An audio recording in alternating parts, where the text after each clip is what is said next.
私の恋の電波をねキャッチしてふわふわと漂う無限の宇宙でそのハートに今録音逃げられないでしょこの手ぎゅっとつないで回り出すメリーゴーラウンド君にキュンってしちゃってカラフルに世界がそうなる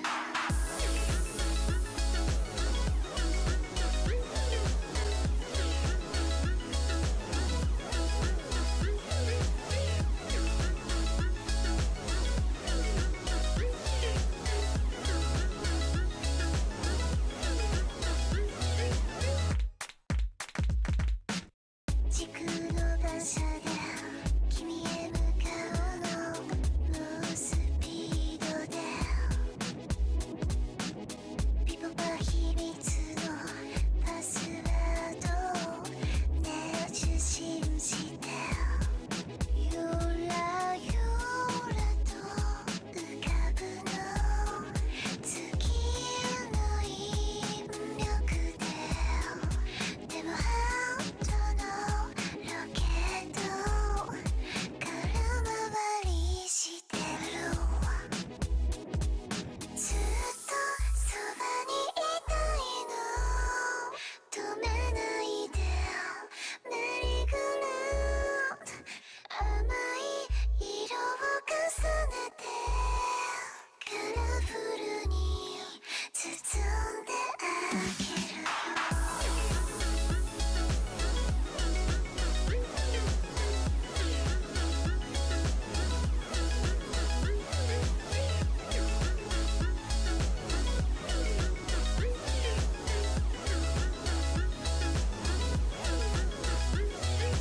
君を背負うキュンとはなる君を背負う心は鳴り出す君を背負うキュンとはなる人とバリに繋いだこの手ぎゅっとつないで回り出すメリーゴーラウンド君にキュンってしちゃってカラフルに世界がそうなるのずっとそばにいたいの止めないでメリーゴーラウンド甘い色を重ねてカラフルに包んであげるよ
軸の馬車で君へ向かうの猛スピードで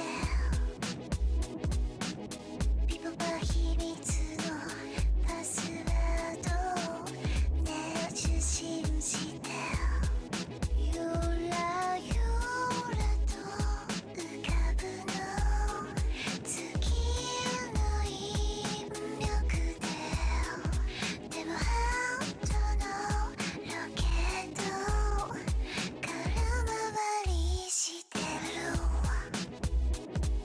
ずっとそばにいたいの止めないでメリーゴラウンド甘い色を重ねてカラフルに包んであげるよ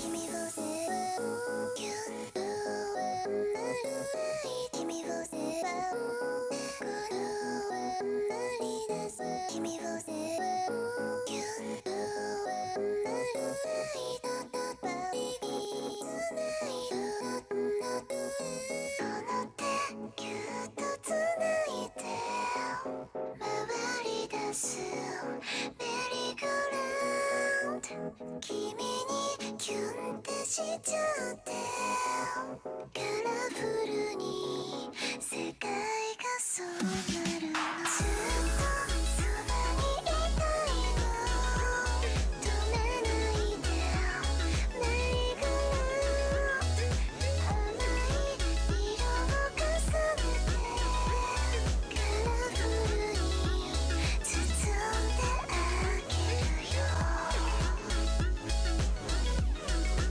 君を背負うキュンとはなる君を背負うこのはなり出す君を背負うキュンとはなるパリピつないだ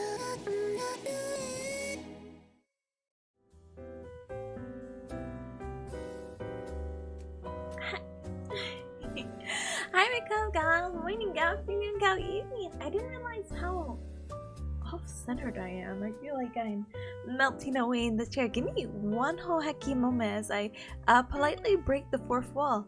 Whee! Whee! I have to adjust my hand. Nah! Well, good morning, good afternoon, and good evening. I hope you guys are having a super duper duper good Tuesday. It's very early in Bearcat Mountain, as you can see. It is how do you call it? Oh my goodness, what time is it? I can't read numbers. 11:15 a.m. So very early stream, at least for East Coast Cubs. Even earlier for those on the West Coast. So heck. But even if it's early, even if it's a little bit later, no matter what time zone you're in, I hope you're having a really good Tuesday. Thank you for joining me for another Tippa stream. But on a Tuesday? No problem. Da-da! But yeah, today we have so much on our plate that it's not even funny. I'm not even laughing. I will laugh out of pity. Ha ha ha ha. Today is a very interesting day in the sense that we're gonna still do some Pomodoro, but we're probably not gonna do like the full 45 minutes. Maybe we'll do 30-minute Pomodoros, and maybe we'll do 2. Maybe. It's not gonna be a really long night, just there's some things that my brain was just not working with me. I woke up at 8, or whenever I said, "Good morning, everyone," in the Discord, and my brain cells have been fighting each other like to function, because my brain is like, Tippa, you have this to do. You have to study. And I'm like, yeah, but you know those dishes that you had in the what do you call it, the dish rack? Put them away. Oh, remember The bidet that's on sale. You have to get it, but you also need measurements. But hey, don't forget the study. Hey, what about your morning coffee? And I'm like, Brain, stop, please. And so I was like, okay, I did everything. I'm gonna sit down, I'm gonna stare at this Quizlet, because if I could finish the Quizlets, then I can, you know, go into the stream today, and then we'll do our little review, we'll do our Suica game, and maybe we'll be a little bit ahead of schedule, but I don't know how likely that is. How do you call it? I scheduled the Suica or watermelon game for 4 p.m. Hi, it's already 11. I think we'll make it. I think maybe I gave myself too much leeway, because I don't think I really want to focus on any other classes today, which sounds kind of like, Tippa, are you sure? And it's like, yeah, because tomorrow I'm still also off from school. I mean, well, school technically, yeah, but also work, so I'm gonna probably spend a good chunk of my time tomorrow with a 6-hour Pomodoro stream, yay! To, you know, catch up. Because as much as I do want to start focusing on other week stuff and whatnot, the issue is just my brain is not being nice to me today, so I'm just like, yeah, one thing at a time. Once I get this exam over, I'm done, you know? Like, mentally I feel like relieved and I don't have to stress about it, because if I'm studying for something else or making lecture notes, my brain is like, this is stupid and a waste of time, and you know, you only have so much limited storage in your brain, and you need to cram everything you need for this upcoming exam at 7 p.m. So I'm like, smile emoji, oh okay. Anyway, let me say my hellos. We'll talk about exactly what we're doing today again in a more concise manner. And yeah, life will be good. So yeah. Hi Helby, hi, welcome. Let me go give you a shout. One hecky moment. Da-dang. Hi Kim, hi, welcome in as well. Welcome. First time chat. Let's go. Thank you so much for the follow from yesterday. Appreciate you. Glad to see you again. Welcome on in. Welcome. Hi Karma, hi, welcome. Oh wait. Sorry, I forgot. Timer, Pomo. I think we're just gonna do... Yeah, there you go. Ta-da! Everything's cleared out. Yay! Hi, Karma. Hi! You're really gonna make me stop lazy around and get to work? Yes! And I also cleared the list, so ta-da! Get to work! How do you call it? As always, you cubs can use the !suite command to go ahead and add your task. Today my task is to finalize exam review guide, smile emoji, and do Quizlets. So those are my 2 goals for my 2 Pomodoros. So da-da! And when you're done with your task, you can always do !done, and then, you know, number goes up. Big sentence crossed out. Brain happy. Brain does not have much to do. Brain happy that one thing is done. Yay! That's what I really like about these Pomodoro lists, or the super sweet bot specifically, because it's kind of like, wow, brain's so happy. Hi Wave, yeah, hello, welcome. Thank you also for the cursed hand redeem. I'm sorry my hand is a little the placement's a little but it is what it is. At least it's covering one hand, so Hi, welcome. Purple, hi, welcome. Good morning. Senso, hi, welcome in as well. I would wave. Oh, I could wave. Hold on. Ta-da! Hi! Oh my goodness! Hello! Come on in! Hi, Senso! Hi! Oh my goodness. Those are some talented slides back into a chair? Honestly? Yes. My chair mobility is quite a feat. Oh my goodness. Hi, Jimmy! Hi! Welcome in as well! Hi! I hope your Valorant games are like on fire. I hope you finished your battle pass. Yeah.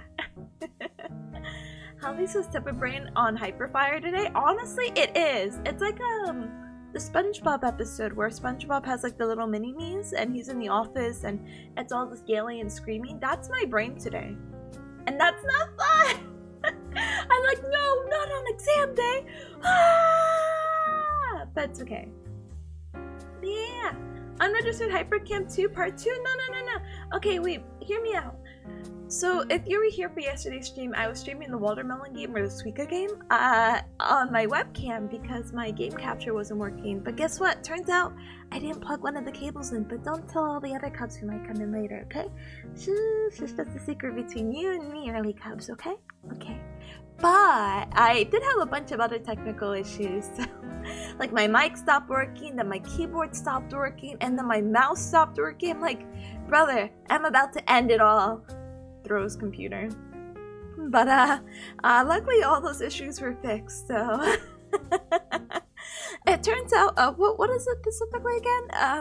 My keyboard, my mic, my mouse, etc. all have to be connected to USB 3 port? Whatever that means. But it cannot be connected to like the little USB hub that I have, and when I was trying to get the game capture in, I reorganized some of my cables and everything just sucked. So it's fine. Speaking of sucking, by the way, I forgot I did not adjust my volume, or not the volume, the filter. So if my squeaks or that whatever sound I had just made kind of like distorted, I apologize. I'll get it fixed. Today's just not today. Twice. Hi Gray, hi, welcome. Learn how to hack the planet again? Man, the planet's pretty big. I don't blame you. Good luck hacking the panic. The panic. The panic. The planet. I wish you the best of luck. Anyway, good luck with chemistry cramming. Oh brother, they have you trigonometry, geometry, and chemistry. I mean, chemistry is not too bad, but what was it? The conversions, for whatever reason, really hacked me up. I'm just bad at math. But what is it called again? Like, oh gosh, what is the name of it? Like, you had like a little chart. I don't know. Hold on, let's see. MS Paint? Yeah, and you would draw the chart like this, and it's like get grams to milligrams, you know? And you have to do some math, and I don't remember. Hi! Sorry, you had to see this. Hold on, let me... Hi! Welcome. Hold on. Da-da! I hope you're super well. Welcome on in. Welcome to the Cup Club. Welcome. And hi, Button Voice. Let's go! Oh my goodness. I is my newest Twitter mutual. I've been slowly but surely collecting more Twitter mutuals lately. I'm like, oh wow, this person's so cool. I'm gonna go follow. My Twitter follower ratio is almost 1-to-1 now, but I could not care because I'm just like, oh my goodness, this is such a cool person, and we have mutual likes. Let's go. Well, come on in, welcome. I'm just chatting away before I lock myself and throw away the key while trying to do like last minute studying. Then I do my little regurgitation, and then Suica Game. Let's go. Purple, good luck with Blender, by the way. Good luck. But yeah, what the heck was that called, by the way? What is that? The chemistry conversion? I'm sure there's a name for it. Wait, I have the power of Google. Hold on. Chemistry conversion chart?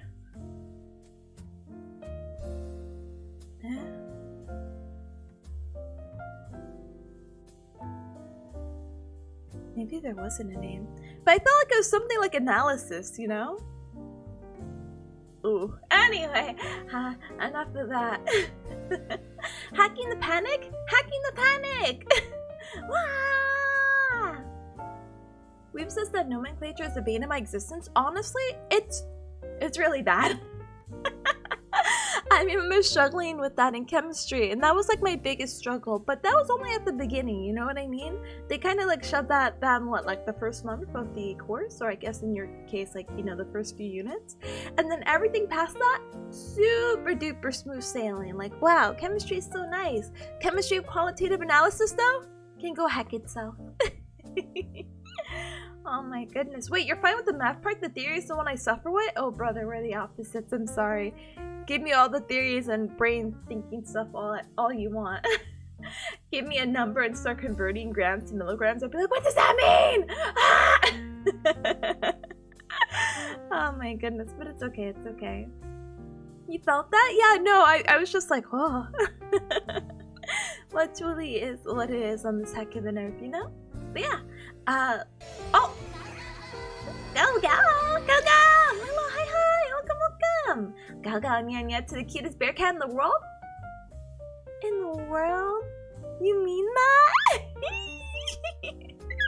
Thank you so very much. Thank you so very much for the cute comment. Thank you so very much for your continued support as a sugar bear. Thank you so very much for your attainment up for 17 whole hecky months. You know, 17 is such a good number, you know. As you guys are very well aware that that is just my age. Teehee, forever 17. Da-da. It goes hand in hand with my idol redemption arc that I was talking a little bit about yesterday. Welcome on in, welcome. Alright, Cubs, so the plan again for the third time. Today we're gonna do very short Pomodoro sessions because again my brain was being really mean to me, so I'm gonna try to do my very best to see if we can, how do you call it, get through this Quizlet, which, let me find the tab. Yeah, I'm like halfway there, kind of-ish. I'm 45 cards into a 98 one. There's also different cards that I might go through in a little bit. I don't know, that's not really my big priority, but if I can get through this particular Quizlet in the first Pomodoro session, I would be super duper happy. Are you old enough to stream, young lady? I'm over the age of 13 and I have my parents' permission to be on the internet. She's RuneScape player old? I never even played RuneScape! What does that mean? RuneScape player old. Are you saying like early 2000s? Yeah. I'm getting different numbers for RuneScape right now. I know RuneScape is not a 2014 game, so I'm really confused. Huh? Maple Story, my bad. Thank you. Thank you for the correction. I am forever 17 plus whatever number you want to like put afterwards. In various stories, at least some of you cubs may have a base age. Like, she's at least this old, maybe. 17. Oh my goodness. Maple Stories were happy days. They really were. Oh my goodness. I don't know if I'll be able to find this artist, but let me see. Someone I was following, they were making Maple Story charms, and I'm like, no way. And the Maple Story charms were so good. Like, if you see it and if you played Maple Story, you will get like a overwhelming sense of like nostalgia with it, because the keychains were like the item inventory. Oh my goodness, I found it. Sorry, I had to dig through my Twitter. I had to dig through my Twitter bookmarks. I wish there was a better way to organize it, but that's life, you know. Let's see. Oh goodness, this is so chunky. Hold on, let me do this really quick. Fit to screen. But yeah, someone is making items like this, and it's just so cute. Like I'm pretty sure if I log in the Maple Story, which I think I did maybe recently within the past 3 years, maybe I got really bored. I'm pretty sure I had the staff equipped. They have other items like the bathrobe and the Zakio helmet. Oh my goodness, I don't know how to pronounce it. But yeah, the issue is just not that don't support your artist. I just, after moving and everything, I don't have the means to spend. I think these charms are like $15 or $18 each, and it makes me so sad because I'm just like, oh, I kind of want one. But the artist is what do you call it, really nice. I really like their aesthetic and style, and they even have a Maple Story bag too, but they have a whole section dedicated to Maple Story, so IDK. TW, thank you for the self-care checks. My posture is good, but I will inhale air. Hubby says I love Maple Story so much. What server were you in? I was in the windiest server before they closed it down. I'm old enough to remember like the Maple Story rankings that they have. I couldn't tell you like what the characters' names were, but I know a lot of people made like a big deal out of them and how they looked. But yeah. But yeah, super cool. It's not what Throne's for. It is, but these are like pre-order items. They're already sold out, so it is Daijou booty, you know what I mean?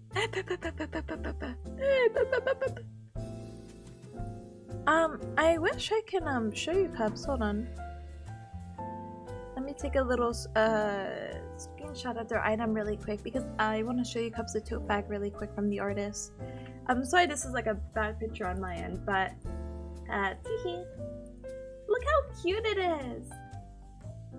It's like the inventory and the skill tree and level 37 and all the little notifications and the NPCs.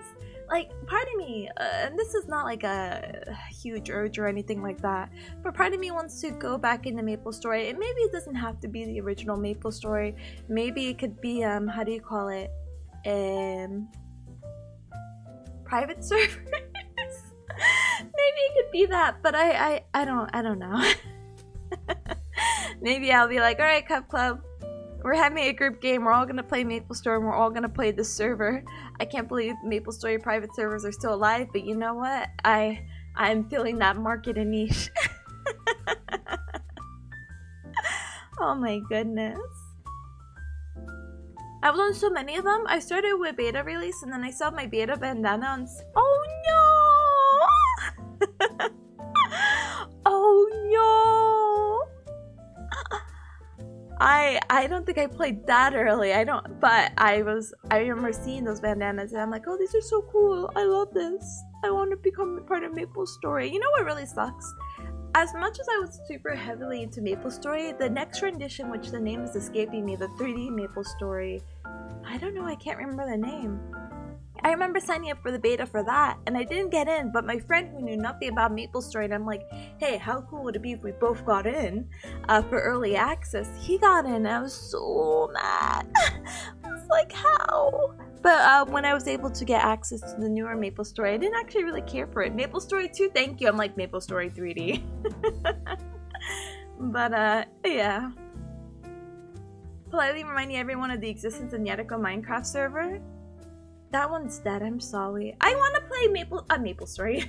Sorry, they both start with M?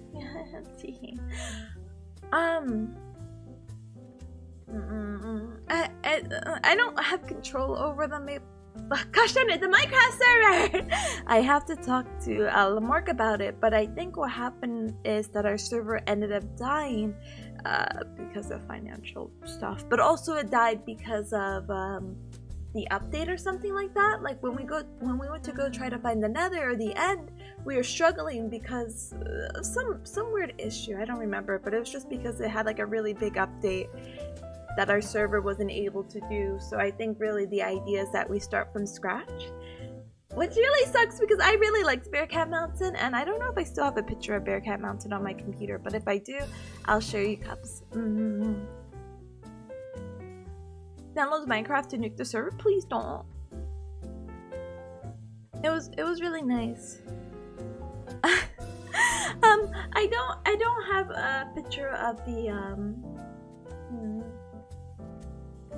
the Bearcat Mountain one immediately, but I still have the screenshot saved, and it's probably one of my so big one of my stupid proudest accomplishments that we just had like a random, I don't know why this was built, but it was like underground underneath like one of our houses, and this just happened. It's like, wow, it's amazing. It's like a little zoo. Ended up like the Nyetiko website. I know, all my hopes and dreams die with Nyetiko. I wouldn't have it any other way. Hi, Pata, by the way. Hi. Welcome on in. Welcome. I'm trying to find.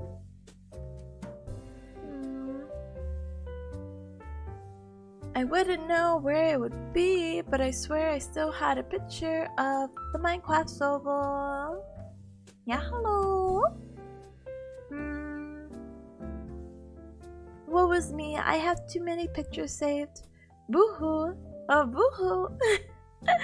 I don't think I'm gonna find it because I'm seeing pictures from my whole conversation about the Barbie movie and my little like outfit of the day, so I know. But the Minecraft photo is long gone. Boo-hoo, boo-hoo. But if I do find out, I'll let you cubs know. And if there's any way to access it, I mean, definitely I will try to see if we can open access, even if it's very temporary, you know? A skeleton taking an Enderman out on a boat date? How cute, right? How romantic! And they say romance is dead. Oh my goodness. Oh, and the engineering test went well? Oh, congratulations! Let's go! Let's go! I'm glad that all the studying and hard work that you did paid off. So, kind of hecking congratulations. I hope you continue to pass more tests. So, like, if somehow still on the Nyariko Twitter, despite it being down for over a year, we'll have to talk to Mr. Nyariko. Gomena Sawi.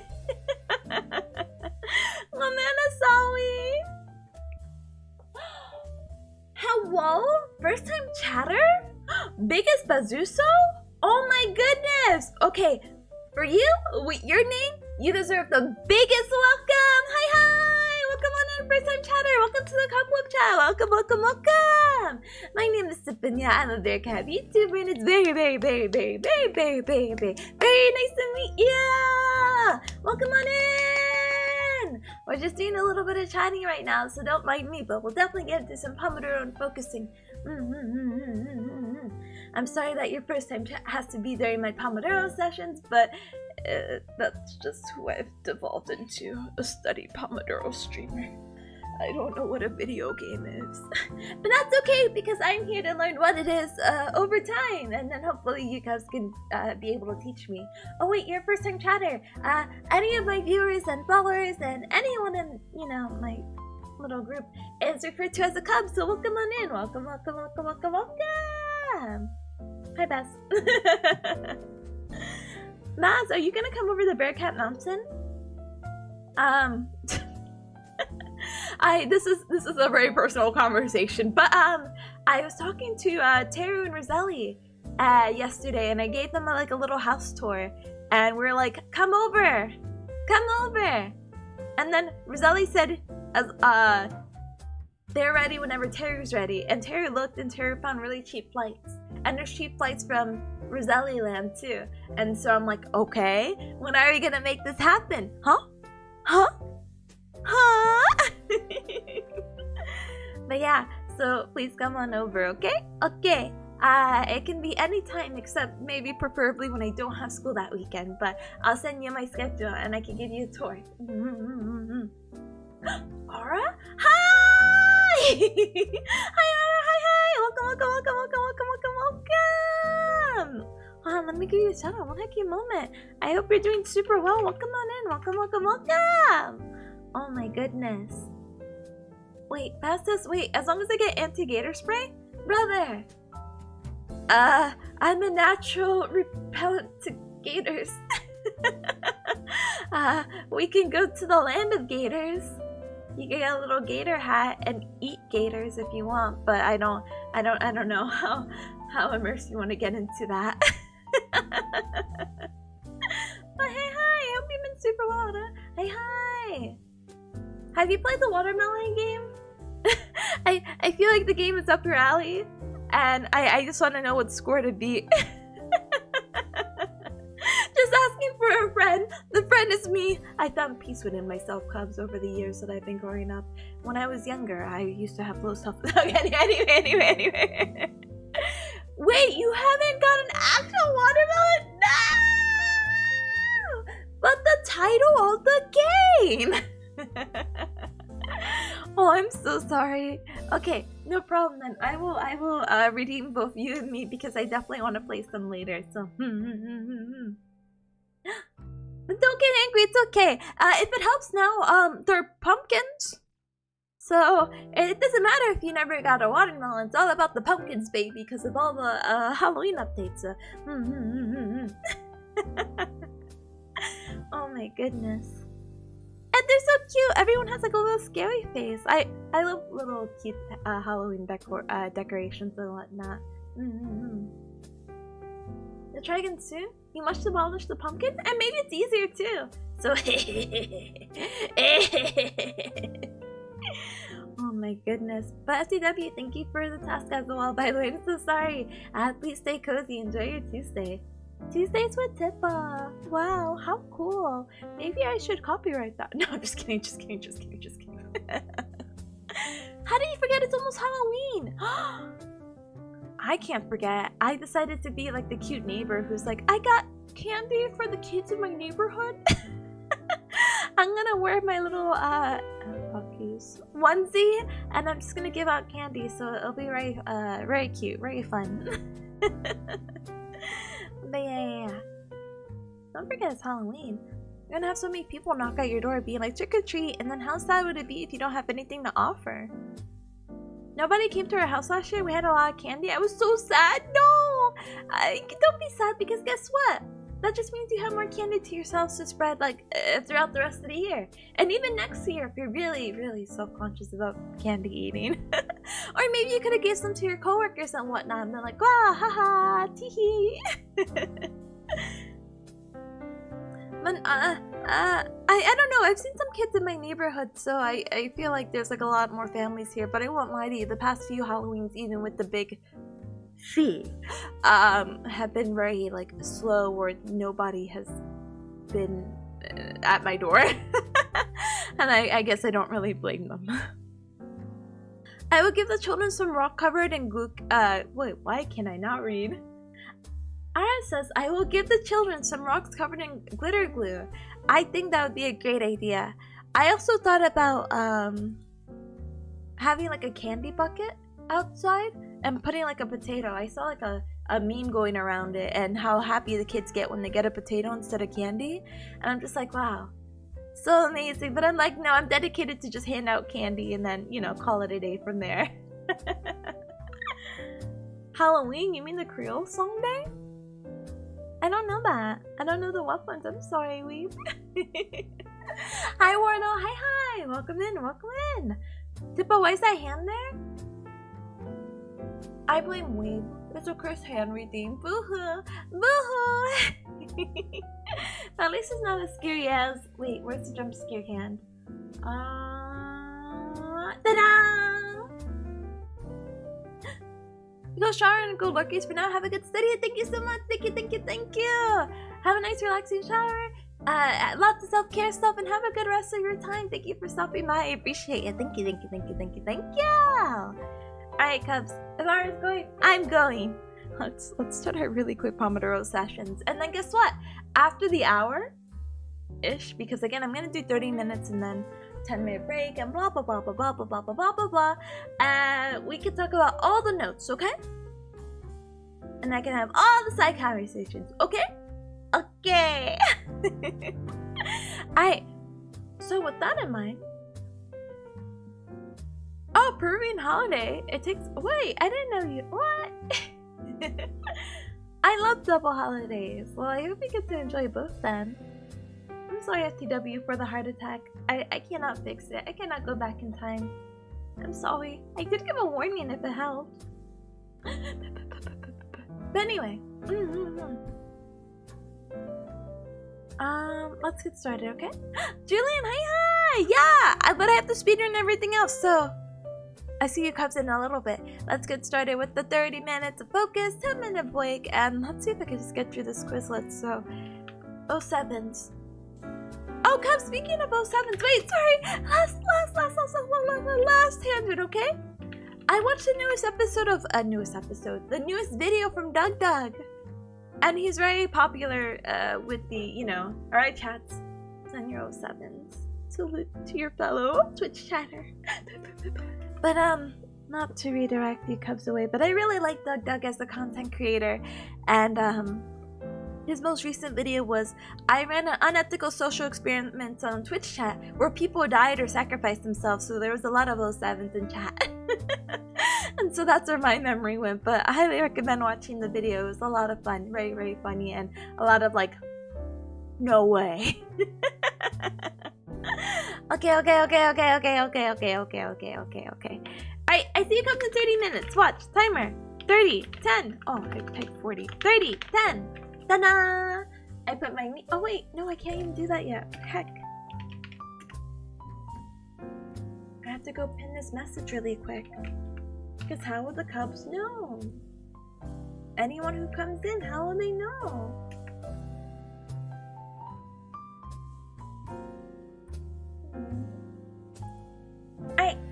I got my mute icon, I got the timer, I will put it 30 and 10, and I will see you Cubs in a little bit. Yeah? Yeah.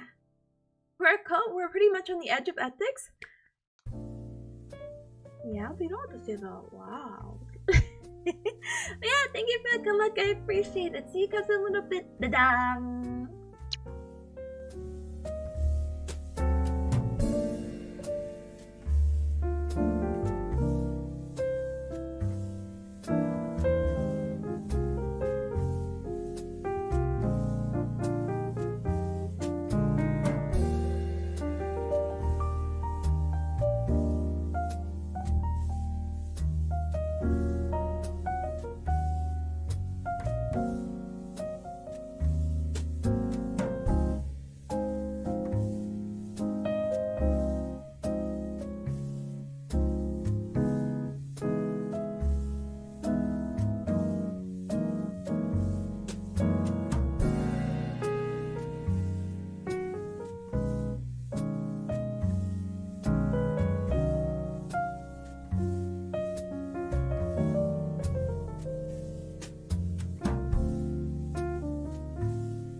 I've been waiting for this.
Bring, bring.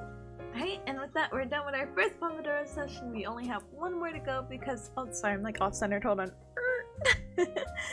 We have one more to go, and then we'll transition to our study suite. Let's go. Really hope you guys had a super good Pomodoro. Shay, thank you so very much for the read from earlier. I appreciate ya. With your cooperation and support, I was able to finish the Quizlet, so thank you. Thank you. Hi Shiro, hi in voice, hi. Hi Robo, hi. Beep beep beep beep beep beep beep beep to you too, welcome. Beep beep? Why beep beep with the question mark? Huh? And thank you for the posture check. I'll do a little stretch. Nice.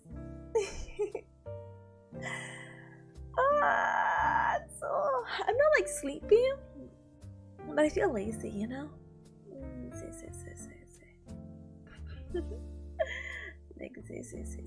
But it's okay.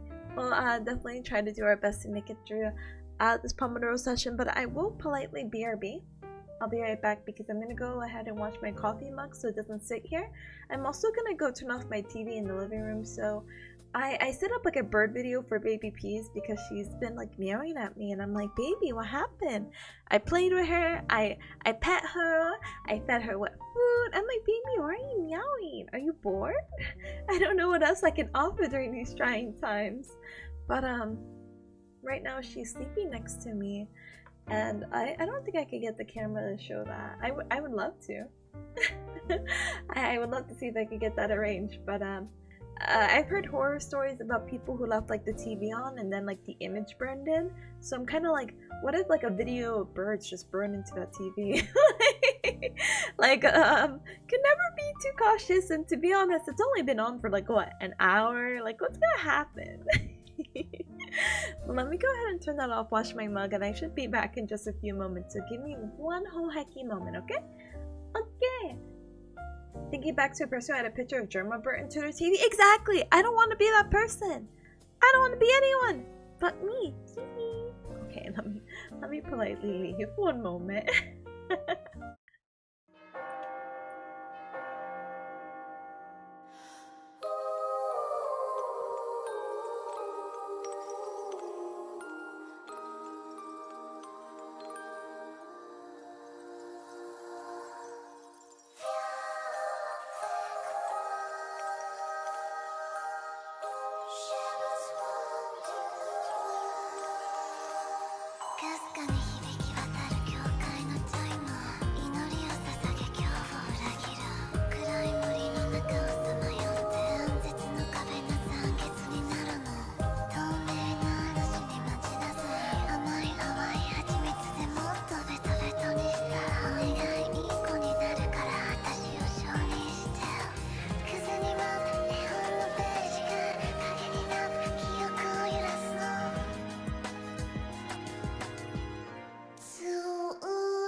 Ta-da!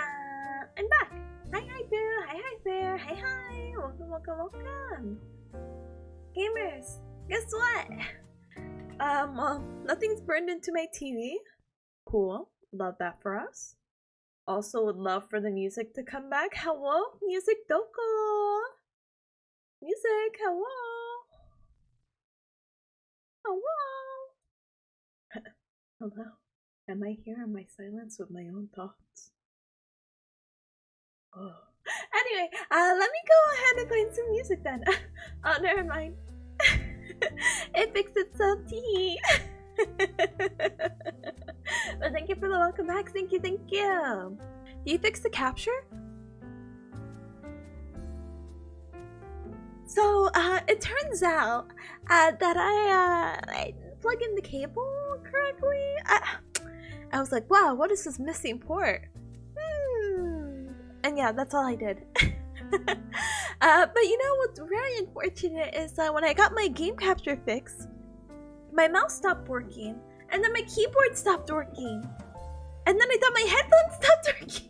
I was plagued with so many technical difficulties. I was literally like crying. But it turns out again, I need to plug in certain things into USB 3 ports. Including the router part. Listen, that was a mistake, but of course as soon as you said that, I saw OBS chug. Please! I checked my internet, it looked good, I haven't moved anything. Please let me just have this. But it is what it is. Anyway, Rika, we have about 54 minutes, but let me show you, Cubs. Guess what? Guess what? Oh gosh, these images are not big enough to be very excited about. Heck.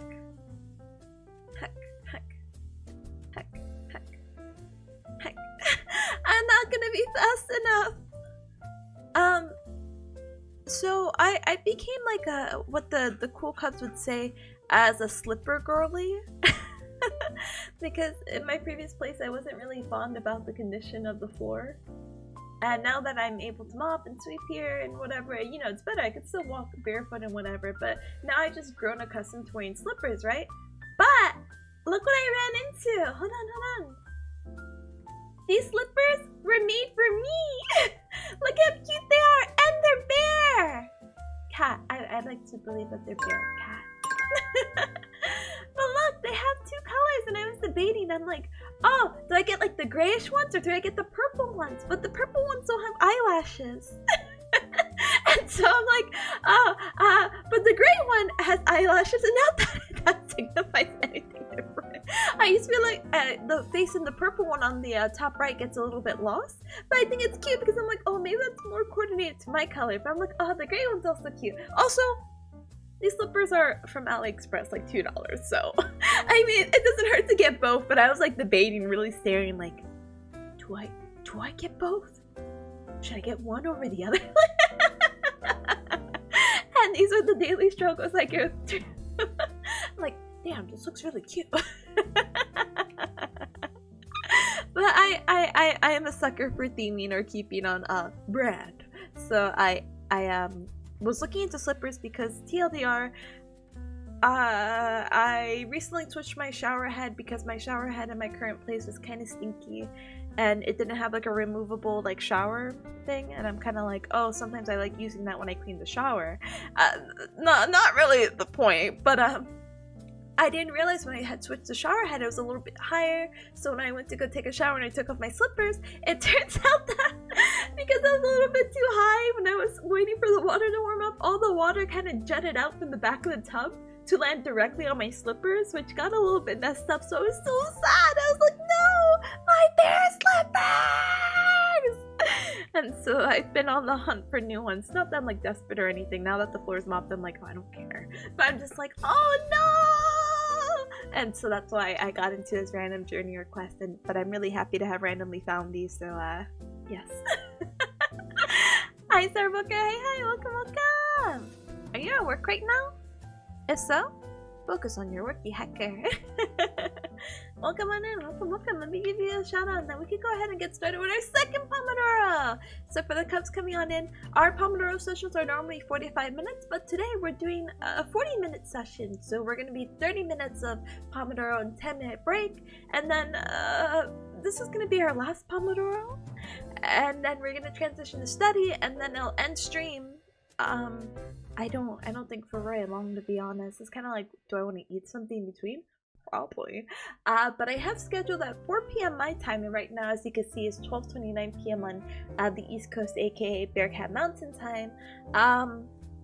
At 4, I had scheduled the Suica game, or the watermelon game, but I feel like we're probably gonna get the opportunity to finish much faster than expected.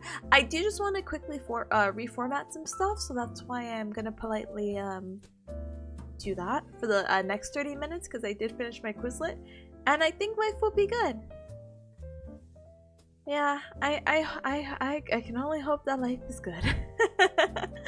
Alright, so let me go ahead and find my guide, because I definitely did lose it. Oh, where is it? Why do I have so many tabs? I found it. Alright, let's get our second Pomodoro started! And Starbuck, I hope you enjoyed your break. Thank you for taking a small portion of your day, especially your limited work time, to say hi. I appreciate it. Thank you, thank you, thank you. Alright, gamer, I see you. I see you later. I see you comes in 30 minutes. Whoa! I will go blast the music and put the mute and do the things. Wow! Yeah, I'm trying to speed run. Any percent is okay. I'll see you guys in a little bit. Ta-da!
I've been waiting for this.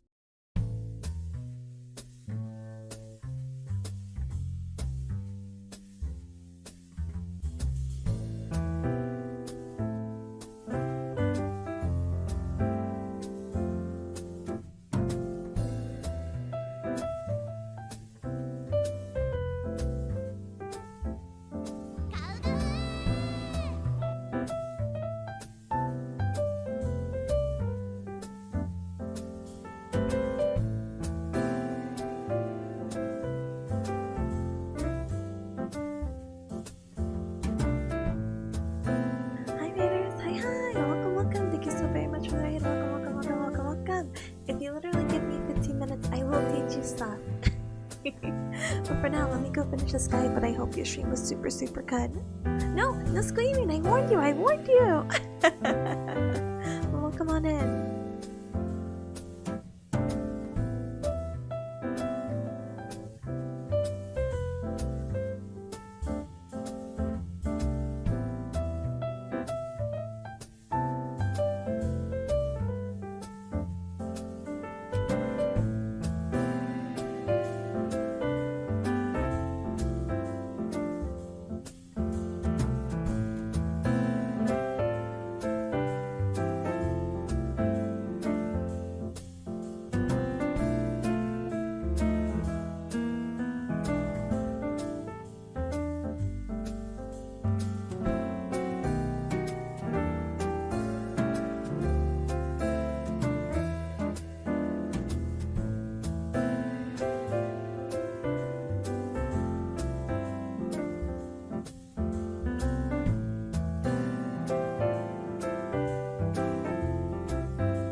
Alright, cubs, we are done with our second Pomodoro session, and again, because today's stream is a little bit wackier than the others, we're technically done with our focus segment, so we'll slowly but surely transition into our study session!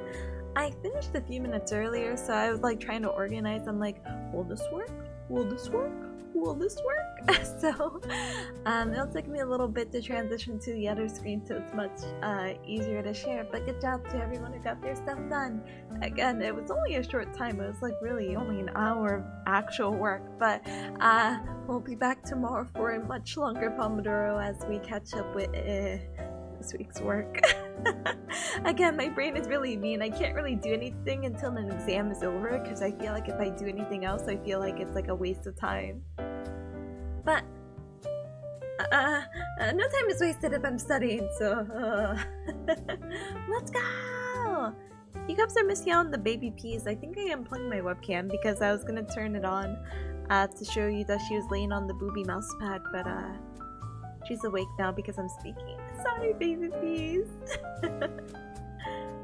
A total of 1 hour of Pomodoros in 2 hours? Sounds about right. Brother, I don't know where the other hour went. I don't feel like I talked that long last time, so I'm kind of like, what? Huh? Nani? But it's okay. Hi, baby mom. Hi, welcome. And Melican Plank, thank you so very much for the follows from earlier. Welcome to the Cup Club. Welcome. Suica time is never wasted time. It's always brain training. It is. But, how do you call it? We still have to do our review of the notes so I can be actually prepared for my exam. I've just been doing Quizlets and reformatting, so pause cross and hopefully we'll have a really good session together. For now though, let me politely BRB. I'm gonna stand up, stretch, grab a little bit more water, maybe take a mini M&M from the Halloween candy I'm supposed to give to the kids. Or maybe an apple. My mama bearcat brought me apples and I still haven't touched them, so maybe I should go ahead and eat that. I just want like a snack. I put baby peas, that. Maybe get the webcam working, and yeah, that should all be done in like 7 minutes, right? Heck 'em kids. You did post a Rusty on Twitter, right? Precious? Yeah, she just likes doing that. I have like a, thank goodness now I have like a bigger desk, and what happens is that the other, like the L shape, the shorter end, is kind of taken up right now by my antenna because my Wi-Fi here sucks because I'm in a concrete building. But hopefully I'll get it cleared out soon and she'll have a better place to rest. But she really loves resting in between my keyboard and monitor. Especially on your booby mouse pad. Oh my goodness, oh your baby, oh my goodness. Yeah, enjoy your lunch or dinner. Thought this was an apple a day keeps the doctor away? Wanna hold yourself away? No? Then get the apples to the kids instead of the M&Ms. No, I'll eat it, but hopefully it's good. I mean, I haven't had apples in a hot minute, and I haven't touched them in a week, so I'm kind of like, please still be good. Don't be like gross and mushy. Yeah, let me get everything set up, so be right back, okay? Ali.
「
sorry for the silence. Oh my goodness. Hi, Cub. I'm back. And Bart, welcome back as well. Hi, hi. All right, welcome to the Cub Club officially in voice. Hi, hi. Welcome, welcome, welcome. Hopefully, I'm not too big.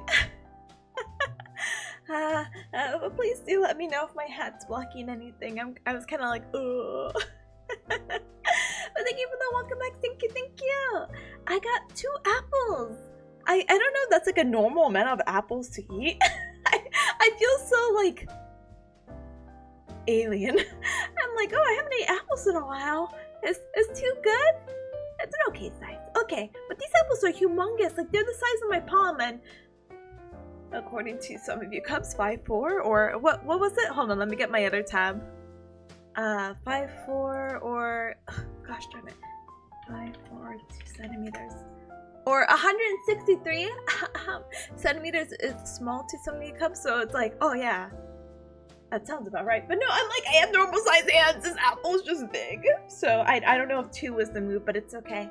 I will now wait. My woofer bot is misaligned. Hold on. Hi Dreadle. Hi. Welcome. I'm so sorry about that. Let me fix. Hi cute little sister. Hi. Wait. A little. But thank you. Hi. Welcome on in. You made it just in time for a crunchy deem. Let's see how crunchy this apple is. It's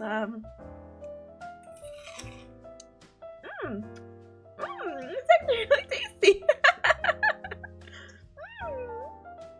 It's so crisp. I was so worried that it was gonna be soft by the time I ate it. Well, sorry cubs, this is an eating stream now.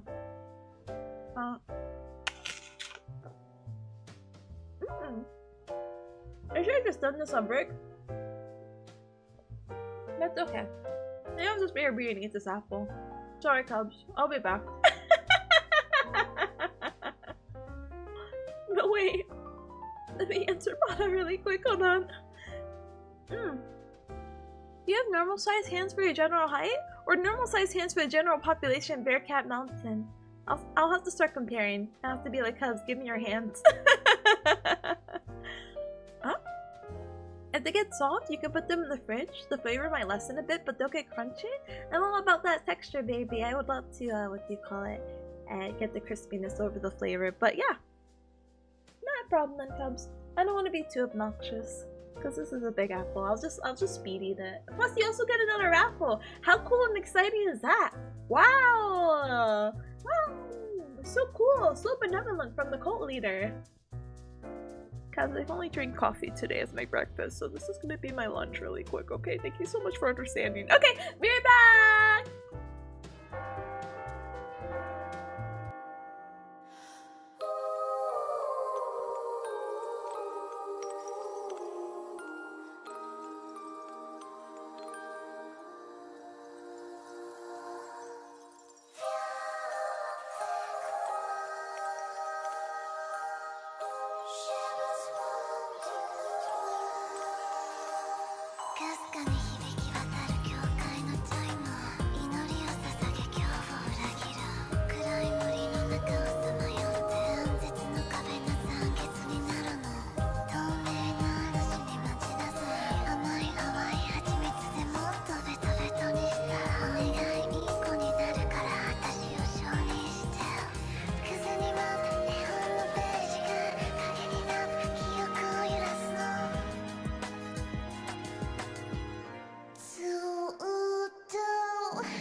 ここにいるから曖昧な未来であって何も怖くないよ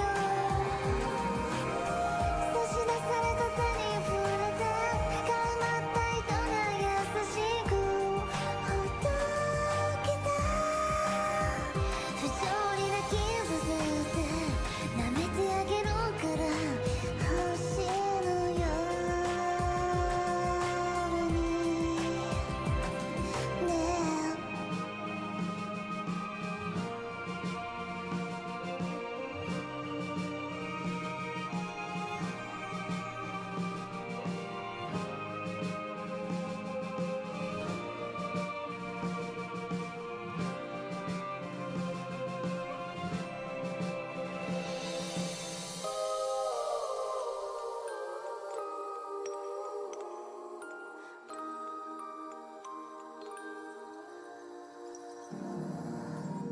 あの森で待ってるからあの場所で待ってるからあ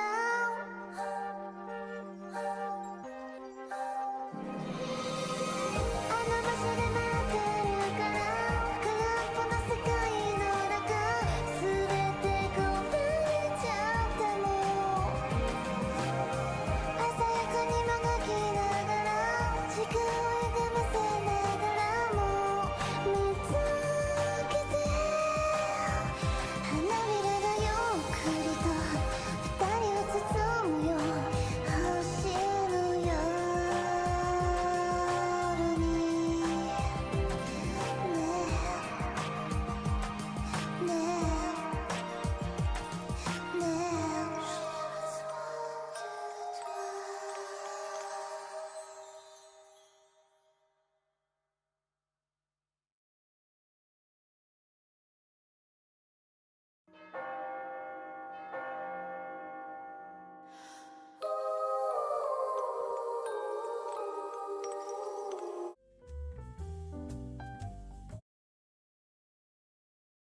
Whoops, I forgot I'm not in the other area. My bad. I'm back. I tried to speedrun the apple and I almost died, and it would have been really embarrassing to die by eating an apple, but I mean, hey, it is what it is.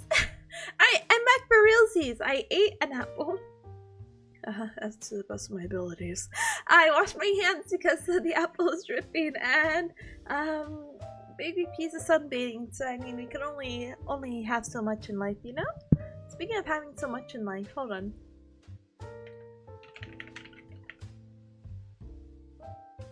Fixed. Alright, the tip of education continues. It does! Easy come, easy goes? It's okay, it's only 50%, so it's not so bad. Alright gamers, so we're moving on to the other study segment. Yay! So I made a 49-page document, and this is all about the notes about acute healthcare and in a rehab setting. So hospitals and all the cool lines that you'll see, and we'll talk about all the equipment, lines, and tubes that will that we could see or deal with in a healthcare setting. I can only hope that the study guide for my very disorganized professor is very straightforward and is actually accurate to what is on the test, but you know, we really never know in life, so... Fred says, are we winning there, friendos? We are! We are! In life, in raffles, in studying, in education, but good luck with your studies! Good luck, good luck, good luck, good luck, good luck! 49 pages, pog? I'm pogging out here. Pog! But, yeah, the order is not necessarily anything to write home about. It kind of jumps around, and we'll jump around in different resources as well, hopefully not doxing myself, but if I dox myself, it truly is what it is on this heck of an earth. Anyway, let's go ahead and get started, okay? So one of the first things that he wants us to know is about communications, about styles, being positive, and limiting factors, because, you know, I'm sure you cubs have gone to a doctor before, and like maybe you went into like an urgent care and it's like, yeah, I'm feeling like this, and the doctor comes in and is like, okay, alright, and really doesn't hear you out and you feel not heard. They just give you a prescription. they just send you out, and whoever was helping you before, the nurse most likely would just give you the prescription that the doctor had gave, and then you just pay $500, you know? That's no fun. So it just kind of emphasizes the importance about communication and healthcare, and it doesn't have to be from healthcare professional to patient. It could be within the system from just healthcare employee to healthcare employee. Understand that there are different forms of communication, such as verbal, nonverbal, and active listening. Verbal as in I'm talking to you. Nonverbal, you know, if someone has your arms crossed, it's kind of like, oh, maybe they're feeling closed off, or maybe they're just cold. And an active listening of like, oh, I just want to clarify, you said this? Yeah, they kind of go into that. I think we're gonna just briefly touch on that. Also understand about written communication. Just because I know some fancy words doesn't mean that the other people that I will be speaking to also knows these fancy words. Like, hey, can you lay supine for me? And it's like, what the heck is supine? What? And it's like, oh, can you lay on your back for me? It's really important to talk in layman's terms, and I believe they define layman's terms being about a 5th to 8th grade level. So yay, people just want to be understood. See, is it so hard though? Is it so hard? But yeah. So what are some foundations of communication? Super easy. We're gonna help build rapport, and it's really just the idea of understanding other people's feelings and ideas, as well as communicating. We can help build it by doing some active listening, empowerment, and having empathy. Wow, that's crazy. Imagine having emotions and feeling for people and understanding them, even in the most superficial level, can make a world of difference. Amazing. It's a little silly, but some people are like god awful with their communication. It's like, brother, how did you make it this far? You're what do they call it, like the bedside syndrome or bedside manners? Awful. Oh my goodness. Caleb says, I spent years learning these fancy terms and I'll use them. That's how I feel. When I was like, hey, can you flex your knee? My patient who's an actor was like, what does that mean? And I'm like, oh gosh. Oh, I'm sorry. Could you bend your knee for me? Can you can you do this? Please, it's not even a fancy word, but it's just, again, being conscious of like even the things that we might find like very simple may not be simple, you know what I mean? You mind kicking it back for me, home slice? Yeah, we're just gonna be chilling here, you know. Ice cold. In this lesson, we're learning to become Sherlock Holmes. Oh gosh, I wish. Technically, with the rehab setting that I'm in, there are a lot of puzzles and mysteries that must be solved with a patient care, because now with direct access being a huge thing, you might be the first thing I am a thing, I guess, the first healthcare professional that a patient sees. They might not go to their doctor right away, and it is my responsibility to make sure that that you're getting the appropriate care, and then if I'm not able to treat you, that I'm able to refer you to somewhere that could treat you. I think we briefly talked about it last semester about referred pain, excuse me, and where some people may have back pain and they're like, yeah, I should go to physical therapy for that, but turns out their kidneys are like failing them or something like that. Your organs can be both a good thing and a bad thing. We love our organs working, but when your organs are not working, they do this whole referred pain stuff and can send pain to other things, or other places, I apologize. Like a very common one I'm sure you guys have heard about is like with heart attacks, where people complain about pain radiating down their left arm, and of course some of those signs and symptoms differ between male or female, but I feel like that's a very generic thing to look out for. There's also common referred pain to the shoulder, and the organs are escaping me right now which one has referred pain, but let's say liver. You have something wrong with your liver. I'm like only 75% certain about this following statement, but if there's something wrong with your liver, it may refer pain to your left shoulder, so wow. Anyway, that's not about communication. Anyway, it's just important to hear people out. Anyway, so yeah, so that's how you build rapport. So you do some active listening, Brother, if I have to go through this, I swear to all that's gonna normal.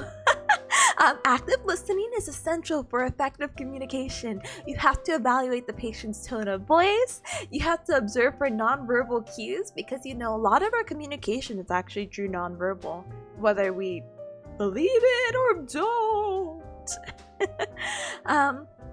Definitely focus on the content of the message rather than how it's being communicated. Probably a decent example is that if someone's like angry and upset, they're probably not necessarily upset at you, they're more upset about the situation, but you should still hear them out because they may have some valuable information to help with their care. And then, of course, always clarify the message to ensure understanding. You just want to make sure that you're on the same page with someone. So easy. But yeah, Jed, we're just going over some exam notes right now. I'm going over some baby exam basics, but it'll get harder. I pinky bear promise you. I have an exam in about it's almost 2. I have the exam in about 5. Count it, 5 hours. Yay! Ugh.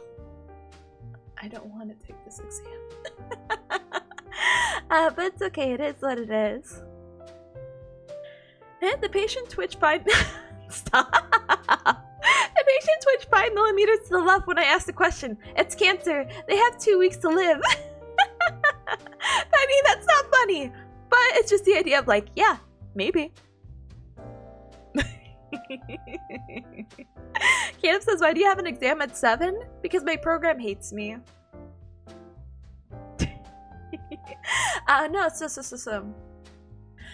I'm in a hybrid program, so to make sure that it kind of adjusts for most people, because most of the people in the program, it's a general assumption that maybe they work like an 8 to 5 and they're full-time or half family or some other nonsense. 7 p.m. has been like the go-to time for exams. Kind of sucks for the one friend that I have in the class that works nights, but hey, you just always have to kind of like work around that with your schedule way in advance. Once the semester starts, you have to be like, hey boss, I need this day off.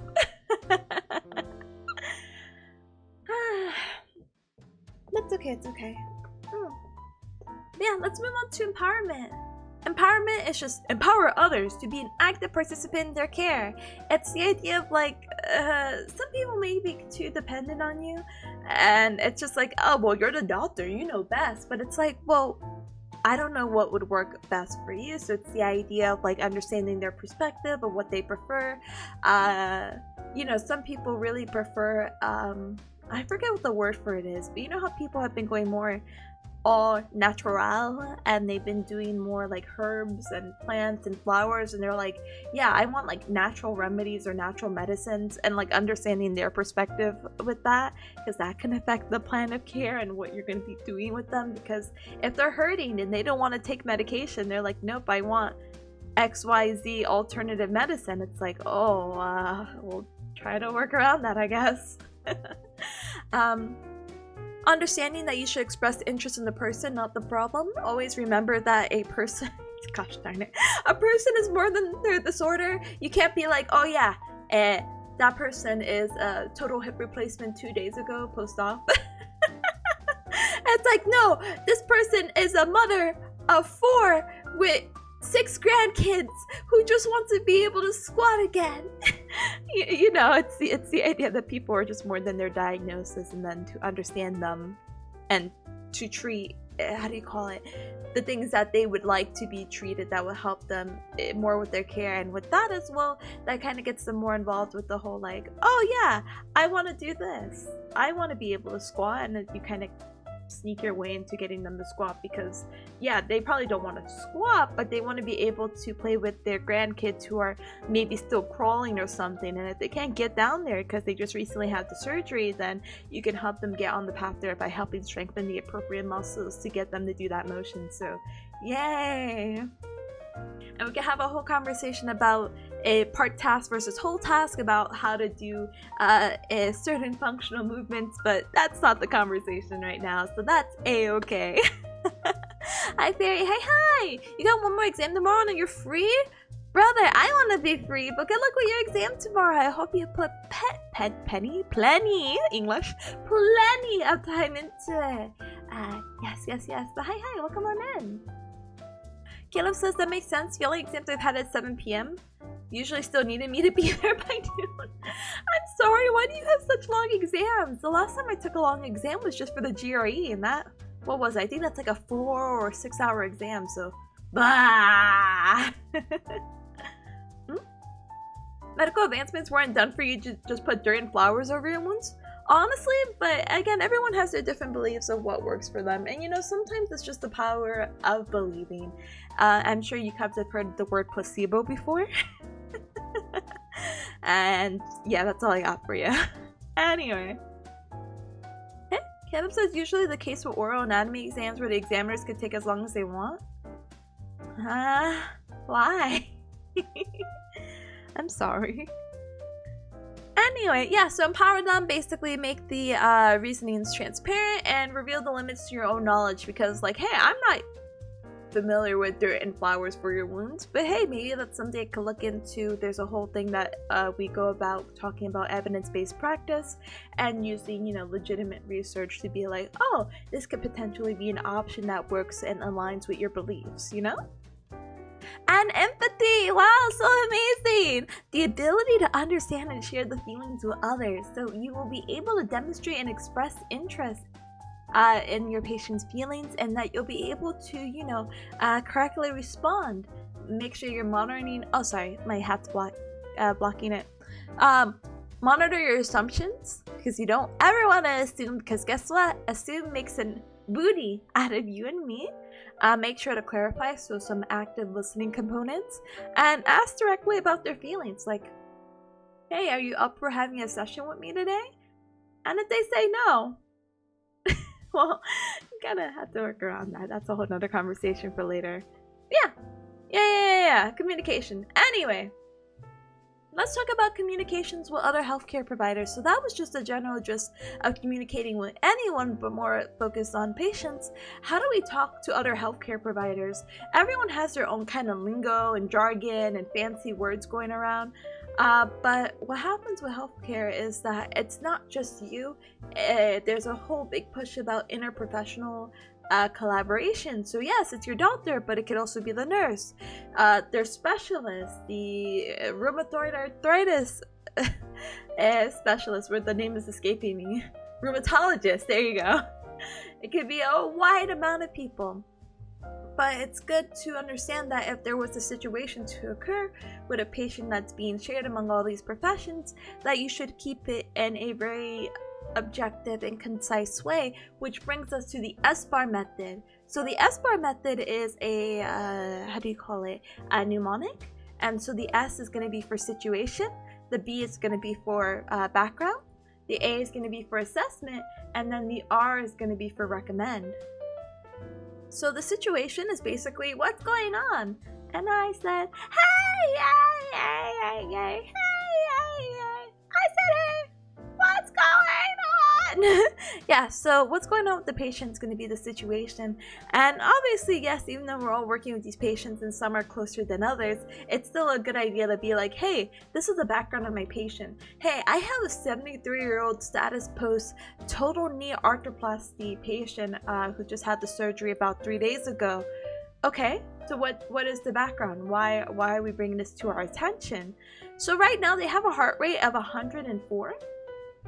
And recall normal heart rate for humans and bearcats is 60 to 100. Anything lower than 60 would be called bradycardia, whereas again the heart rate is much slower.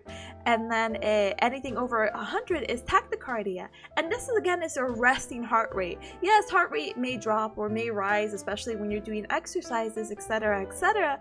But if their resting heart rate's 104, a little concerning, especially if you're not sure if that may be like their normal heart rate. But the respiratory rate, or the RR that we see here,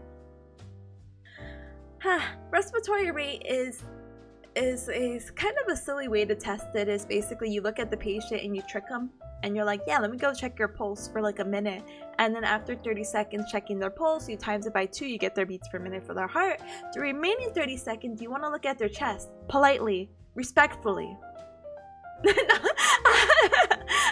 not in any inappropriate manner, but you're looking to see about the the inhalation rate, And what's normal, I believe, is the numbers vary, but I think it's 12 to 20 is the normal respiratory rate. And so with that, we have this person with the background, the respiratory rate is 36, so that's extremely high. Why is this person, I wouldn't say hyperventilating, but why is this person breathing very fast, you know? With that as well, we go from assessment. Assessment is what was found, so it seems like, hey, this person may be inhaling and exhaling a lot because they might be going through some respiratory distress, and they're also having vomiting.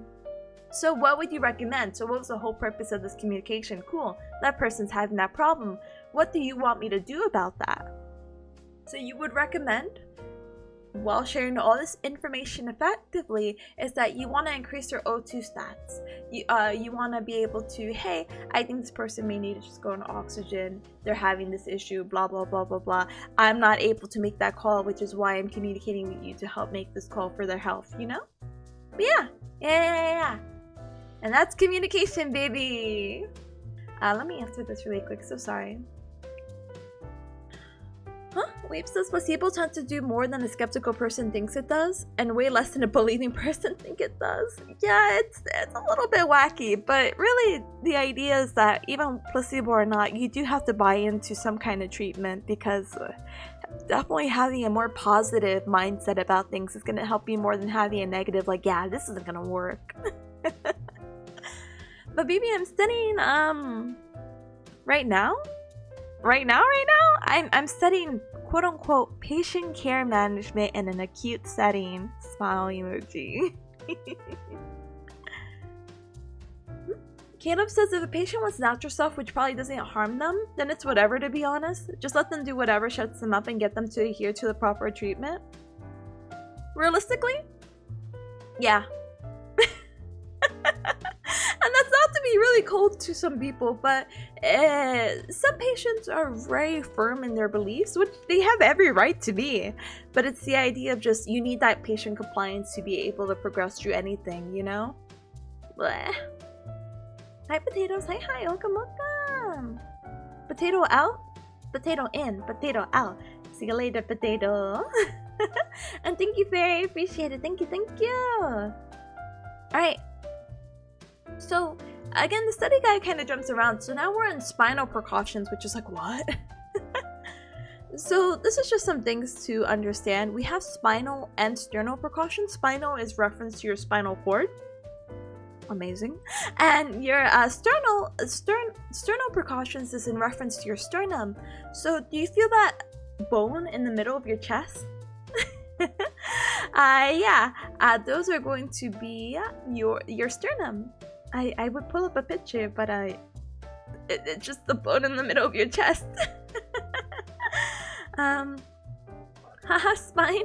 Chewie, are you doing okay? You doing okay, bud? But yeah, for spinal precautions, maybe someone has had some kind of injury to their spine, maybe they recently had a surgery, so what's really important is that they stay within their precautions, because precautions, remember, is like a yellow flag. Yeah, you could do some stuff, but you definitely don't want to do harm. You want to do more good than bad. So to make sure that they're within their precautions, I think a good summary for spinal precautions is no BLT, no bending, no lifting, no twisting. And so when you have to get a patient moving, you have to do this thing called a log roll. I don't really know how to describe it, unfortunately, so let's see if I can use the power of YouTube again. No, lol. Log roll. Oh my gosh darn it, I'm getting people actually rolling on logs. Hips are rolling. Hips opposite. Hips are rolling up. Okay, I have a video. No lifting? Yeah, no lifting.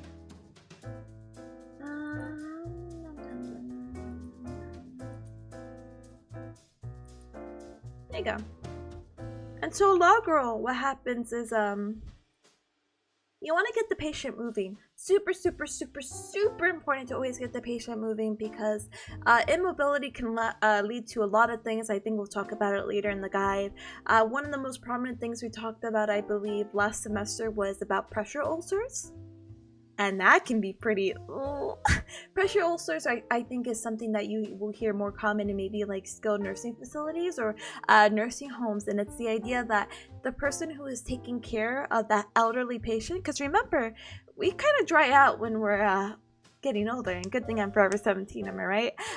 But you know, our skin gets more fragile and everything like that, so if we're not moving, skin breakdown and macerations and all that other fun stuff tends to happen more frequently. So it's really important that we're able to do at least some kind of movement. Of course, you don't want to mess with someone's spine, which is why we have these precautions, but you still want to get them moving, maybe even sitting up. So you want to do something called a log roll. So we're going to follow this guy do his thing. So he's following all the precautions and no bending, lifting, or twisting of the back. And so he's moving all in one unit. So it's not like his leg is going forward or anything like that. He's going to kick his legs off. He's going to use his arms here to push himself off. Bam. Here he is. He's sitting up. So proud of him. But that's a log roll. Huh? Some hybrid sociology and this GP stuff? Huh? A healthy gamer is a pro gamer? Exactly. Always take care of your health. Alright, let me put this away. But yeah, that's a log roll. You definitely want to avoid sitting more than 30 minutes because when you sit up, you know, your spine is getting a good chunk of force to it. No bending, lifting, or twisting. You can lift apparently, but there is a 10-pound lifting precaution. And really, realistically, a lot of people are like, hey, don't lift up a gallon of milk. Now, I don't know how much a gallon of milk is supposed to be. I've been hearing this very frequently. Maybe I just never measured it. How much is a gallon of milk? Oh, how much, weight, sorry, not the price. Weight is a gallon of milk. So a gallon of milk apparently could be about 8 pounds, which first of all, that's crazy. Sorry, 8 pounds or 4.32 kilograms. That's crazy. I didn't know that. But yeah, so a lot of people are like, yeah, don't lift a gallon of milk. You can lift a half gallon. And no Valsalva maneuver. So have you ever done this when you were sick? Like you closed your nose because you're like, I'm so nasally and I'm gonna just blow out. I'm gonna close my mouth and just blow out all the air from my nose. Yeah, that's the Valsalva maneuver. Yeah, don't do that. You definitely don't want to add more abdominal pressure than you need to. And you definitely want to avoid this for patients that have high blood pressure, a risk of stroke, or a heart attack. Smile emoji. For sternal precautions, what's going to happen is that not necessarily the same thing, but what you want to do is that when you do maybe have them, what do you call it, log roll, you definitely want to have them like hugging a pillow. You want to encourage pillow hugging with coughing. You want to avoid bilateral shoulder flexion, so no bicep, no like arms overhead, and you want to avoid abduction over 90 degrees, so no T-posing basically. Yeah, don't use the arms for resisted activities, and how to explain it? It's just everything is connected in your body. Except your shoulders, I guess. Hold on, let me get a picture of the sternum really quick.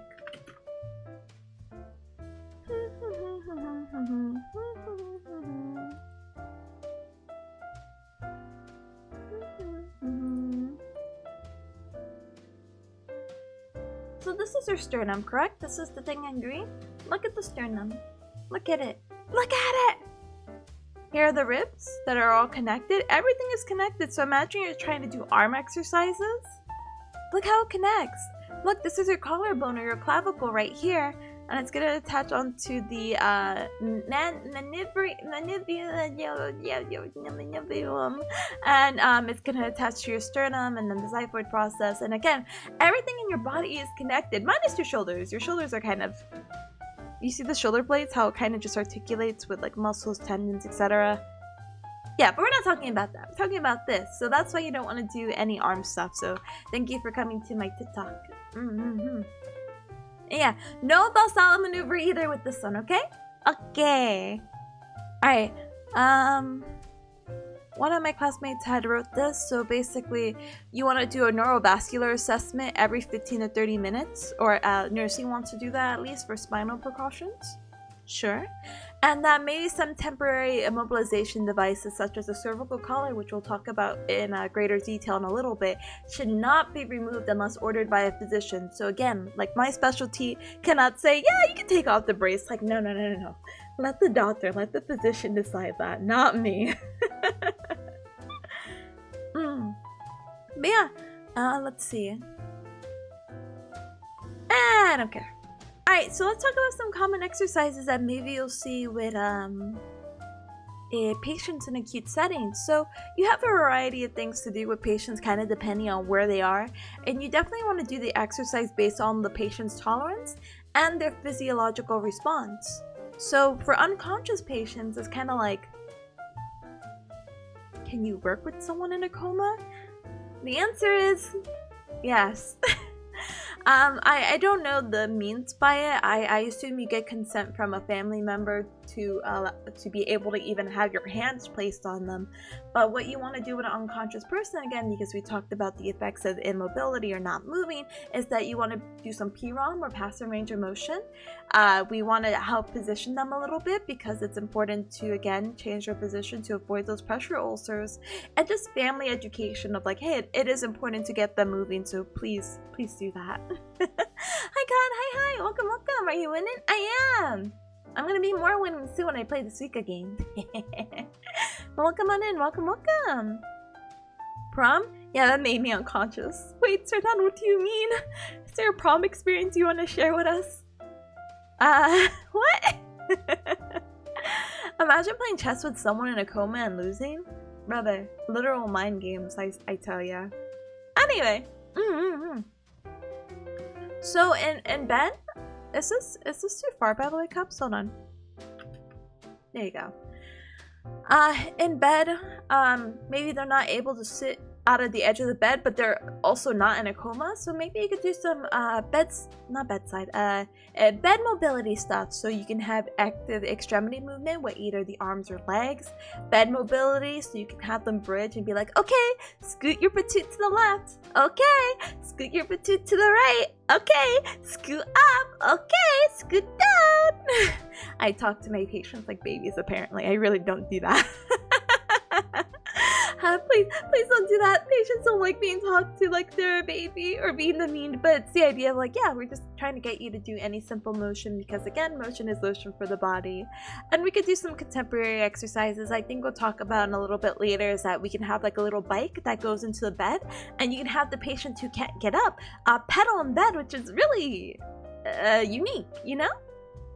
I think the post goes about the article saying there's no difference between something versus something, but we'll read about that in a little bit. Alright, so what if your patient's not unconscious and they could get out of bed? Okay, brother, we're gonna have them sitting at the edge of bed. So we could practice some static sitting exercises. So static means staying still. We're not moving the trunk whatsoever. We can practice sitting exercises like, hey, can you just sit up for me with your hands in your lap? This can be an assessment of their balance where we just have them sit there with their hands in their lap for 30 seconds with their feet flat on the floor, and if they're not able to do it, then well, heck. But I mean, it's the idea of let's get a baseline. Even if they're not able to hold for 30 seconds, maybe we'll try this again later and maybe they can improve their score. Dynamic sitting exercises, this is really interesting because we can have them moving their trunk. So I'll be like, hey, can you lean like towards this distance, lean into my hand. Okay, a little bit further away. Okay, a little bit further away. And we do this on all sides. We do it from the front, the left side, the right side, and the back. Transfer, so if they're okay getting on up and they're able to sit from the edge of the bed and they're able to stand, why why not have a little change of pace? Let's get them from the bed, the hospital bed, into a wheelchair, or get them into a hospital like recliner, etc., etc. Having those transfers again, because having that motion for lotion is going to be super beneficial. And advanced mobility, maybe we could work on some standing exercises, and maybe we could do some gait training. Maybe we could be like, hey, Mr. John Doe, let's go ahead and get you walking around a little bit. Do you want to take a quick lap around the hospital? And that's really frequent things that we were able to do, how do you call it, when I was shadowing in a hospital. So these are the bike things, and it's not really a good image, not at all. But there's apparently a little bike that the patient can use to, again, get them a little bit moving, even if they're kind of like bedbound. Apparently, you can also use electrical stimulation. So we talked about this maybe a few semesters ago as well, where we can put these electrodes onto certain muscle bellies, and with enough power, I guess is the right word, we can stimulate the muscles to activate, and we can use this in conjunction to help them if they're feeling weak. Maybe the example I may have used a while back is with gait training. And remember, gait is walking. Walking, especially, would be very helpful. And using this, how do you call it? Neuromuscular electrical stimulation would be helpful if someone is not able to bring their toes to their nose. So they have very weak dorsiflexors. So if you put what you see right here, the electrode, onto the muscle bellies of the muscles that help you with dorsiflexion or bringing the toes up to your nose, and then we're like, zap! You could get them to stimulate, because even though they don't have like the, how do you call it? Like the muscle strength on their own to do it, the contraction from the muscle belly will help aid them. So you're like, okay, bring your toes up, and then the electrical stimulation gives them that extra push, and then they're able to practice walking with the appropriate like range of motion for their ankle foot. I see you, that's where you're gonna be working? Brother, I wish you the best of luck. Intensive care unit is not necessarily my thing. I don't really know what my thing is yet, but I think one of my first clinicals that I would love to do is at the ICU, so I can get it over with. I mean, I had an okay time shadowing and whatnot, but I don't know. Anyway, let's talk about some PPE application for isolation precautions. So, I'm sorry, item. Alright, so PPE is an abbreviation for personal protective equipment. Oh gosh, what does PPE stand for again? It's like your gloves, your mask. It's basically everything to keep you safe.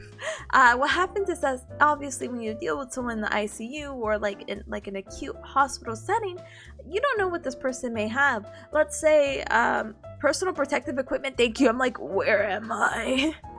Thank you, Robert too. I'm so sorry. My mind is like, huh? What? But personal protective equipment is necessary because let's say you're working with a patient with, and let's be realistic, COVID. You don't want to go in there without like having some kind of mask or respirator, etc., etc. So it's very, very, very important to read the notes, and normally they have like a sign at the door of like, yeah, you need this type of PPE to interact with this patient. So it's like, oh, okay, cool. Wait, the PPE off is wrong? But the whatever textbook. No, I don't have the textbook here. Oh, a screenshot from it. I thought it was weird to get gloves off, but well, no, the gloves are right. I'll just read it in an order. I assure you. So apparently, when you do place on personal protective equipment, you want to have your hygiene, so you can wash your hands, or a lot of people again will use hand sanitizer in an acute setting. You put on your gown, you put on your mask, your eyewear, and then you put on your gloves. Apparently the off order is wrong, but what I have is gloves, goggles, gowns, the mask, and hand hygiene. So almost in reverse order, but not quite. I scrolled through this. Yay, this is my favorite because I made this really colorful chart. Yeah, it might. Wait, hold on.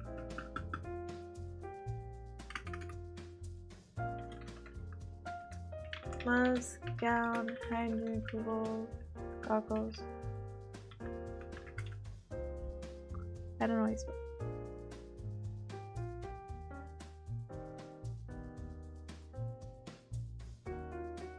Oh, I see.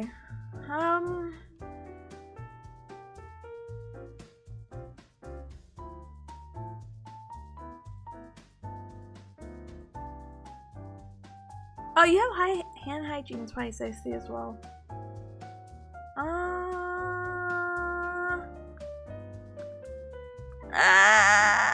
It's tricky. It is a little tricky. I understand. I'll look it up. You wouldn't want to touch your face with soiled hands after touching your gloves and gown. No, Annette, that's true. I wouldn't. I'll look it up. I think he did promise you, and we'll look it up together. But yeah, vitals! Yay! Vitals, your pulse is 60 to 100. We talked about that earlier. Your blood pressure is on a whole nother level, but they recently apparently updated the blood pressure. I guess the best word to say is chart. What is indicated as normal, pre-hypertension, stage 1, stage 2, and then there isn't there like a 5th stage? I don't know why it's not on here. Like the critical crisis, blah blah blah blah blah blah blah. Heck, maybe all my textbooks are wrong and I have to throw it away. But anyway, your normal, I feel like when people take blood pressure and they don't know how to take blood pressure, but they want to say you're winning normal, normally people would be like, ah yeah, your blood pressure is like 120 over 80. Yeah, they apparently changed it now. It's like 90 to 119, and it's just going through this. I don't want to really go over this super hardcore because we still have a lot to go over, and it's almost 2. You feel like it's an old textbook? I wouldn't be surprised. There's also gown-related high blood pressure in the presence of doctors measuring it. Oh yeah, isn't that like the white coat syndrome or something like that? We got respiratory rate, 12 to 20, which we talked about with, again, the chest, the inhale and exhale, and the pulse oximeter we'll talk about in a little bit, but basically the your oxygen level should be about 95 to 100, but if for whatever reason it's below 90%, you definitely have to refer out. There is exceptions, of course, if you have any kind of like lung disorder, such as chronic obstructive pulmonary disorder, or if you're, you know, you're a heavy smoker. There's an article we were supposed to read apparently, but my professor never linked it, so I'll kick his butt later, but it's fine, it's whatever. Some core constructs. Sorry, let me do that. Let me do this. Let me... There you go. So the article talks about core constructs versus encompassing constructs, as well as micro and macro and micro level decisions. So for core constructs, for rehab especially, it's the idea of communication to provide for the patient, and then also the collection and analysis of medical information, and just your general knowledge of rehab information to apply to that patient. Wow, your core concepts, so very self-explanatory. Wow, amazing. While your encompassing constructs, this is continued dynamic assessment, quick dynamic assessments, and professional development. What does that mean? I don't know, but I have it memorized, so that's okay. So macro level decisions, you could politely assume that macro is bigger than micro, so some big decisions that you may be a part of is with the planning of the patient's discharge. That is something that we do at the very beginning during our evaluation of like, where can this person leave, because they can't stay in the hospital forever, so how do we refer them and how do we move them to somewhere else, and are they appropriate to go home and have like rehabilitation at home, or do they need to go to a more acute setting, or do they have to go into like some kind of a nursing home? It all kind of depends. We stand core concepts. I suppose. Yeah, I can definitely infer it. I'm not too worried about getting it defined. Really, a lot of the questions on the Quizlets, at least. Not saying that the Quizlets are the test questions. I would never say that, and I'm not trying to imply that. but a lot of the pseudo questions, I guess, or practice questions were just like, hey, which one is a core construct? And it's like, wow, amazing. So having a role in getting to decide where someone is a pretty macro level decision, while micro level decisions might be deciding about their exercise intensity or frequency of treatments, of how often you're going to see them, and the duration, because sometimes people really don't have the endurance and we want to slowly build up to it, or people have a lot of endurance and it's like, oh cool, let's have our full hour session, let's go, while other people might just be like 20 to 30 minutes is good. Yeah, let's talk about restraints. Oh, goodness gracious, great balls of fire. Hold on. There you go. So, restraints could be any manual method, physical or mechanical device that basically immobilizes or reduces the ability of a patient to move his or her arms, legs, body, or head freely. You can have a manual one, so when you think of like restraints, you think of maybe like ropes, I guess, but drugs can also be a kind of restraint, so something to keep in mind. The reason why you may need to restrain a patient is because they may pose a risk to themselves or other people, and apparently it also may be in relationship to getting surgical treatment, so yay. Make sure you don't get beat up by the patient, basically. The requirements to have these restraints is that you need an MD order, so a medical doctor order, updated every 24 hours, because you can't just leave the person chained up. Kind of have to be like, are they good now? Are they good now? Hey, are they good now? But the restraints, the type of restraints is going to depend on the facility, the policy, and it's just basically something that you have to monitor continuously, hourly, or every 4 to 6 hours. It kind of just depends on what setting that you're in, because as you can imagine, we'll talk about the risk and whatnot of what will happen, but if you're restrained and you're not able to move and no one's watching over you, a lot of things can happen. You have different types of restraints. You have wrist, ankle, you have mitts, like oven mitts. You have a vest, the bed rails being up, all 4 of them is considered restraints. And medication, again, is a type of restraint. And a wheelchair seatbelt is also a restraint. So as you can imagine, some of the risks might be strangulation, or they might choke. And there's a lot of mobility limitations. You can't really move if you're chained up. So you can have pressure ulcer formation, which is something we've been trying to avoid by doing a bunch of movement, but you're not able to move. Ta-da! Urinary incontinence, because if they're not able to get up and move, then they're not able to go to the bathroom. So, buddy, you're gonna have a lot of accidents if they're not getting like that kind of observation or being monitored correctly. Constipation, because your bowel movements will hate you if you're kind of just laying there. Pneumonia, you can get pneumonia, I feel like, anytime, anywhere, and I feel like getting it in the hospital is a very common occurrence, so yes. And deconditioning, so you know that whole use it or lose it. Oh, the principles of neuroplasticity are coming back. But it happens with muscles. You can basically waste away if you're laying in bed, you know what I mean? There's definitely some alternatives that we could talk about, but I'm gonna politely skip it, okay? Yeah. Barbara says a relative showed me her quizzes from nursing school once, and they have to remember all the bullet points for specific questions or get 0 points. Nursing school's a little bit unforgiving. If Cloudy was here, I'm sure they could speak about their experience firsthand.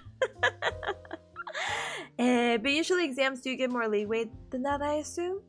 I'm sure. Again, every program and career is a little bit different, I suppose. But my exams were more forgiving, but now with the whole new policy of getting a C average or higher, I'm kind of like, ugh. But it's fine, it's fine. Give me one moment, Cubs. Let me go sip some water.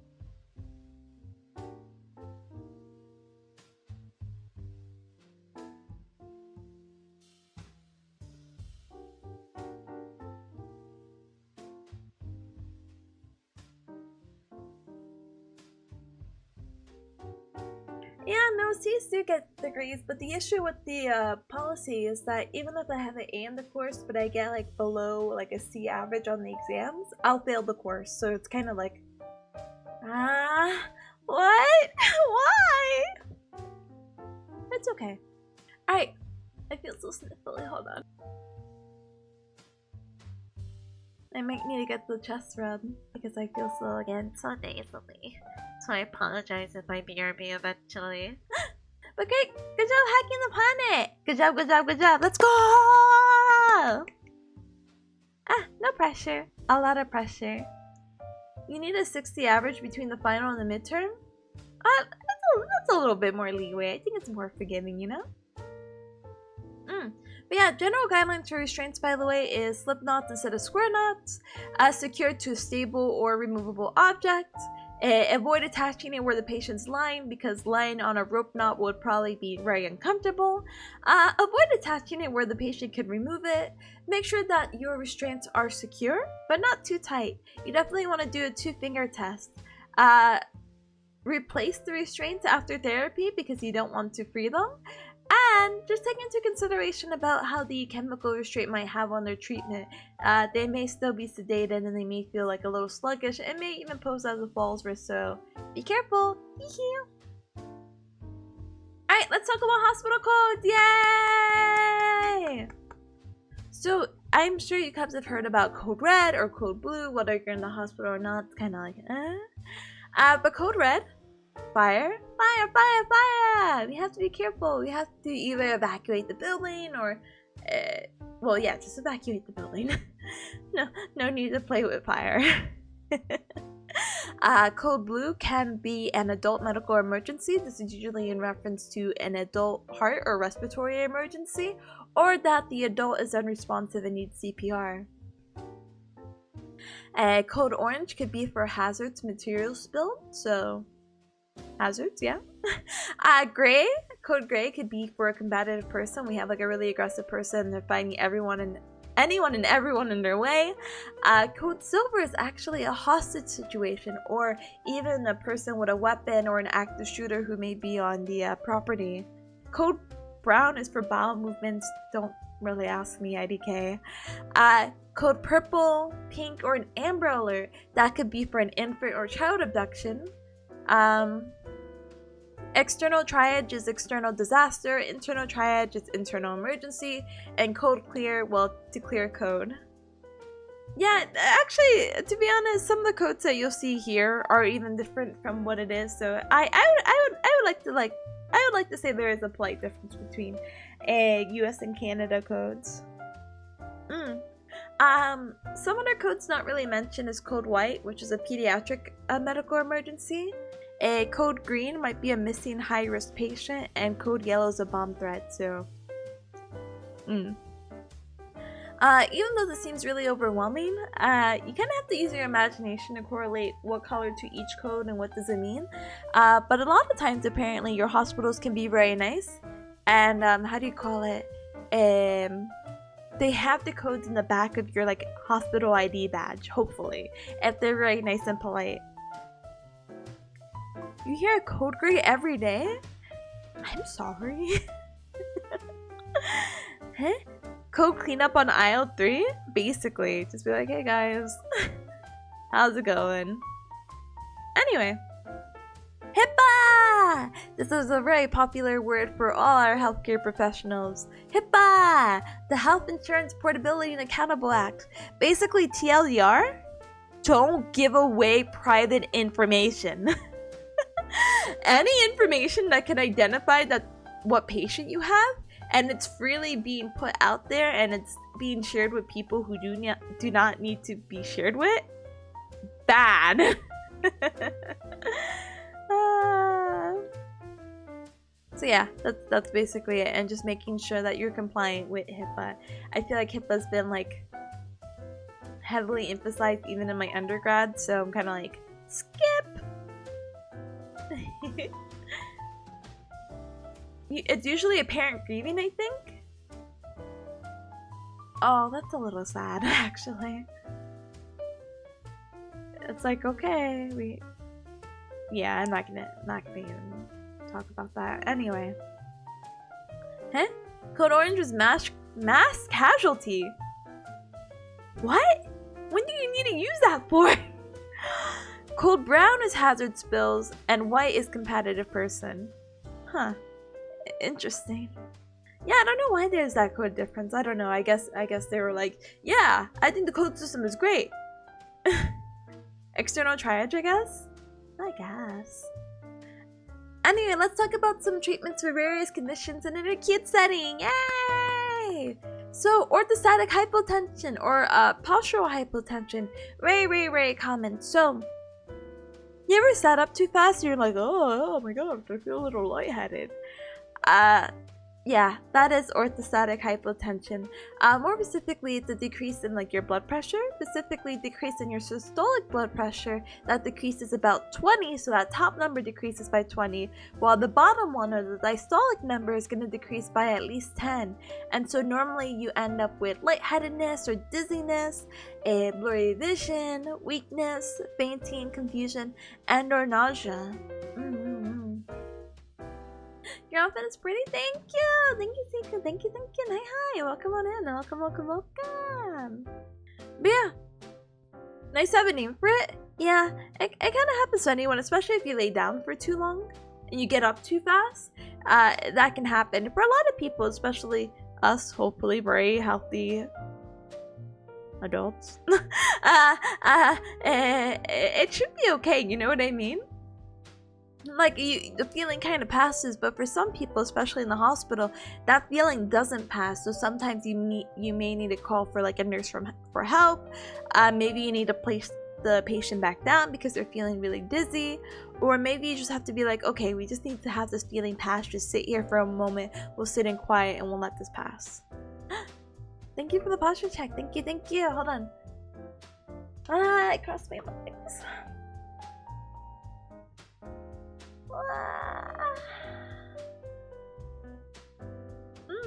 Thank you for the posture check. Thank you. Alright, cuz we have to speed it up because we're on page 15. Screams. Alright, so how can we treat orthostatic hypotension? So we could definitely help by giving maybe some compression. So if they sit up and they're dropping their blood pressure, well, we can increase their blood pressure by wrapping up the patient's lower extremities, or their well, actually it says from their feet to their groin. With compressive bandages, we can apply an abdominal binder or corset, or we can apply elastic hose to kind of like not have that blood pressure drop, to keep it more consistent or keep it a little bit higher. We can do some muscle pumping. So I'm sure you guys have heard, to avoid blood clots, you should do a little bit of ankle pumps, which is kind of just ankle up, or sorry, toes up, toes down, toes up, toes down, and that's your ankle pump.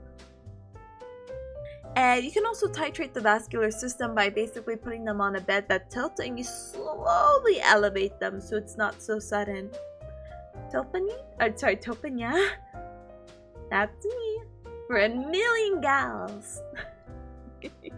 Hi Zep, hi. Welcome. Alright, let's talk about shock really quick. Wow. So, shock is an acute circulatory failure threatening multiple organ systems. So we can have different types of shocks.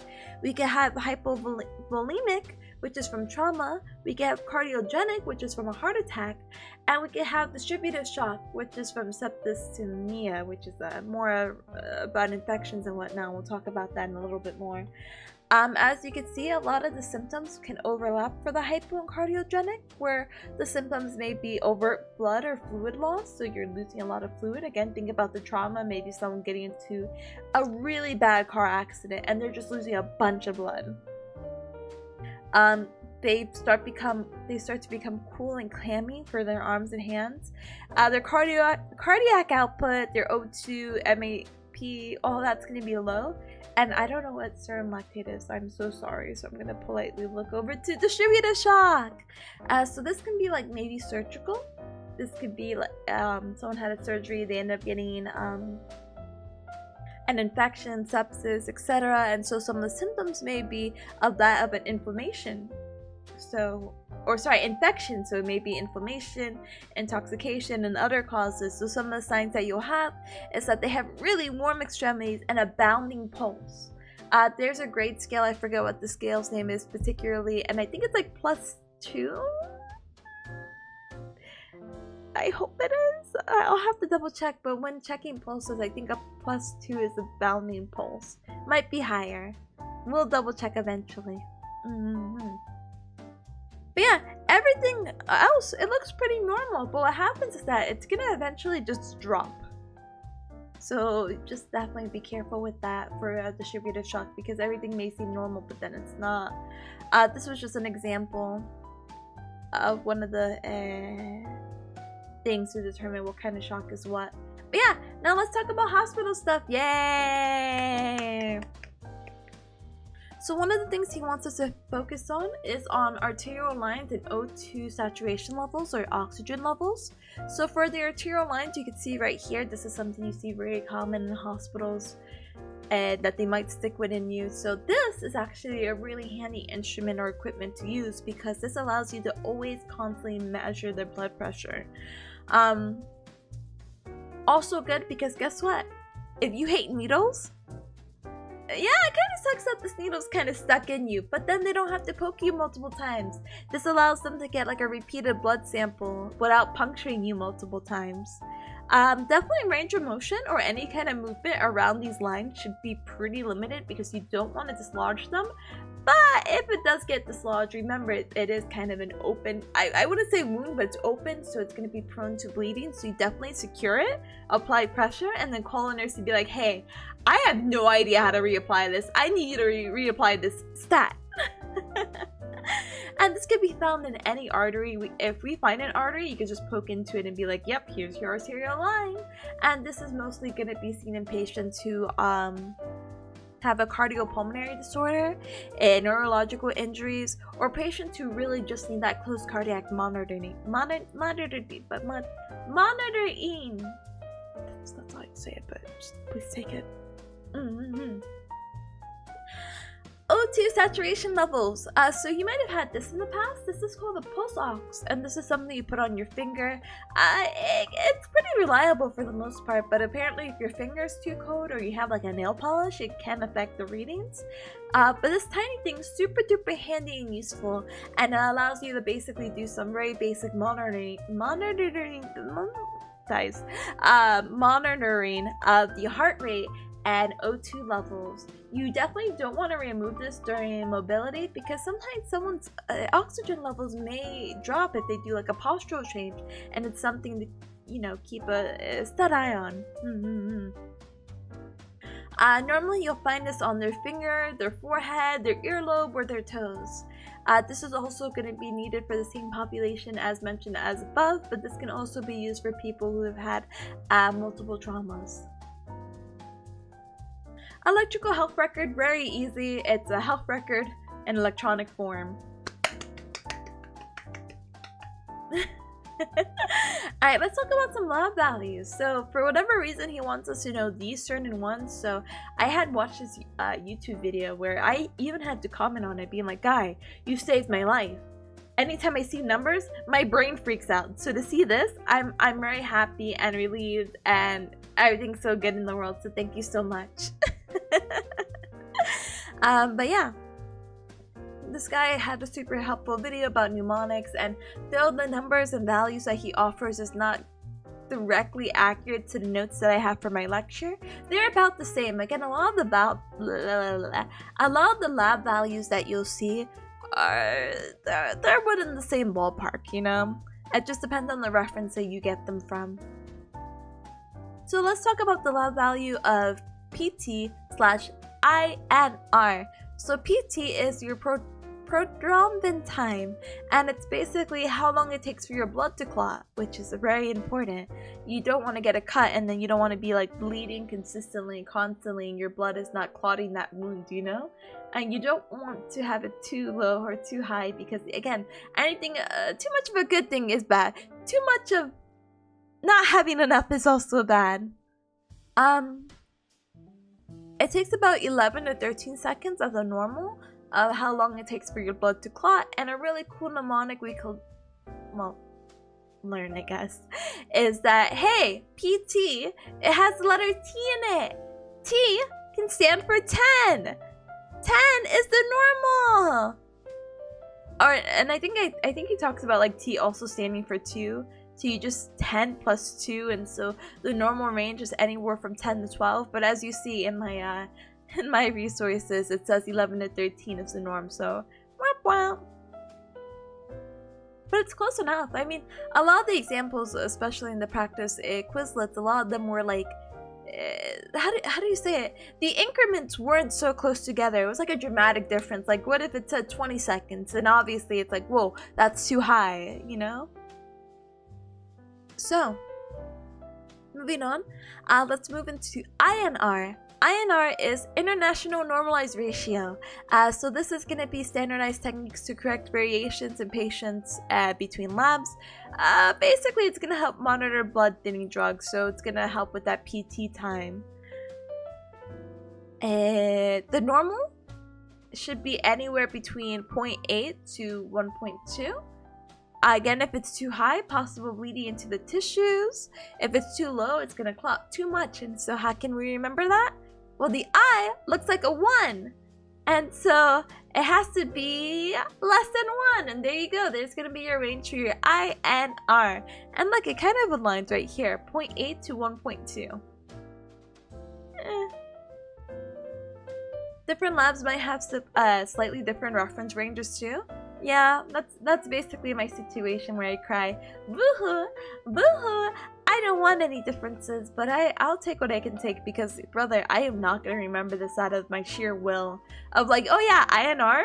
Yeah, less than 1. No, I need that mnemonic.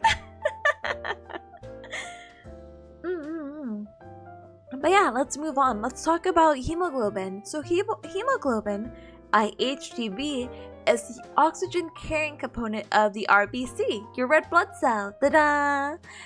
Getting the lab values for this is going to be very important, as this is going to assess that maybe if you have anemia or a lack of blood, blood loss, or you know, just to check your fluid balance.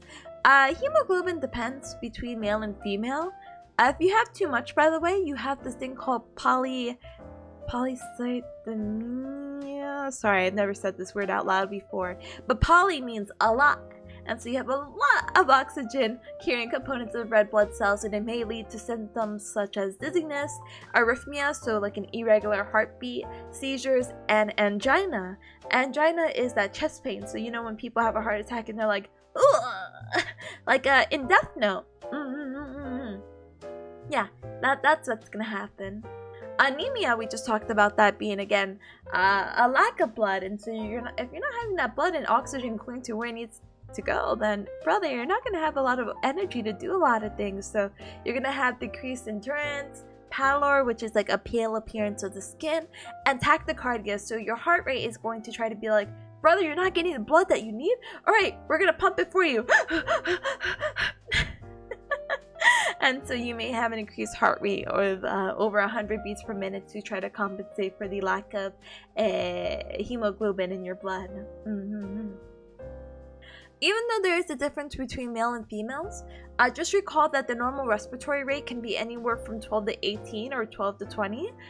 So a cool mnemonic is that if respiratory rate is 12 to 18, and respiratory rate is all about getting that oxygen in, so yeah, we can make that correlation with hemoglobin. So 12 to 18 is the normal respiratory rate. 12 to 18 is the normal for both male and female. So ta-da! Huh? Death Note angina? Yeah, basically. Robert says polycythemia. Cythemia. Poly is a lot. Yeah. Anemia and blood. Just need to look up the site part. Wait, the site is in reference to anemia? Huh. Weird. Anyway. Potassium! So potassium is very, very important. Okay? Okay! Potassium is the electrolyte importance for function of excitable cells such as your nerves, muscles, and heart. So go eat bananas or something like that. The normal range for potassium can be anywhere from 3.7 to 5.1. So let me say that again. 3.7 to 5.1. And a cool mnemonic of how to remember this is a little quirky, so please bear with me. A bunch of bananas? It normally has about what? 3 to 5 bananas in a bunch? Like when you go to the grocery store and you're like, yeah, I can pick up some bananas. This bearcat on the internet told me to go eat some. Yeah, so when you get a bunch, 3 to 5 bananas, you definitely want them half off. You want like a good deal. You're like, yeah, I'm not gonna pay full price for bananas. You're crazy. So that half part kind of goes in, and so the normal values according to the video is 3.5, that 0.5 coming from that getting the bananas half off, to 5. Does that make sense? I hope it does, because gosh darn it. I don't know if I could do it anymore. No, I'm just kidding. Anyway, and troponin, this is really weird because this wasn't in our unit notes, but apparently this is a protein that is going to be released into the bloodstream during a heart attack. I don't really have a mnemonic because it wasn't in the video either, but basically just know 0 to 0.04. That is the normal values. If you have too high, it indicates that you recently had a heart attack, so... Though he wanted us to know that, some of the Quizlets talked about sodium and also a white blood cell count, so we'll talk about that briefly, okay? So sodium is salt, and the salt is going to also be a very important electrolyte similar to potassium, where this is going to be very important for nerve conduction. So when, you know, like the Jimmy Neutron, where he's like, think, think, think. And the brain blast and whatnot, all those things happening are all the nerve conductions and whatnot, which is why salt is very important. It's also going to be very important for muscle contractions as well as cell function. So how can we remember this? If the normative values are 134 to 142, brother, those are just random numbers, I'm telling you. That I have to memorize? No, thank ya! So the mnemonic for sodium to know the normative values is going to be thinking about odd numbers. So yeah, your odd numbers are 1, 3, 5. Yeah, and then just add 10. So the normative values are going to be 135 to 145, which matches the range that we're given in our unit notes. So, yay! We can see that if we have too high, we have hypernatremia, I believe is how you say it.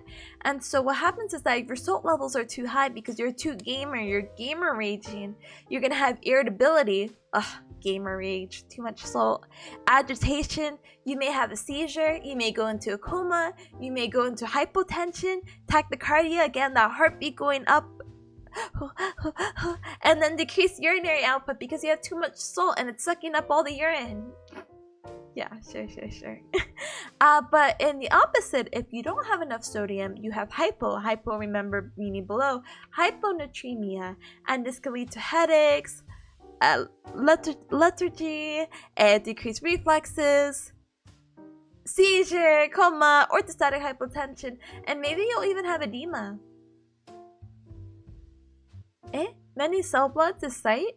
Oh, okay, thank you! Thank you for checking, because, brother, I will never remember any of these on my own free will. You're in deep trouble? Yeah, you are! You better watch out! It's a good joke. It's a good joke. Yeah! So, white blood cell count. White blood cell count, you guys have looked at, cells at work. That's the name of the anime, right? Everyone knows what white blood cells do, but you know what? I'll let you know what it does. So white blood cell, they can allow you to determine your functional status of your immune system, because as you know, white blood cells are going to protect against infections and immune responses, and so it can vary from 5.0 to 10. So how do I remember this? 5 and 10 are really easy numbers to remember, but the mnemonic in the video is wanna buy a car? WBC, white blood cell. And if you want to buy a car, brother, you want a nice car, but you don't want it that nice, So you'll go for a better car, maybe about 5,000 to 10,000, like maybe it's just like gently used. Maybe not in this economy anymore that you'll buy a car at that price, but yeah, you would normally buy a car from anywhere from 5,000 to 10,000. Ta-dang! Ichi, my son, hello! Ichi, my son, I don't think your bike was 5,000. But in case it was, heck. Hi, Ichi. Hi. Welcome. Thank you so very much for the support of becoming a sugar bear. Thank you so much for the tier 1 tip for 34 whole hecky months. That's insane. Here, I wave at you. Hold on. Welcome. I hope you're doing super well. Long time no see. How's the paperwork stuff? How's your move? How I feel like it was the moving season for a lot of people in the past like month, so I'm just like, how's your move stuff going? Yeah. Welcome on in. We're just studying again. Hi Zach as well. Hi. Welcome. Do your studies have anything to help me train my brain not to want to play League of Legends? I don't know. Sometimes you just have to like give in. Sometimes you just have to satisfy your brain or try to like bargain with your brain, like, okay brain, we can't play League of Legends quite yet, we have to do this really important thing and then we can play League of Legends. Okay, you just gotta barter with it. Buy that used car? Honestly, I don't remember how much my car was, which sounds really bad, but I remember I was paying it for a few years and bleh.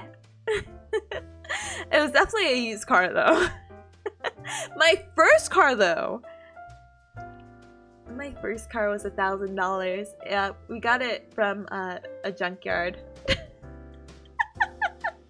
just needed a car that would take me from home to my college, from point A to point B. So, well, you can imagine how that went. But yeah, right? He's so mnemonic. Wanna buy a cat bear? No, thank you. Zach says Tip really told me to play League of Legends. It's over? It's over. It's so over. I'm sorry, my dude. But I've had like moments like that when I got really addicted to Minecraft. I was like, I want to play Minecraft. I want to play Minecraft. Minecraft? And it just like I that itch could not be scratched until I played it, but I had to again barter with myself. So wow. No, you're good, Ichi. No problem. The paperwork's doing okay. I'm glad Bird is taking care of most of it. I'm glad for you too. Don't mind me asking, when are you moving? Because you know, if you move next month, can possibly meet up in Germany. Yeah? I'm gonna go to Vienna to see Rip and New Friends in the Thanksgiving week. So if somehow all the paperwork is done and you have like a miracle transition of like customs and immigration and whatnot, we can hang out.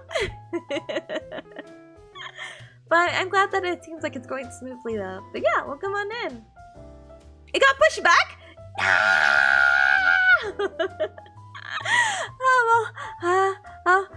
I will see you then. It wouldn't be like my last time going to the EU, you know? Alright, hopefully not, you know?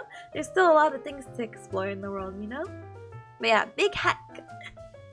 But it's okay. That'll be cute because you could be like, new year, new me, new location,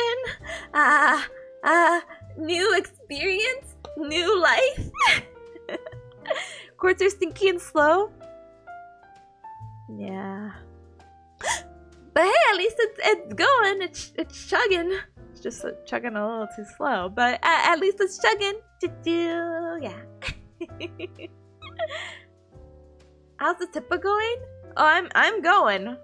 Let me zoom through these. Okay, so these are not my notes, by the way. These are notes that someone put. And we'll look at this a little bit later, but these are all like the equipment. We'll talk about the braces. We'll cycle back into them really quick.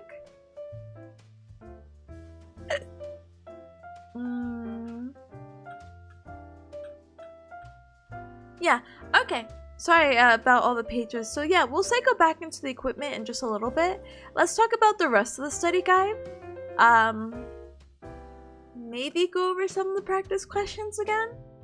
Maybe. And yeah, hopefully we'll be done in the next hour and a half. Yeah, I can't wait. Hopefully the study goes well. Thank you, Jay. Appreciate it. I have an exam today, so I mean, when don't I have an exam? But have an exam again, so that's why I'm just politely cramming. But thank you so much for the well wishes. I'm again sending you all my well wishes right back, and hopefully, again, everything just continues to be as smooth as it has. But yeah, thank you for the posture check. Thank you, thank you, thank you. And thank you, Robert, for the Bearcat School of Knowledge. Let's go. A little bit of language origins. But yeah, let's talk about patients and ventilators. So as you can imagine, ventilators are used to help you breathe. So it's going to help you move and propel gas or air into the lungs. So very helpful, very useful. We love air to continue living. And thank you, FTW. Thank you, thank you, thank you, thank you. So the function again is to help with adequate and appropriate air exchange that cannot be done because what if the patient is unconscious or maybe they have some weird pulmonary issue, which we'll talk a little bit about later. Again, the indications for this right now is that maybe there's some neurological business that's happening, or maybe the lack of musculoskeletal control of respiration that is affected, and that's why you need this ventilator to help you breathe, because remember, we have cranial nerves that can get hacked up, hence the neuro aspect, and musculoskeletal we'll talk about again with the potential causes of, again, affecting that breathing and why we need that ventilator.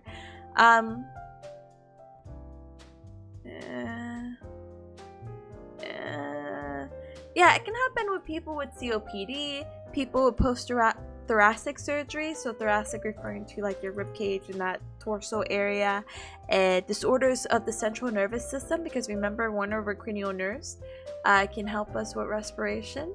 MSK disorders such as a spinal cord injury, traumatic brain injury, ALS. Remember the ice bucket challenge? That's ALS. GBS, or oh, my head pads are so far. At least you're patting my hat. I didn't realize how down I was. Blah. Thank you though. Fairy's like, that's me. Thank you. Don't let it be you. Don't let it be you, or at least let it be temporary. That's me coping with my life right now. I'm on the ventilator. But yeah, GBS, which is central nervous system disorder, like it's a deterioration. And poly. Okay, we're done with ventilator talk. I don't want to talk about that. I guess we could talk about this, but we talked about the arterial line. But the central venous pressure catheter, it's apparently something similar to an IV. It's much longer than an IV, and it can help get patients their medication, fluid, bloods, and nutrition through the central line. It can also be used to draw blood. A really cool thing about this is that it can be inserted into the vein near the heart, or actually it could be inserted all the way up to the heart, which is crazy. I don't want any like needles like that going into your blah blah. I don't want any of that going to my heart. But I mean, if they have to, I guess it is what it is. There's another kind of catheter that we can use, so as you can see, these notes are not mine, so I apologize, but this is going to be very important because the Swan-Ganz catheter, however you pronounce it, I'm so sorry, it's going to help you measure continuously the pulmonary artery pressure and can detect very subtle changes in the cardiovascular system. This can be placed through any of your veins, mostly through the internal jugular vein, which is by the heart, the subclavian vein, which is below the collarbone, and or to the groin. And people with this type of catheter really need to be careful, because if this is placed by the subclavian or underneath the collarbone, we can't really bring our hands over our heads because that might pop it out, and again, really don't want that to happen, especially if we're trying to keep careful monitoring of our how do you call it, our cardiovascular system. But yeah, Hickman's catheter is very interesting because this is also going to allow for the administration of medication.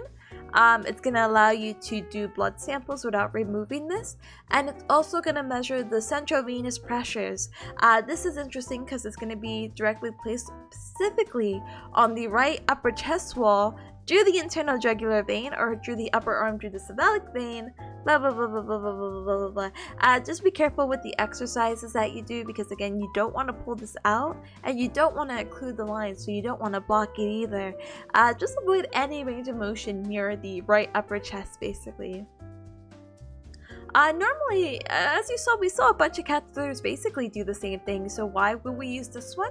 Apparently, this one is more commonly seen with people who have recently received a bone marrow transplant, other cancers, or maybe they had some type of severe trauma that is an indicator for this kind of catheter. Let's talk about forefoot loading of the shoe. 4-foot offloading. I don't have a picture for whatever reason, but think of like, let me grab a picture.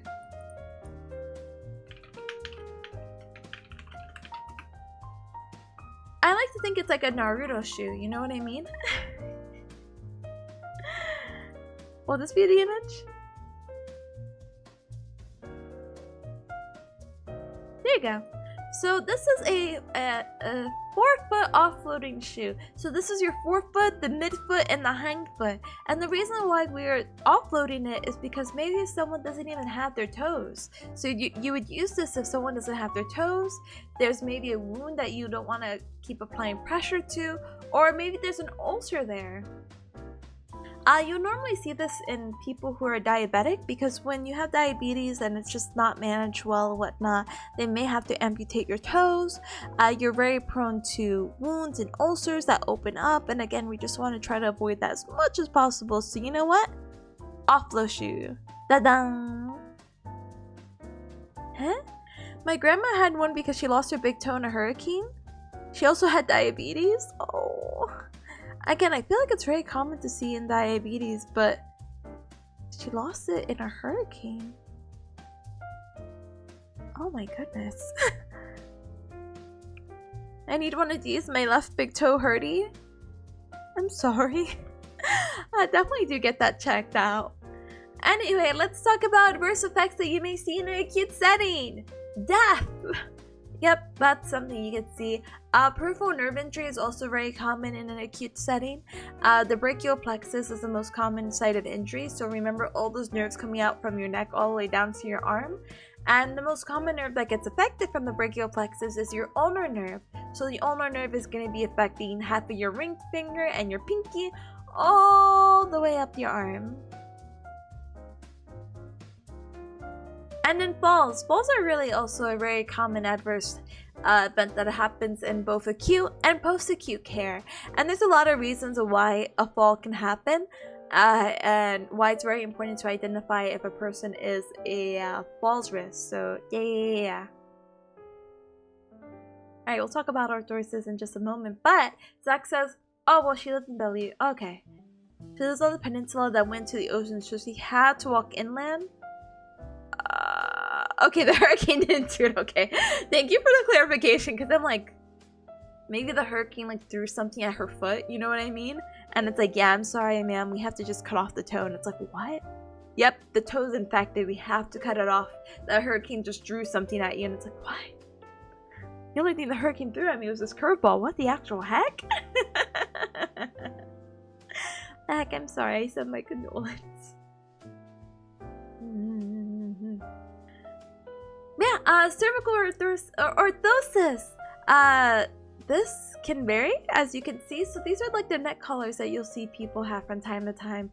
It can vary from a soft collar, as you can see in this image, and these are for people who may have had whiplash. So whiplash is that common motor vehicle accident where the head goes forward and then it goes back. That's whiplash. Or maybe they have cervical weakness. There's other collars we can use which are more rigid, and this is going to be helpful for people who maybe had stable cervical fractures, so people who maybe broke their neck in some way, some form. And this is going to limit flexion, extension, lateral flexion, so you're side bending from here to here, and rotation. The Aspen and the Miami J collar, though, are going to be very good in a sense of someone who maybe went through a the tracheal. They need tracheal access, and maybe they had some type of surgery, so they can have the tube going here, so it can help you, you know, live. maybe you need something a little bit more serious. So maybe you need both for the thoracic area, so as you see the ribs, and the neck. This is going to be for much more severe injuries. You can also have maximal control ones where we have the Minerva or the Halo, which we'll talk about a little bit later. The Minerva is also going to be non-invasive, and it's going to help again support the thoracic and again do a little bit more control at the chin and the forehead. While the Halo, oh goodness, the Halo, it's so bad. They put screws in your head. They need it so stabilized that they will fix into your skull 4 screws, and basically they're like, okay, good luck, have fun, stay there for a couple of weeks and we'll get you out immediately. But they need their halo secured. If it's not secured, they have a high potential possibility of dying. But yeah, as you can imagine, there are going to be some complications for screwing in, what you call it, screws into your skull, because the pins can lead to some skin irritation, some nerve damage, some TMJ dysfunction, and dysphagia, so again, difficulty with the swallowing. This is resources outside, but he wanted us to know about blood levels with bone marrow problems. So let's politely read this really quick. Hi Dom! Hi! Welcome on in, welcome. Thank you for the hydrate. Give me one moment. One moment.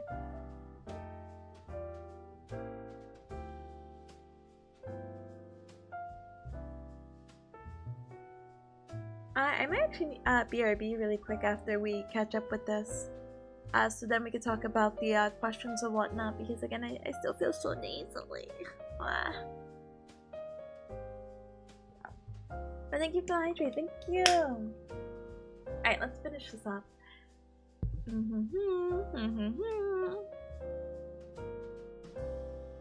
This doesn't say anything! Alright, so I'll look this up later. And then this was really weird because he just wanted us to know about pulmonary embolsions and congestive heart failure. So to make our lives easy, I just grabbed the Google thing. Pulmonary embolsions is where you basically have a blood clot in your lungs, which is bad, and so you may have like a sudden shortness of breath and chest pain. This is really common, unfortunately. But yeah, you could potentially die from this. That's all I got, I'm sorry. And then congestive heart failure, very common as well. It's a chronic condition of where the heart doesn't pump blood as often, and it's unable to fill and pump, and so you may have symptoms such as shortness of breath, fatigue, swollen legs, rapid heartbeat, etc. And apparently some treatments that you could do is eating less salt, limiting fluid intake, and just taking the medications. Alright, and then here are some questions, so we'll go over those really quick, and then we'll take a little break, and then we'll go over all the lines and equipments and races, and I think we should be able to finish that one in the hour, so yes me. At 4 o'clock, I think we're still on schedule for our Suica Game, so yay. Alright, so I don't know if these questions are right or wrong, and actually I don't even know if they're worth going over. This might be something I most likely will try to do at my own time, because I did solve this.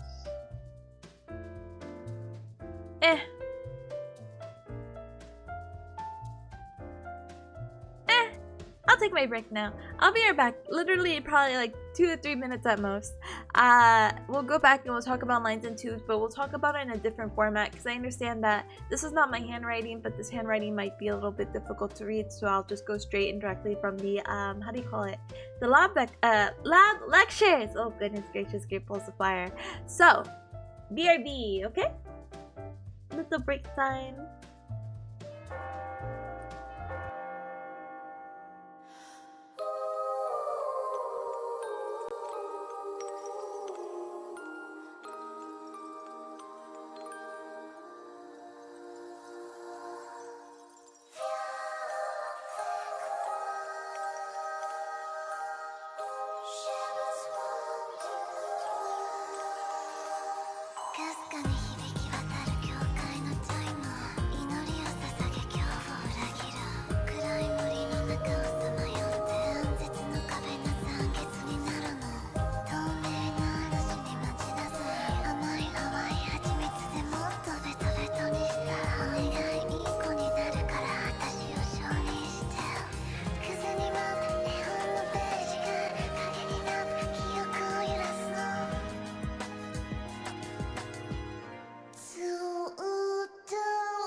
I've come to the conclusion I don't want to do this. No, I'm just kidding. Anyway, I'm back. Life is good. So if you missed it, I got you. Raffle again. Alright, so I took a little bit longer because I literally went to go pee. Pet baby pees. Well, pet baby pees and pee, you know. And I come back and my classmates have like left 22 messages, so I'm like, huh? And so I was telling them, I'm like, hey, I try to solve these questions like to the best of my abilities. Can someone like clarify? And they're having like a whole discussion, so I'm like, oh, okay, Pog. So yeah. Anyway, so we're back. We're gonna be talking about some of the equipment, lines, and tubes that you'll see in an acute healthcare setting. I do want to start off this as much as I want to go as fast as I can with this.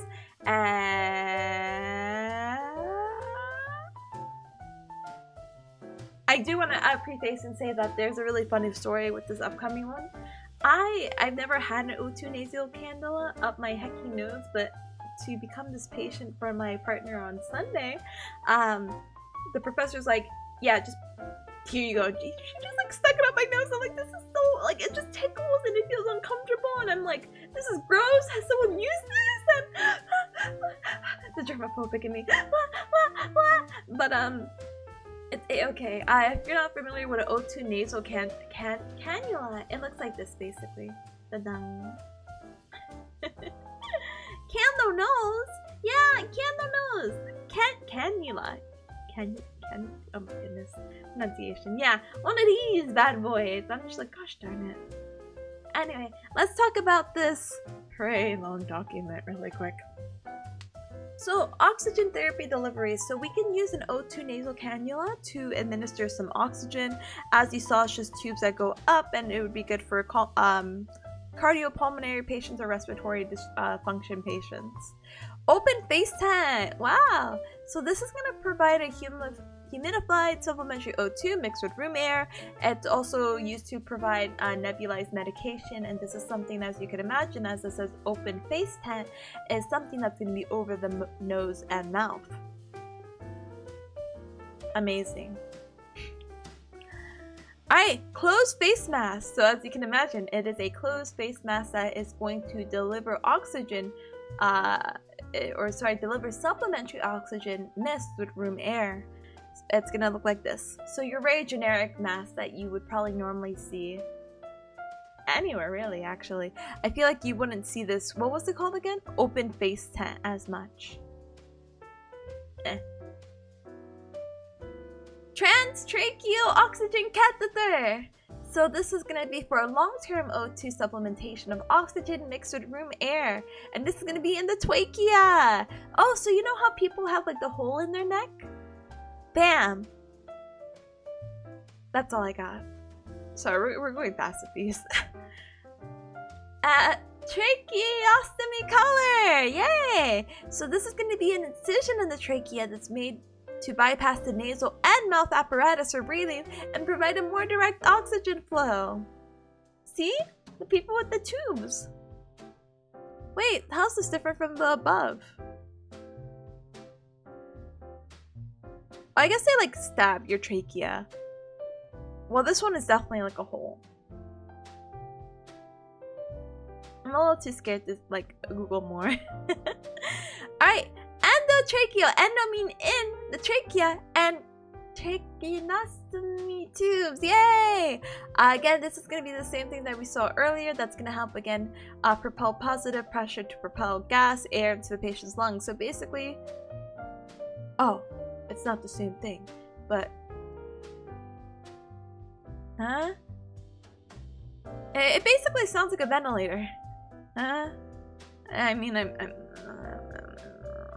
this is good for patients with disorders of, let's say, consciousness, and those with disease that create impaired control of respiration and interfere with gas exchange in the lungs that may require the use of a mechanical ventilation. Okay.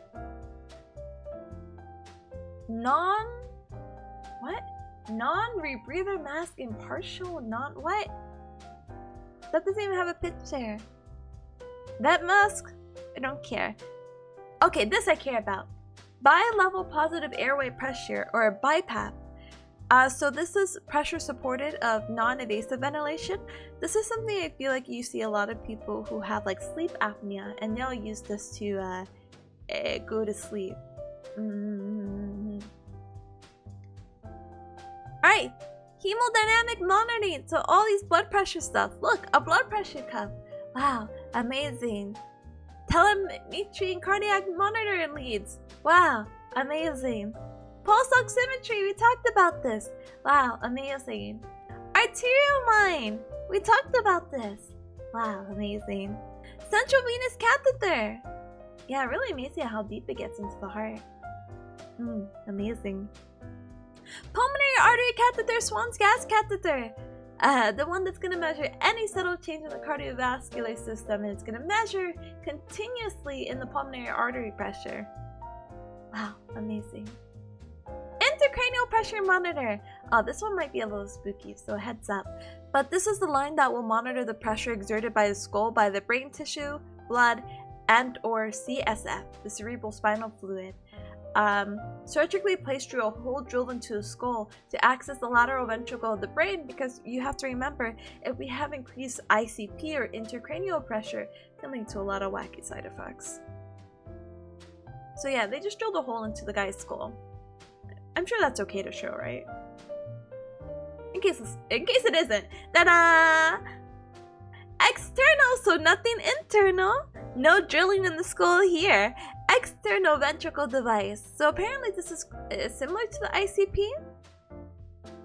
Let's see. Similar to the ICP monitor that is directly inserted surgically into the brain to monitor. It differs, drains the fluid and blood in excess, reduce swelling and help maintain a more normal ICP reading. Okay! Medical surgical management devices. Chest drain tube. So it's going to help remove air, blood, and or fluid from the pleural cavity, so your lungs. And so you'll see these wacky things, and these are very, very interesting. Populations that this would be good for is populations that you would see that have alterations in their fluid production and retention, and this is most likely going to be someone who may have some cardiopulmonary pathology or trauma. Lumbar drain. So we're going to drain the cerebral spinal fluids from the subarachnoid space in the lumbar spine, and this is going to be used to treat some of the leaks that we may have or dural tears. So you might see someone with this. Ta-dang! Jackson-Pratt drain or surgical drain. This is implanted at the surgical sites to drain excessive fluids. So as you see, he's getting drained real good. Again, this is going to be for post-surgical general populations, common with status post-mastectomy, gastric bypass, or any, I guess, orthopedic surgery. I think we saw an image earlier. Yeah. NG tube or a nasogastric tube. This is going to be helpful in removing fluids or gas, evaluate the digestive activity, administer medications, provide food, provide treatment, and obtain specimens from the gastric system. So this is something that's going to be from your nose to the esophagus to the stomach. This person's not allowed to have food or drink by mouth. It has to be by this tube that they stick up your nose, basically, and go straight into the tummy. I don't know why this is in Spanish. Oh, you can't see it, but I'll pronounce it. Sonda naso gastrica esophago esto mango. I hear all Spanish speakers cringing from their seats. Why is she saying stomach like that? Alright, what about peg? Peg or pedge? Peg? Does that really change? Wow, so multilingual! Oh, you know me, I'm the multilingual queen! See? So, percutaneous endoscopic and I said I was the multilingual queen. I might as well be all the medical terms. Gastronomy? Yeah, whatever. And the junostomy tube. So you have a peg and tube, and so this is going to also help with food and stuff. It's going to be the administration of nutrients, medications, as well as remove fluids or retain specimens from the GI tract. Yeah, this one goes like straight in rather than going from the nose. Hickman's, we saw that. That was the one that goes to the upper left chest. So this is going to allow for the administration of medication, remove blood, and measure the central venous pressure. Ta-da! See? And it's very common for people who have that bone marrow transplant, other cancers, or severe trauma. Vascular access port. This is someone who has long-term chemotherapy, hemodialysis, TPN, I don't know what TPN is, I'm so sorry. Again, this is not my specialty. I'm probably better at braces because I have an orthopedics and prosthetics class that talked about this, but holy heck, this is all really new to me, so I apologize. I'm just reading this and hoping that none of this is on the test. And our other infusion therapy needs. So this is really good for your cancer patients or someone who may have kidney failure, and they'll stick this implantable port again for, what do you call it, getting that access port into the vein, apparently. AV, arterial venous fistula, and so this is for people with long-term dialysis, and this is going to be used for on the upper extremity forearm, and it's going to look like this. Sure. Intravenous infusion line. This is going to be to provide fluid, nutrition, electrolytes, medications, and they're often placed in the superficial veins of the arms and legs, so they look like this. So something that you see in your general population to help them again get those nutritions and making sure they're okay. We're almost done. PICC line, the PIC line, the peripheral inserted central catheter. This is going to provide IV access to administer total parenteral nutrition. TPN. Medications, fluids, blood products, or even chemotherapy. Yay! This is good for general populations, those with cancer, failure to drive. What? It's gonna be my next stream title. Alright, rectal pouch and tube. This is to temporarily collect stool into an external collection bag, and also used for infection control in case someone has C. diff. I was like, please don't show me someone's rectum. Again, infection control, C. diff, disorders of consciousness, and spinal cord injury, just to, I guess, get a sample. No, they said drive. Thrive. There you go. There you go, closed captionings. Failure to thrive. Thrive. I had problems with my teeth sounds going up, so I apologize. Where the nature in, you know, outside, the word tree sounds like the number 3. So I have to really focus on where to like place my tongue to my teeth, apparently. But you're supposed to like touch like the 2 front teeth. Anyway, colonostomy bag. Oh goodness. Surgical procedure creating an opening for the colon through the abdomen to eliminate stool into the external collection bag. May be permanent or reversible. Da-dang. And that's what it looks like. It's very common. There's a Texas catheter, or also known as the condom catheter, and this is to drain urine from the bladder. This is for people who lost their bladder function, perhaps from a spinal cord injury. Yes. Foley urinary catheter. Same thing basically, but I assume for females. Yep. Ventriculoperitoneal shunt. Gosh darn it. It's gonna drain excessive cerebral spinal fluids from the ventricles, from the abdomen.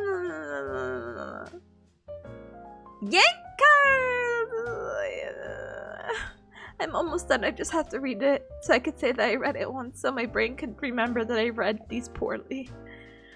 So this weird word is gonna be an external suction device that clears secretion from the oral cavity. So this could be for swallowing disorders, dysphagia, decreased cough reflex, and respiratory dysfunction. Wound vac. Oh, breath loss. Oh yeah, no, I can't treat that.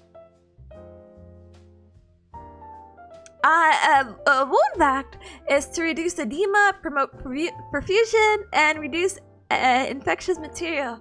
The picture that I was going to scroll to is someone who has a type of ulcer that is unstageable. So basically, like, think of their skin being charred. And that is the best way I could, you know, describe that.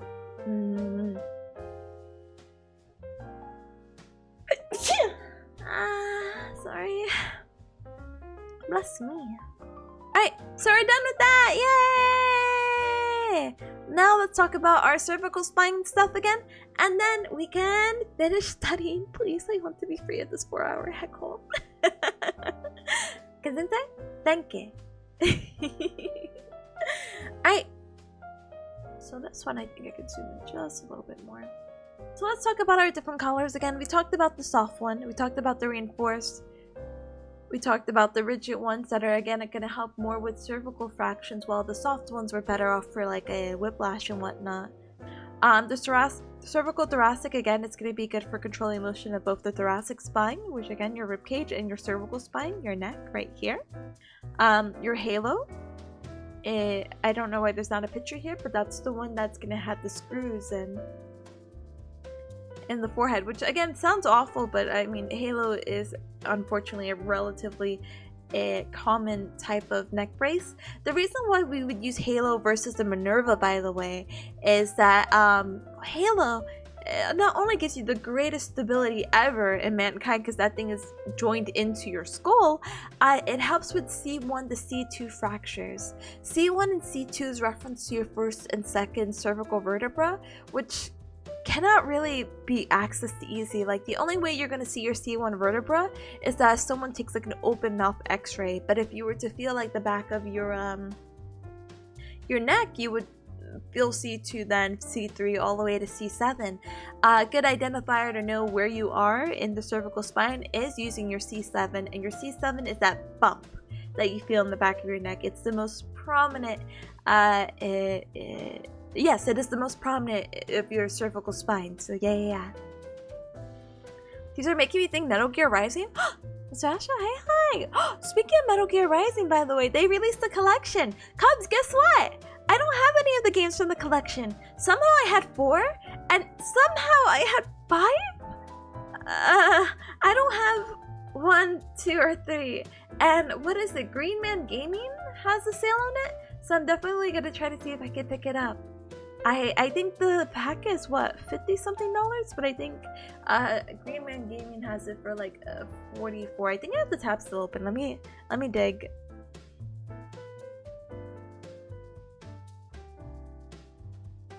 Oh yeah, I still have it. Yay. Oh, let me delete the extra. Is it like this? Give me one moment.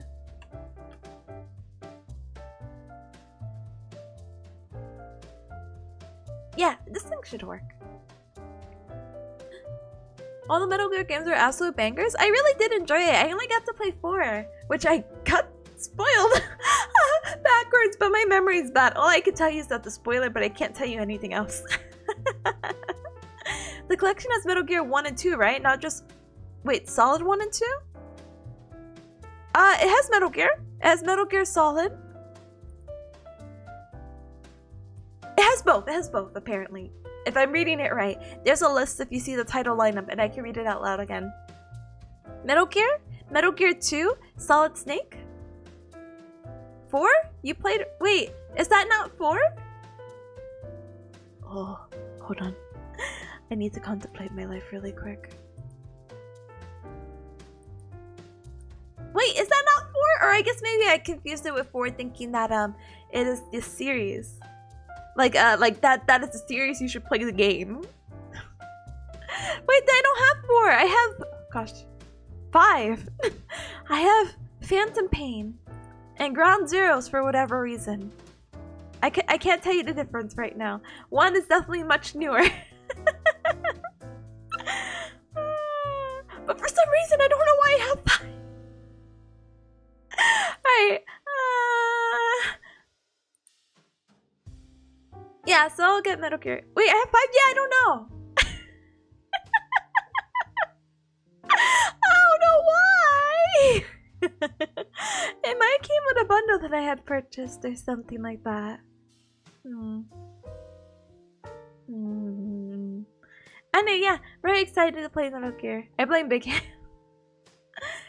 Maybe. I don't think she gifted it to me or anything like that either. I wouldn't have just brought 5, you know what I mean? There must have been like a really good deal and I'm like, yeah, one might as well.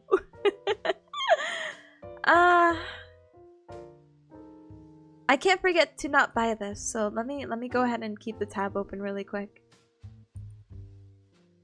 Because, I mean, part of me is like, well, I could wait for a sale, but I do want to play Metal Gear. But now I don't know what Metal Gear to play. I don't know if it's gonna be, solid or not. Gosh darn it. Anyway, while that does its thing. Yeah, so Halo Vest can support C1 and C2. But Minerva is the same thing, but not as evasive, but it can't help with C1 and C2 injuries. But it does have a 3-point of contact. As you see, it can help with the forehead, it can help with the chin, and it can help with the torso. Here's a Night Tailor brace where it's going to help with unrestricted rotation, but it will definitely restrict your flexion, so bending forward, bending to the side, and extension, so bending backwards.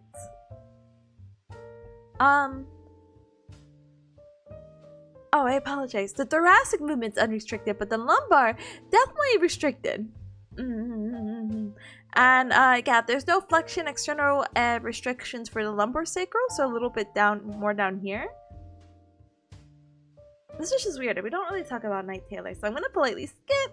We talk about the Druid brace a lot though, the hyperextension orthosis. So this is just gonna be something, as you see it, you don't see the back of it, but it's gonna prevent flexion, so going forward, and it's definitely gonna encourage more hyperextension or going backwards. I think this is good for people who have compression fractures that are more anterior or to the front. So yeah. I'm skipping these two because I haven't heard of them ever, but I guess I should read it. Milwaukee brace at least is good for scoliosis apparently. Lower extremity, you have different kind of stuff. So you have the short leg walking boot, you have the AFO, and I don't want to go too much into this because this is something from prosthetics, and first of all, I don't really think they're gonna go super into it, and second of all, at least I'm vaguely familiar, but at least I can show you guys what it is. So the walking boot is something you probably see for a lot of people who maybe had like an ankle fracture or sprained their ankle, or maybe torn their Achilles tendon like my classmates. So having that immobilization is going to be very useful because it's going to allow for weight bearing, but it's going to keep you safe. This kind of AFO, this one in particular looks like it's spring leaf, which is going to help give like an extra spring into someone's steps. So it's going to help them with their gait cycle, and it's going to help stabilize in various areas. But not as much because, as you see, this is kind of like a slightly curved line. Knee immobilizers? Yeah, you cannot flex your knee, which is going to be bad for your gait cycle, but it helps promote extension, so yay! But I definitely wouldn't walk on it, like, at all. Drop leg brace, this is for someone who needs intermediate rigid immobilization in comparison to this one where it's very rigid. This allows you to bend the knee at least, and can also extend it. It's kind of a what you need at the time sort of thing. And yeah, I think we're done! Yay! Alright, Cubs. I'm done with this. I don't even think I'm gonna do a separate stream. I don't think it's worth it. Hi, I will just keep it into the title of the YouTube, and hopefully my how do you call it? My capture card works. And if it doesn't, hi Laminda, hi, welcome. Made it just in time for me to switch over because I have to speedrun this game because I just want to play it. This is what I've been waiting for 4 hours. But yeah. Hi, welcome. Give me one moment. Let me politely BRB cups so I can get this set up, and so then I have enough time in between to potentially politely wrap up, and then I have some time to go through some Quizlets right before the exam. I take the exam, and life will be good. Hopefully. Anyway, I'll see you guys in just a moment, okay? BRB.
私はここにいるから曖昧な未来であって何も怖くないよ差し出された手に触れて絡まった糸が優しくほどけた不条理な傷で舐めてあげるから星の夜にね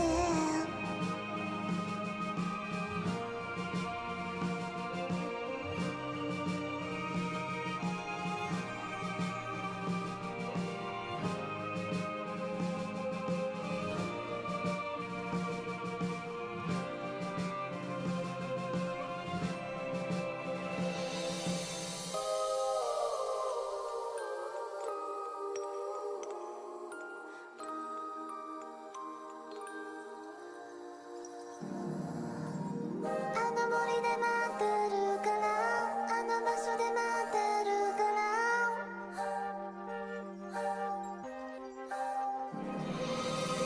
あの場所で待ってるから空っぽな世界の中全て壊れちゃっても鮮やかにもがきながら時間を歪ませながらも見つけて花びらがゆっくりと二人を包むよ星の夜にねえねえ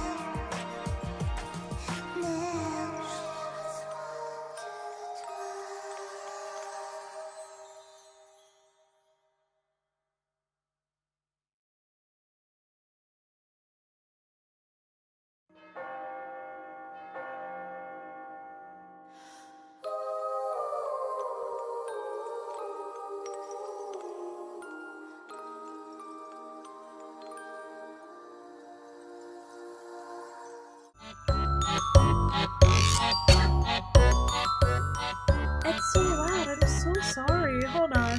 I didn't realize how loud it was. Oh my goodness. Alright, cuz guess what? You get high definition Suica Game. Isn't this such like a different comparison to yesterday with the webcam? So spooky. I know the music is really nice actually. But do let me know if it's still too loud. It's my first time hearing it or seeing it since the update because I kept playing the original because you could just switch it. Wow, the camera's really good. Yeah. $500 webcam, you know? I'm just kidding, just kidding. Yeah. Let's go ahead and get a little bit of Suica started. Eh? Eh? Okay, I was like, Keith? Look at the little cloud! So cute! Alright, so I'm trying to beat my score in 1968. If I can beat that, I will be the happiest little bearcat known. But the faces change on the fruit, so that's actually like super cute. And the goal right now is to get a pumpkin. So that's like very, very cute.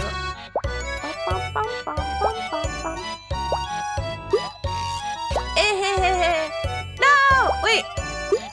Wait, no, I thought of it wrong! No! My dreams, my aspirations! I'm not looking at it correctly and I'm throwing! But it's fine, because it'll all work out. We'll just start. We'll just... Thank you. And they'll push eventually. And I just... Yeah, sure. I just want this to touch. And we'll just wedge it in between this. Or we don't have to do that, I guess. That's fine. I'm sorry. This is what they call a warm-up round. And so, no bully. Okay, finally. Oh, I don't. Do you think that will wedge it in more?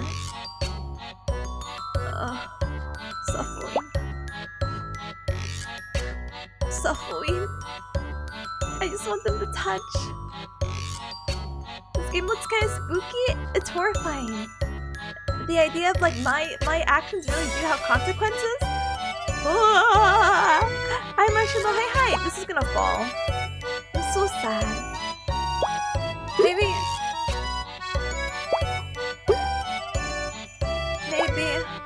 just maybe. Thank you. Thank you! This is what I've wanted and been dreaming of! Alright. Please touch. Do you think if I continue to wedge the strawberry? Okay. But, yes! And the grapes just need a touch! No, don't separate. Don't separate! Don't separate! Push! Gosh darn it, these grapes are holding this cantaloupe.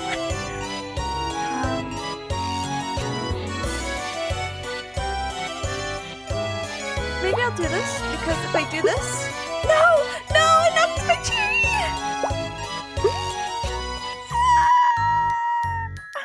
It's fine. It's fine. It's fine because, it's fine. It's fine because I'm not thinking anymore. Please. Okay, so we get this. So we get this.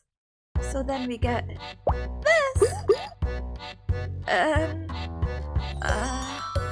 These will touch now. These will touch now. Thank you. And that would touch. Alright, we're gaming now. Alright. We'll put a strawberry here. Oh no, I forgot the 2 strawberries make a grape. Oh, gosh darn it. It's fine. You think I'll push it? Wait, you think... Oh, wait, I'll let the game figure it out. Please push a little bit. Oh, but my grape is gonna wedge. Oh, the small sacrifices. Hold on. No! No! I wanted it to roll off. It's fine. It's fine. It's fine. It's fine. It's no longer fine.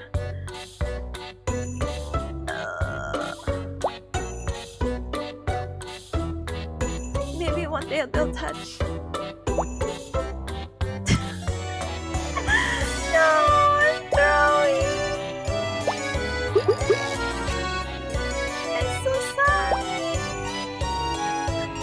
Oh wait, maybe I'm not throwing. I'm throwing still.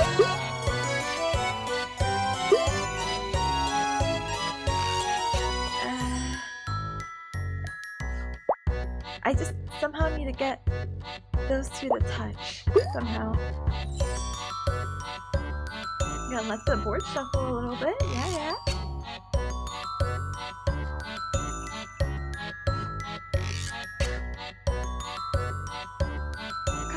Darn it. It's like not the worst, you know?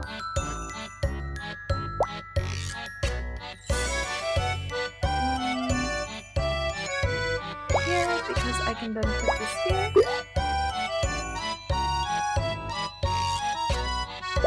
That cherry will eventually drop, I'm sure.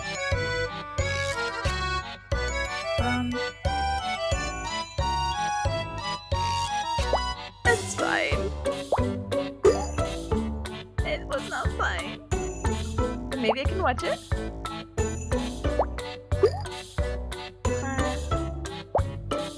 Okay, we're doing okay. Alright, let me think. So this will turn into the orange. Yeah, this should be fine.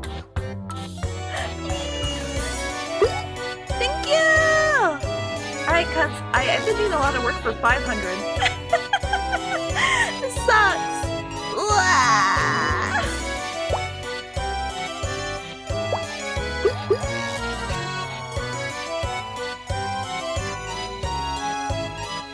Hold on.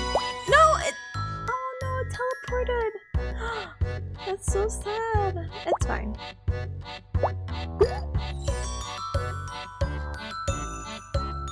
It's fine, because this will touch, right? No? Please touch? Please wedge yourself in there somehow? Of course I got a strawberry. I'm gonna end it all. No, I'm just kidding. It's all about the long game? Hell. It is about the long game. Okay.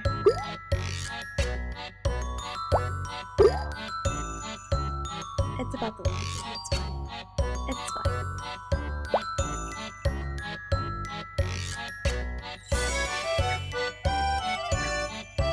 fine. Fine.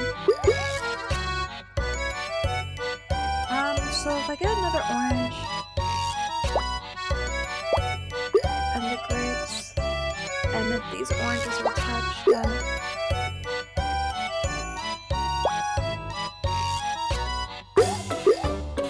okay, but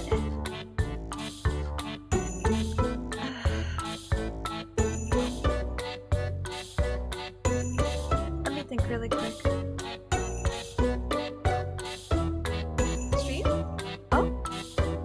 Oh no, it's healing? Oh, thank goodness it's healing.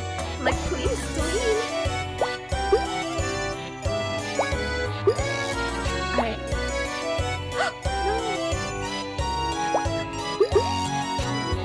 Okay. I could... Okay, if it goes to orange, it goes to red. Which one do I put it with?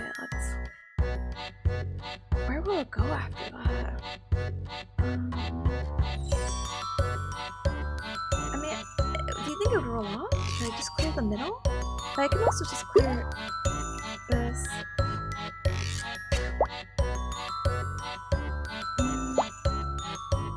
No! No! Wait! Okay, hold on. I didn't think about it. This sucks.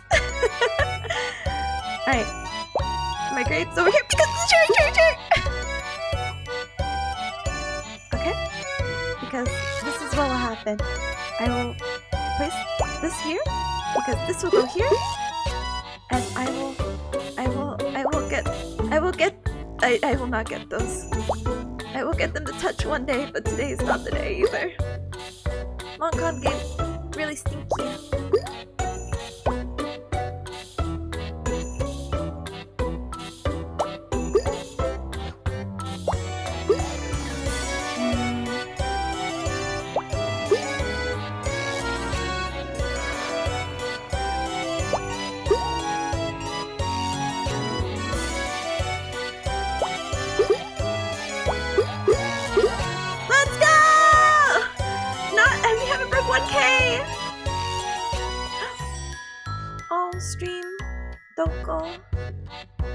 Stream, please. Not on the watermelon game. The poor stream is struggling. I know! I noticed! Why now? That's okay. I won't be mad. I will just be very disappointed. I believe. I don't think there's anything else I can do during these trying times. I'll sigh. Hold on.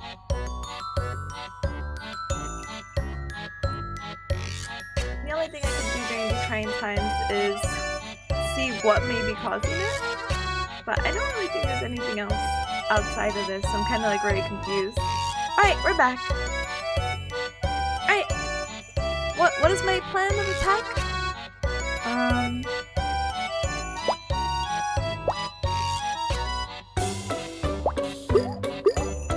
No, okay. Yay! No! No! That's fine. Well, wait, the 2 strawberries will make the grape. And they will touch? They will touch? Okay, but if I do this... whatever. Okay, they're not touching. They're further separating. So sad.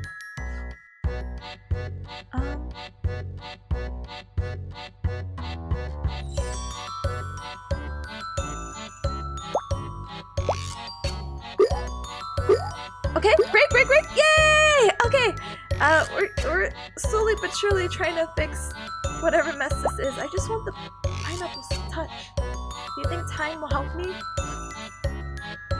Oh, the tension. Let's go! Not a pumpkin! But we broke 1,000. Okay. Gamer. So gamer. Tired of these cherries.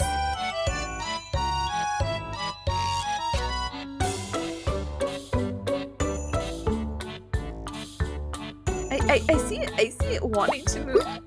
I can try to help facilitate the move. I cannot really guarantee too much, unfortunately.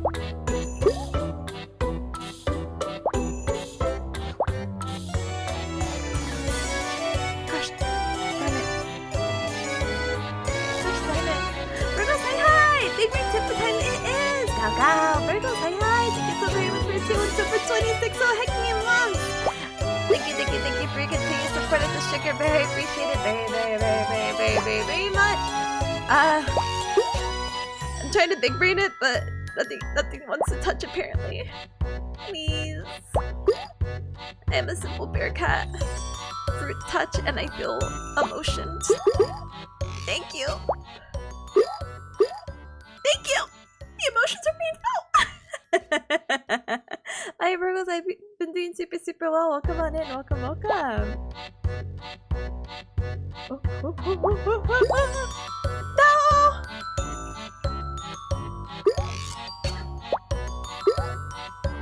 Hush. Thank you.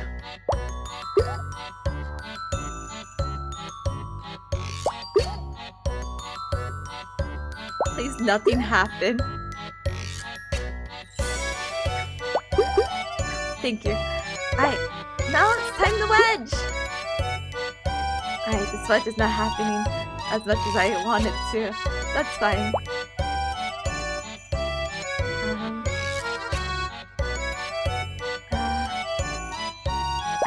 I don't know. My biggest fear right now is just it rolling over. Okay.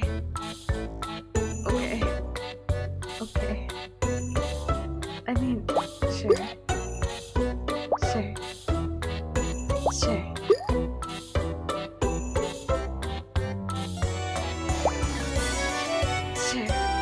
Because if they could touch at least. I think I'm just forbidding the touch. Oh no, I forgot to clear that out. No, now I'm just playing a dumb game. Alright, dumb game.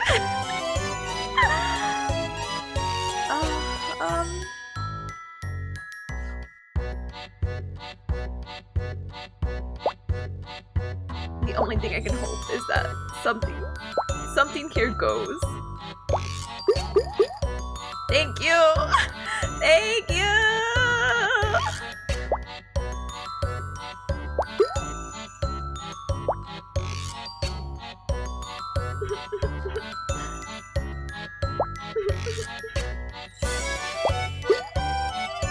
Alright. Oh, please! No, but it might shoot the top one up! Okay, maybe that will do something. No way.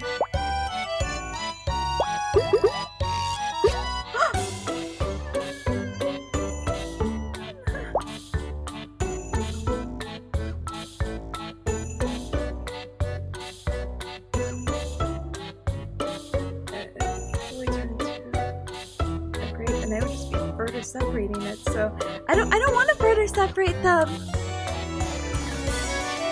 Okay, here. Oh gosh, I see the dumbness I did, but it's fine. It's too late. Okay, but if that pushes somehow and turns into a grape.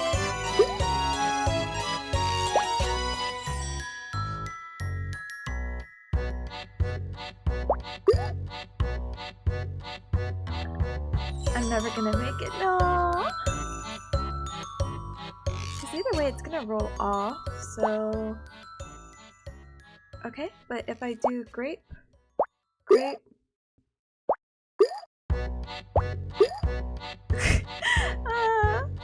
was good for the combo.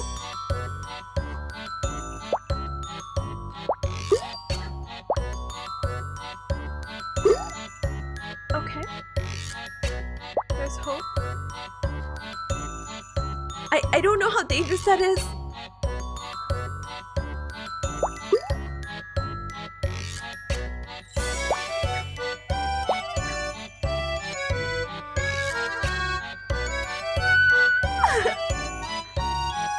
It's fine. Because I had a really good game. And oh, please.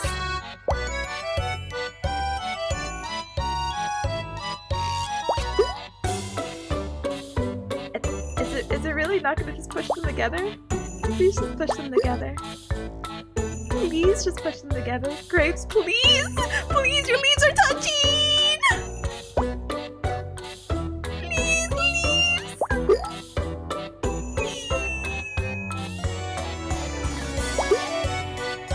No!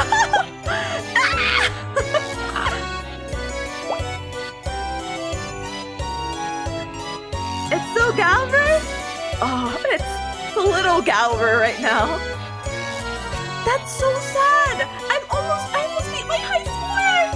I just need them to touch! Do you think they're spinning? Do you think the game will be kind and I'll randomly shoot it to the right?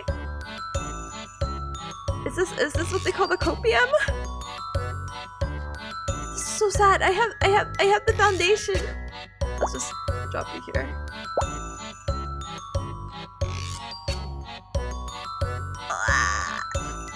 Thank you. It's fine. It's Galva. It's okay. That was good for a warm-up round. If I do say so myself.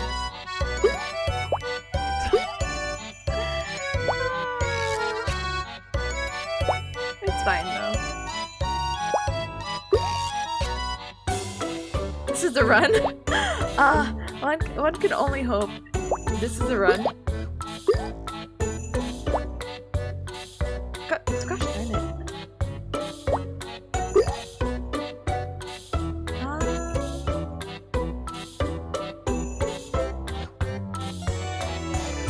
Let's just get them to touch. It's fine.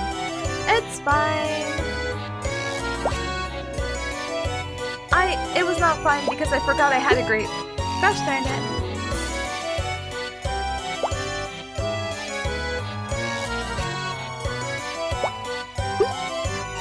One of these, please touch! It probably wouldn't help if I was wedging them, but it's okay. I'm just gonna do a cute little pile and keep pushing it, and this will be the random one. This is so sad. Oh, I'm not sad anymore. Alright, please wedge! Oh, whatever. Wait, that's not the one I wanted. Please wedge! Please? Please? Please wedge!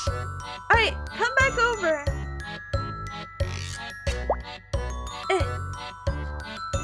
I don't have any more. What? I don't have strawberries? I don't want to separate them.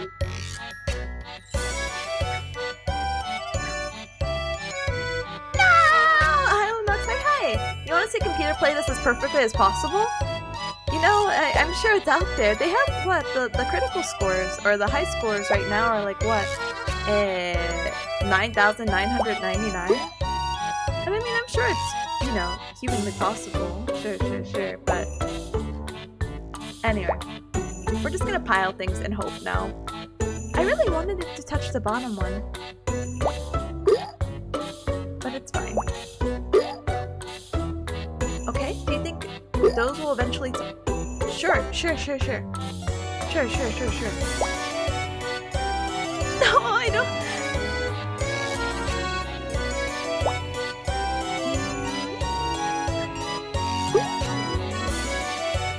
Strawberries touch! Oh gosh.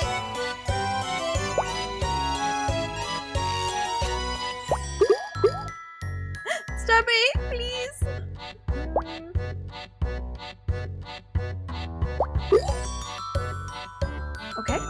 Okay. Miracles do happen because, sure.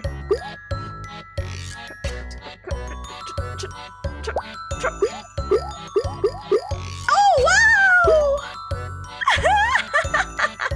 The random strategy actually paid off. Gamer! Oh my goodness gracious.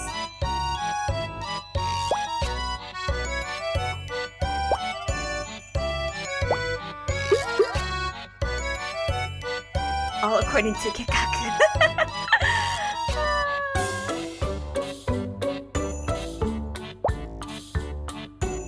You wonder if it's someone spoofing the traffic? I mean, there's always all those possibilities, unfortunately.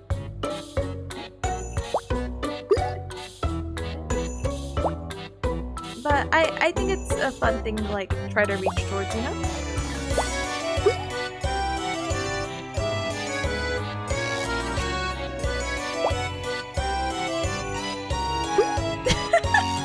I'm like, oh, I guess it's truly whatever. I'm just heck of a nerd. Oh my gosh, no, I don't want to keep it. Oh, it's fine because this and that will touch. I need these cherries.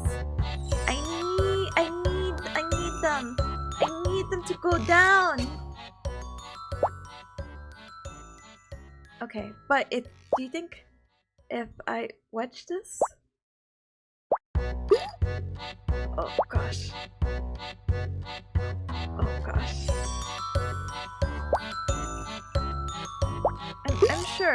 I'm sure I can get another orange.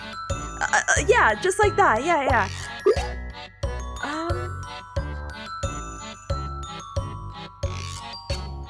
Because then maybe the bottom ones will touch then, right?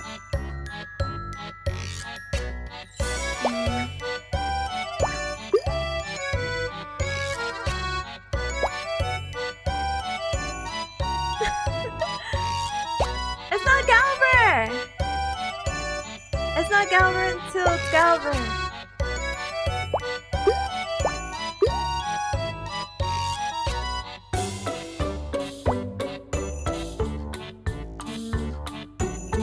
It's just so sad.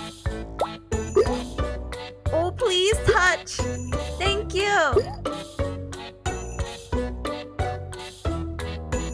You know, everyone keeps referencing 2048, but I don't know what it is actually. But a lot of people are like, oh, it's just this game, but with fruit. And I'm like, oh, nice.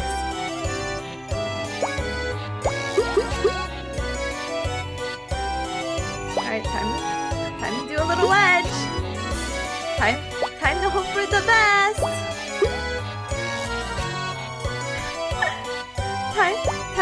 Time to keep hoping. Oh gosh, what does this turn into? An orange? I just want to know if you could go over. Please touch! Yay! Okay, yes! Yes! Oh, goodness gracious. I have so many,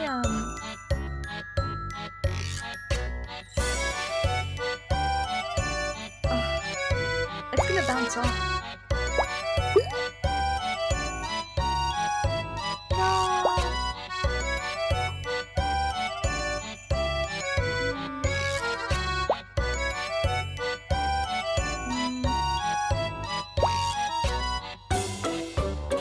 I might be hecking it up now. Hold on.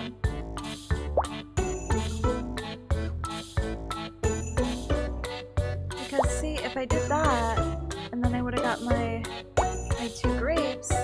And I mean, not that it matters because I could still get it over here, but...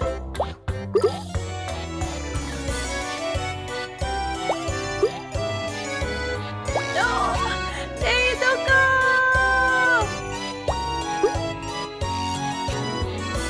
Jerry! Keep pushing!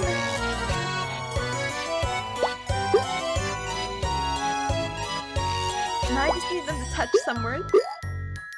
Okay, thank you, thank you, thank you. It's game over if you make a pumpkin? No, I just need to beat my score. That's my goal for the day. I don't want it to be game over just because I got the pumpkin, but I also understand that that's how this game do be.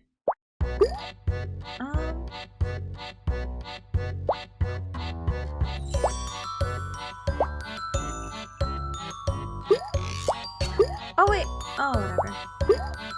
No! Strawberry, watch yourself in there! Assert your dominance!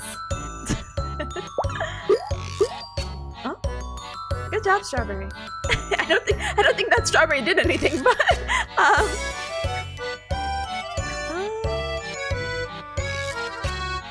see, I don't want to push it down.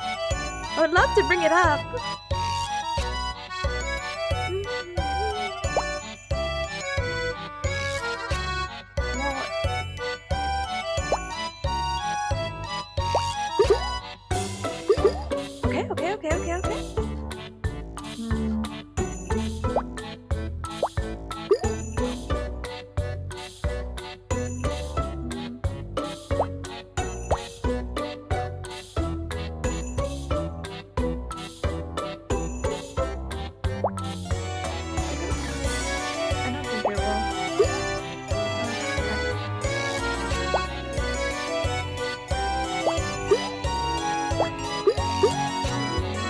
Okay.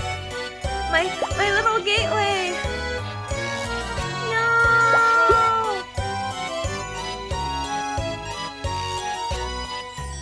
Let me think. So I mean, this is my foundation.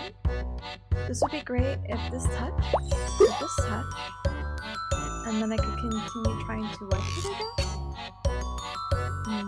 What if two pumpkins looped around to cherry again? I would cry. I'd be like, what?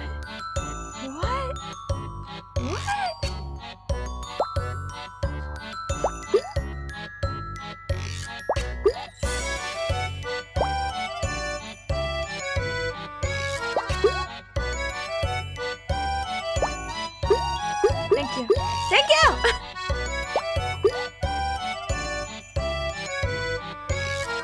I don't wanna mess up my space again.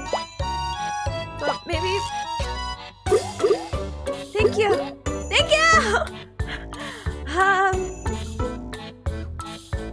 I'm sure it will be okay. Let me see.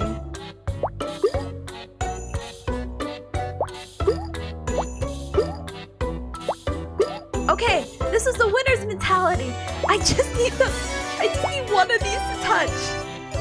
Okay, none of these could touch, I guess. But please.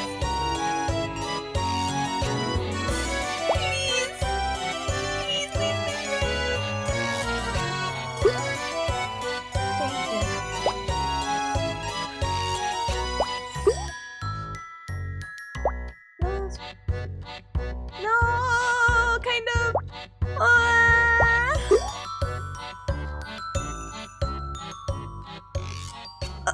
I'm kind of stuck in a weird spot now, and I still haven't beat my high score.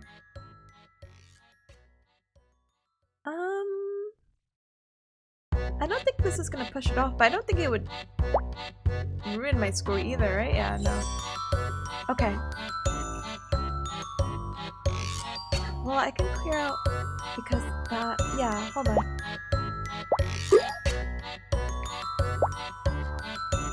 Gosh darn it! Gosh darn it! Gosh darn it!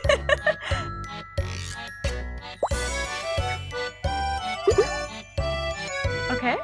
Question mark? I just needed 2 cherries. If you think about it, this game's a lot like Fortnite. Yeah, I'm like fighting for my life here, my dude. Yeah, it's exactly like Fortnite.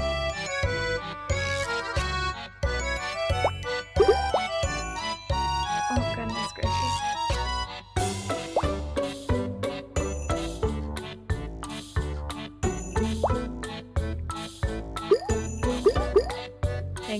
Thank you.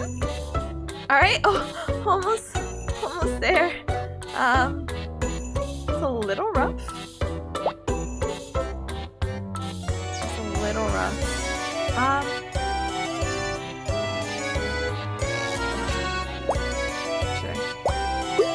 worked out? It worked out? Oh, please! Oh gosh, I just made it worse. That's fine then.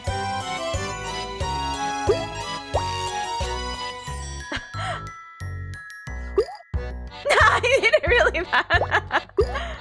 Oh, that's so funny. Well, I beat the high score, so it's fine. Now my poor life decisions can, I can relax. Huh? No.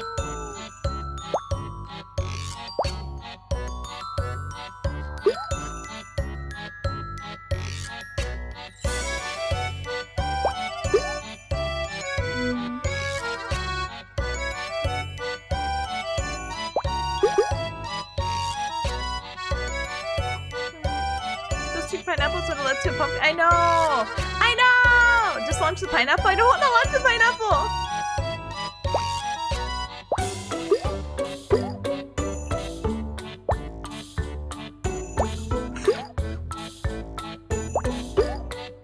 Please.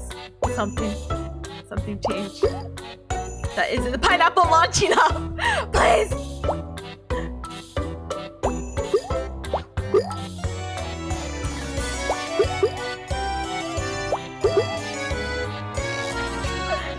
Pineapple, come back!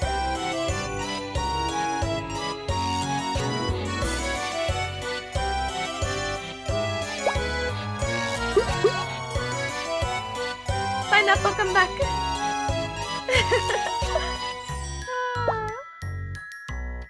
It's fine. It's fine. It's gonna be okay. Sure. Why not? Oh goodness gracious, great balls of fire.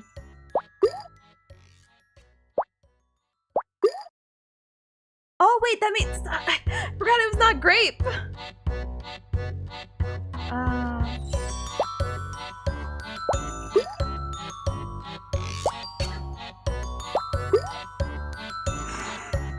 It's fine. But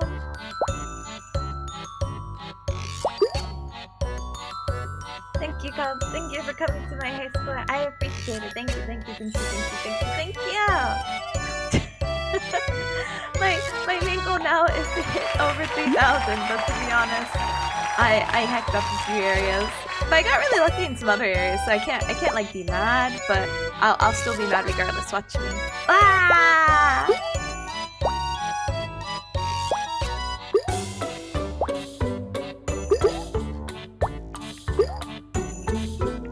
There's like multiple strategies for this game. I haven't really like dug into it, even though I have like a fascination with the game, which seems like really silly. It's like, well, Tippa, shouldn't you have looked at the strategies? Some people say to just keep the big ones on the side. Other people are like, hey, why haven't you done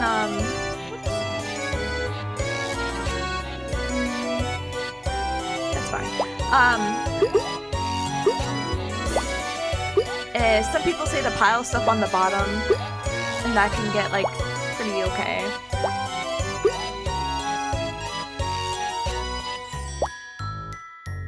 But this might be the run. Oh, no, that's not what I wanted exactly, but that's fine.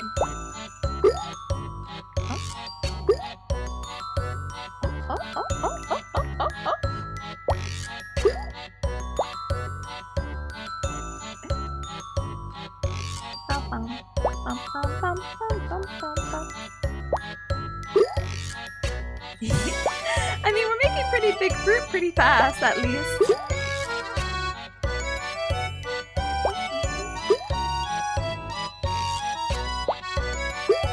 Okay, we got our fruit in the corner.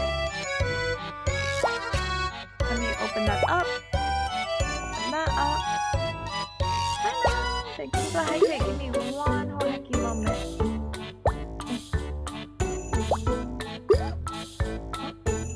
So what, she cherry over?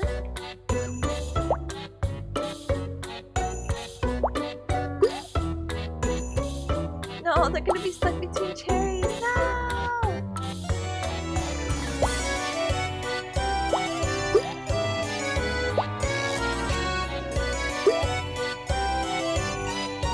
They're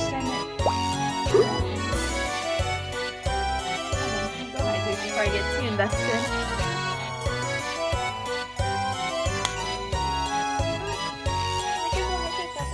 Thank you for the posture check. My posture? Immaculate.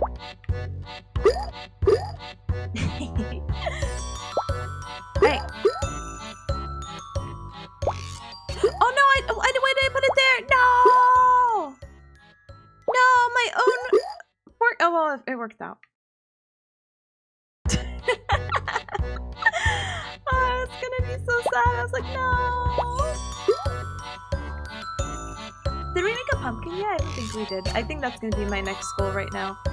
Pumpkin.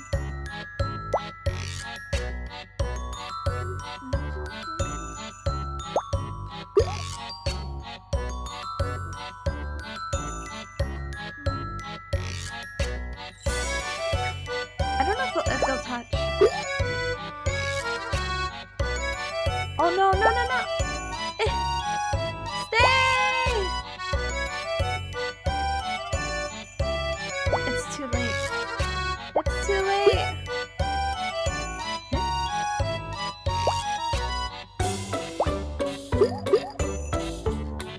Gosh darn it.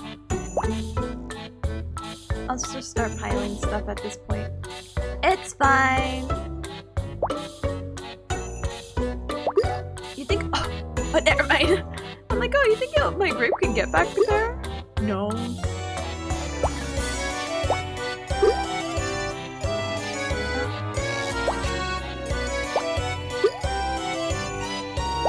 Strawberry, and then we'll squeeze that in. Squeeze, squeeze, squeeze. Easy peasy, lemon squeezy.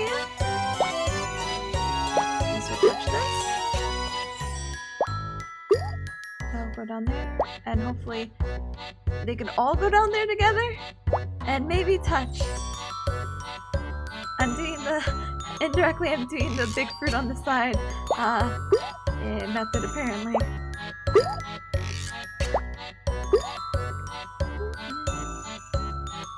Turn the music? Yeah.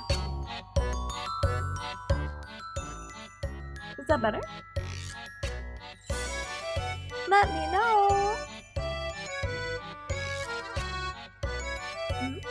Much better? Yeah, of course. Thank you for letting me know. I was like, damn, this music's really loud in my ear. I didn't know how loud it was for the cup, Zoe.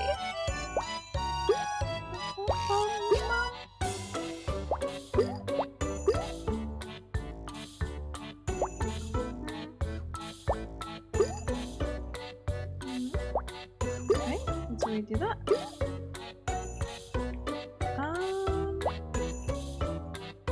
That's not what I wanted at all.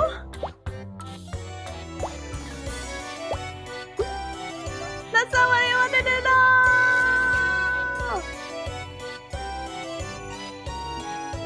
You think this tiny cherry will push it?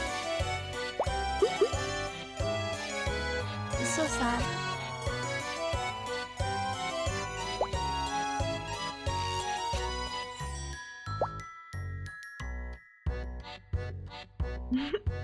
Alright, things are moving. Can confirm.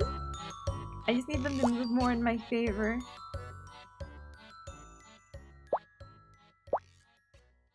Oh goodness gracious. Okay, thank you. Alright, good luck everyone.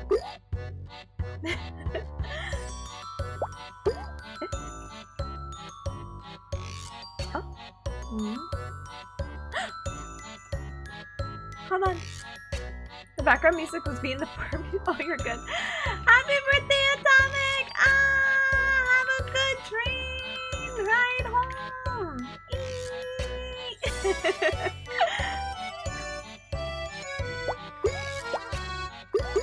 It's Atomic's birthday! Of course!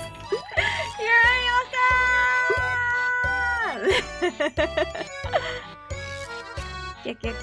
Cute. That's not where I wanted to put it! Birthday cup? Birthday cup! Happy birthday. I can't see. I would sing happy birthday, but birthday cup can't hear happy birthday, so it's kind of like, oh. No! Cherry, please! chair, please. Birthday card. Oh no. Thank you, Robert, for getting us up to Sonic. I appreciate it very, very, very, very, very much. Thank you. Oh my goodness. Oh. Oh. Well, this one will touch. And that. And that. And then hopefully, if they do touch. Oh goodness gracious. I've gotten myself in quite a pickle. That's because it's hilarious, because they call me Pickle Rick. No, oh no, I'm not looking! I'm throwing! No! No!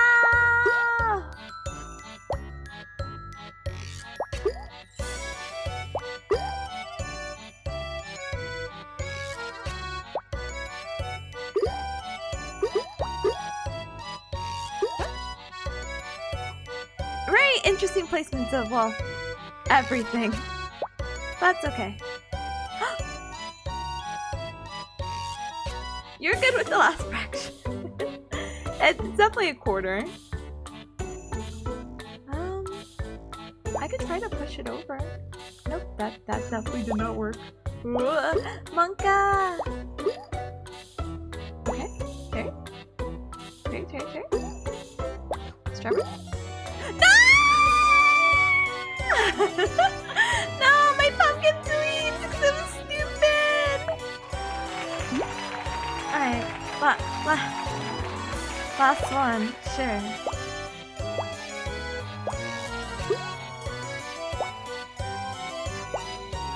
Sure.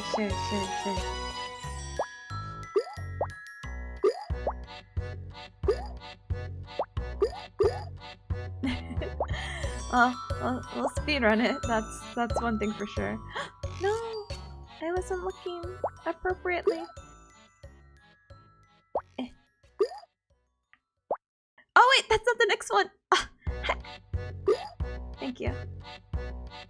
Thank you, game, for correcting my dumminess. I don't want to get any fruit stuck in the corner.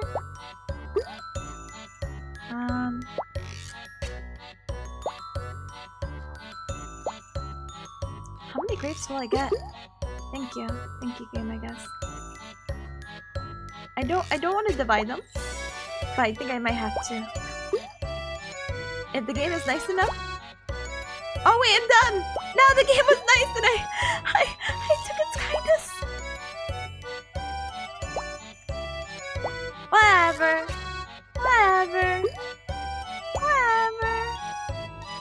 This is the foundation.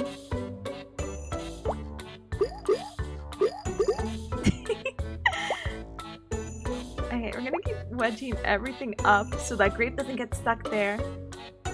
Holy speedrun? Brother! You bet!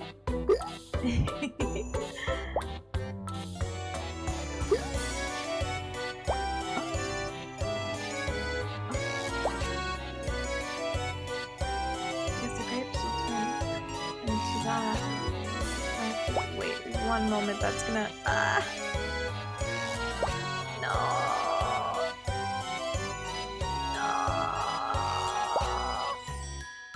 No, oh no, it teleported! No! It's so sad.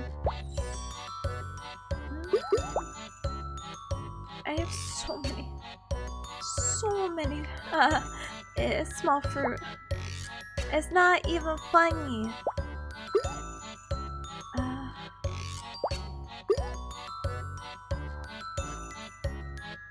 I think I could just push him? Nah. Alright. Touch? Question mark? Okay. Oh.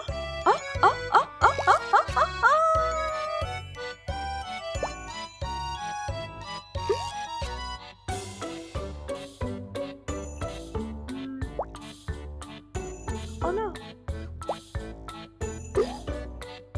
Oh no! Please touch! Thank you!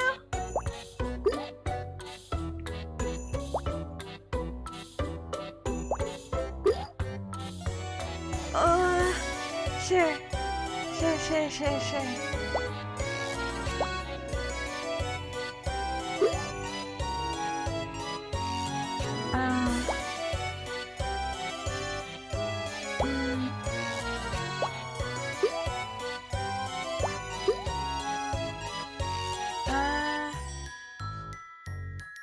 I think I might block it. Yeah. No, my dreams and my aspirations. Alright, we'll get you next time, I'm sure. Oh wait! Okay. Grape. Okay, go down! Yeah, I don't think it's moving, Chief. But if it does this, it goes to orange. Sure.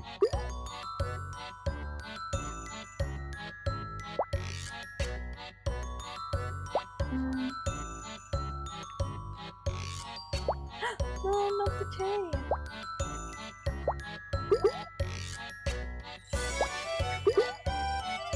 Push.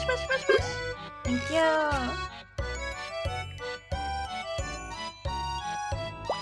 It's so sad because now I have all this extra space.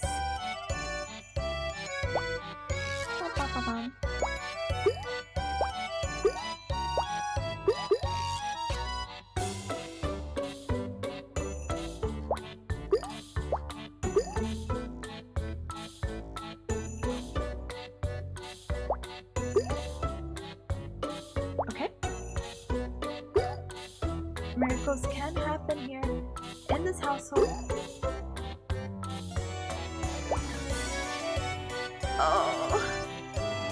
Oh no. Okay, well, I'm just gonna keep trying to push it over.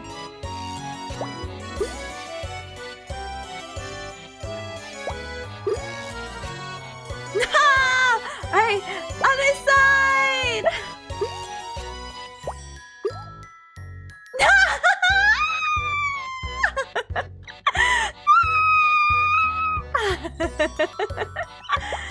Oh no, okay.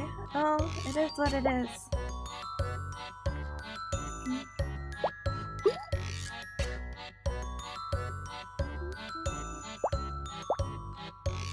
Gosh darn it.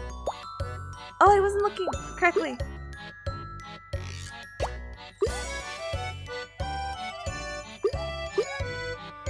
Okay, that's that. Sure. Okay, time.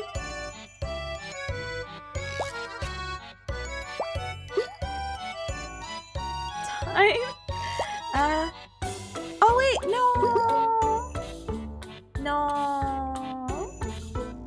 I got too greedy.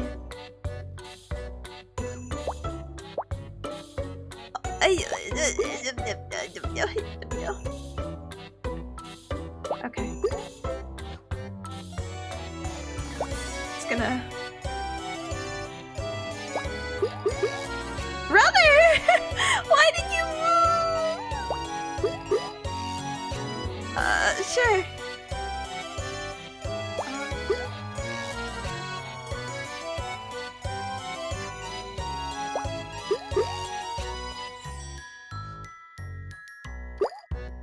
I wish you all a very good fusion.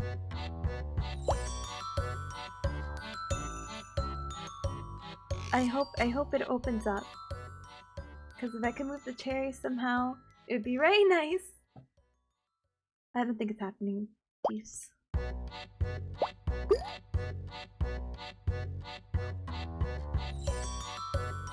Oh.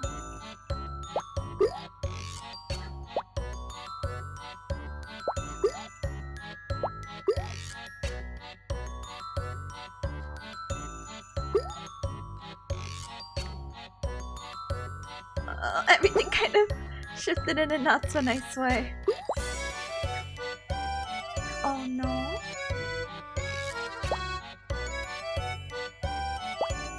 Hi baby, hello.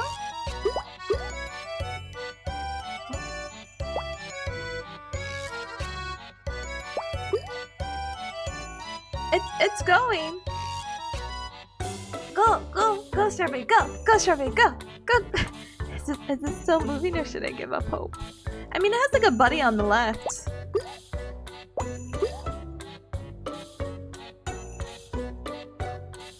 Goodness gracious.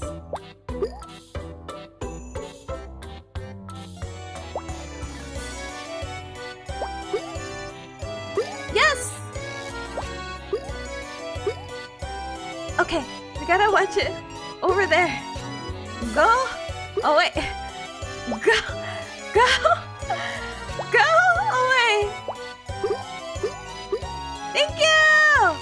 Alright, my pumpkin drinks are so close. I can almost taste it. So gamer. I can only hope that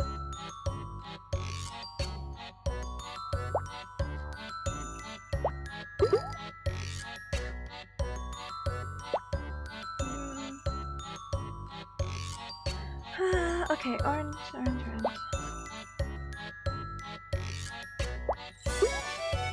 No!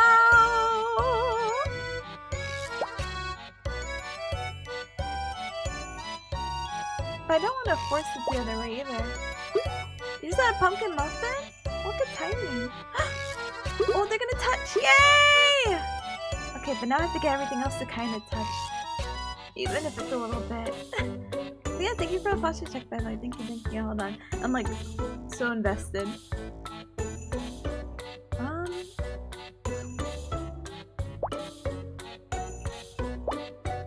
If I can somehow get them.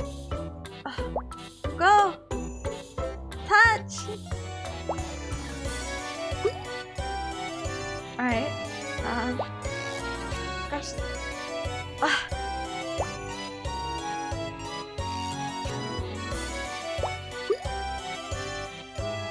Okay, I have to play this next little bit a little bit more smooth than I needed, or I need to.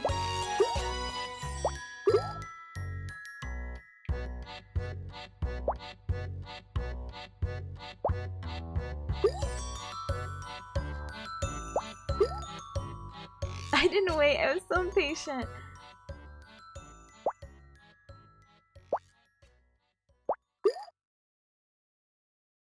Nothing matters anymore.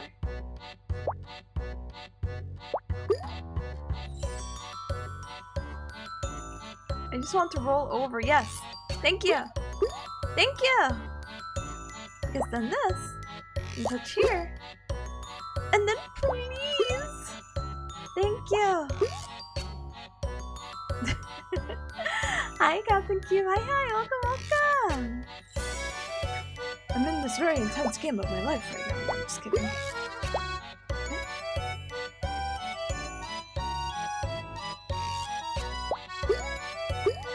Thank you. Go! Well, I could speed up the process.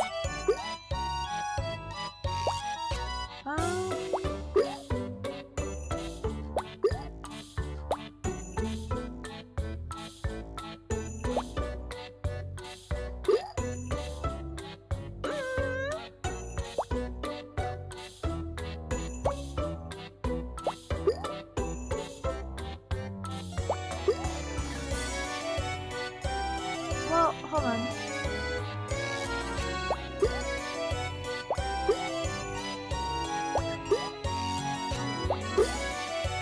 Okay. Game of the year? Honestly, it's been a very fun experience. I'm not one for games like this, but there's just something about it that's just very satisfying, you know?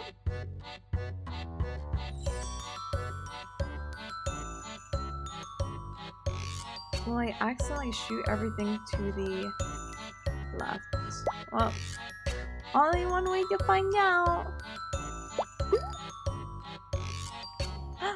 Redemption act though. Oh no! I didn't do it too much to the side. Alright, Cubs. Thank you so much. I think we might be. I don't know if I should humor myself and try for an alternative time. Because I was like, oh, 5 o'clock is like we started the watermelon game early as I start playing again. And so I'm like, yeah, 5 o'clock is my hard cutoff time. Teehee. I'll try to be more faster this time. It was supposed to be the speed run. It was supposed to be the run. I'm so sad. That's okay. Play in mind that once the devs of this game tried to push a policy to ban any what? You know, I think I did read something about that, but I'm confused of why you would want to do that. Like, I understand, like, you would want to avoid spoilers because of like, you know, story heavy. Like, let's say, oh, Persona, you know, like I would avoid clicking that, at least like a temporary ban. But for the game, yeah, I would also, what? It just doesn't make sense, you know? Make it make sense. Gosh darn it. Please, one of these touch. Thank you. Orange. You glad that I didn't say banana? Hold on. It's gone. My run is over already. Can't spoil the elusive pumpkin? Oh, you're so right.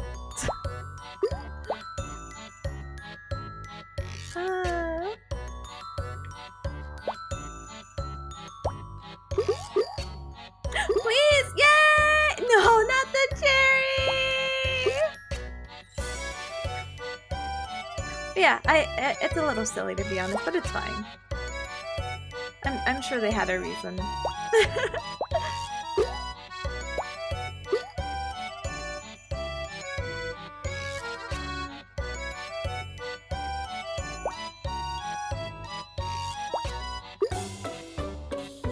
I wonder if I can push it a little bit. Not that I want to put something there, and maybe it was a mistake, but I mean.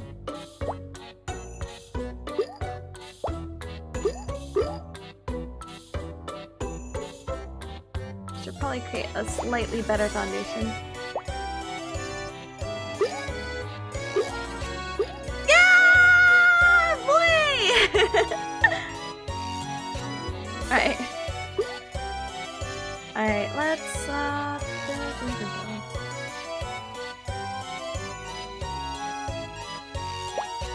huge even! So huge! Maybe not huge enough. Hold on.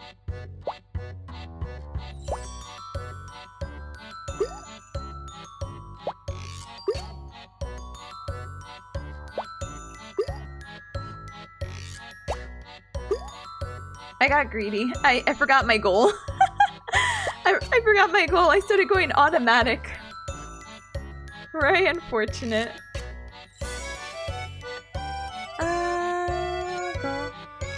Go. Thank you. Alright, I'll come back for you.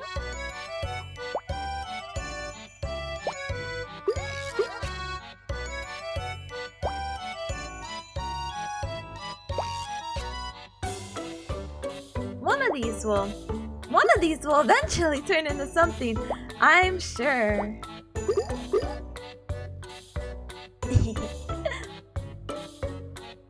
I will now try to separate them.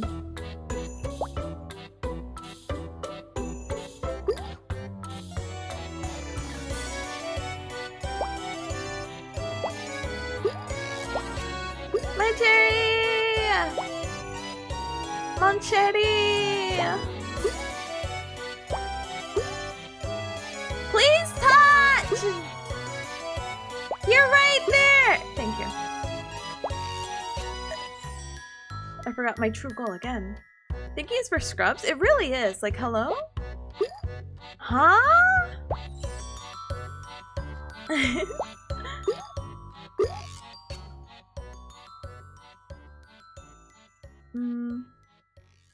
Yeah, I'll keep pushing for the cherry. And then we'll put one here. Even though everything is moving and its mother, but it's fine. Put that there. Put that there. Put this here.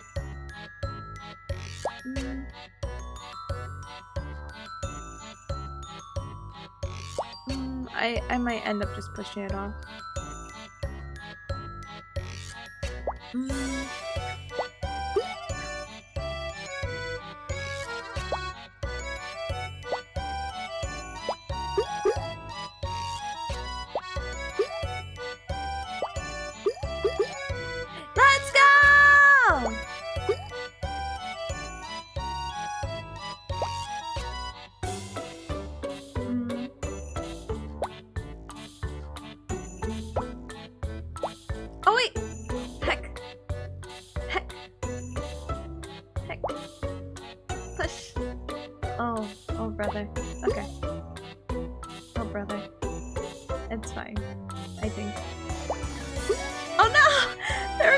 attach, but I mean, I still have to find, I guess, a new place to put it. You know what I mean?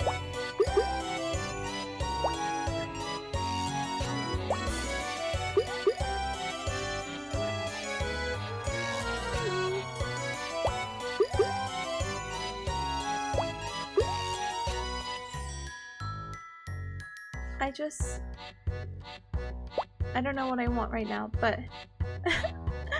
oh, I'll be fine, apparently. But please, I just want you guys to push so you can touch. Thank you, thank you, thank you. All right, now I'm gonna let the water settle. Okay, I don't think it's gonna.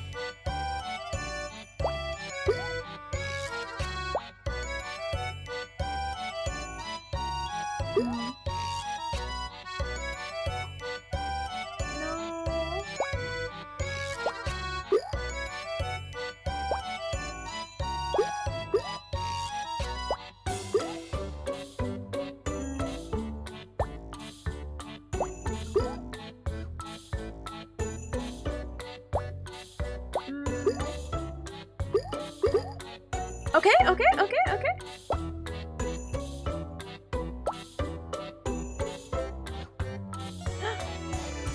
I forgot about the left corner. Game of monthly, she's cooking. I am. Hi, Montana. Hi, welcome. No. Whatever.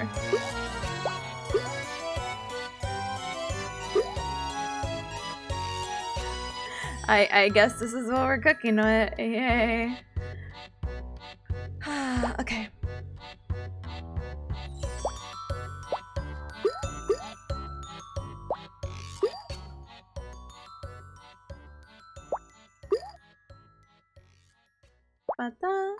We're cooking! We're cooking! Yay! Alright.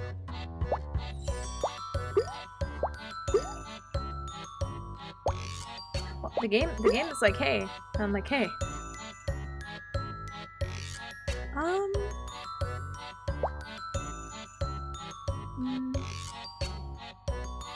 It's just such a long combo.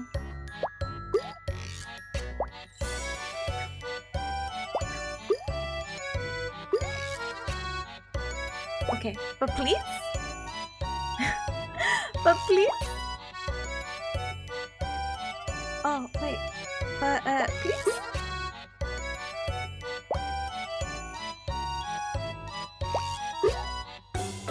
No, it's the opposite way. I don't know if I'm gonna make it. And I don't want to push anymore. This is like chess for people with ADHD. Oh no. Haven't seen it described that way, but you know, why not? Oh goodness gracious. I'll just block every opportunity that I have. Ever. I'll throw. I had a good time. Oh goodness. I see.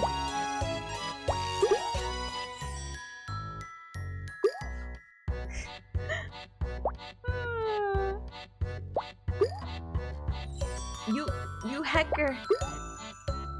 Please. Okay, it's fine. Alright, now where do I wedge the strawberry? That's gonna determine my whole entire game. Here.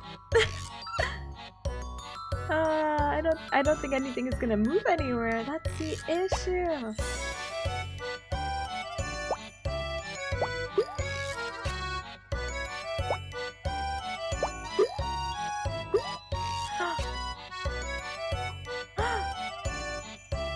Gasp!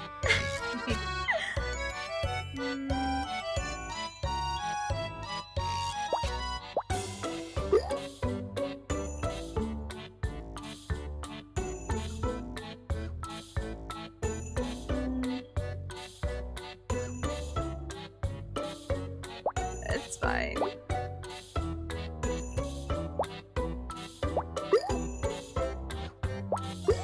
It was not fine.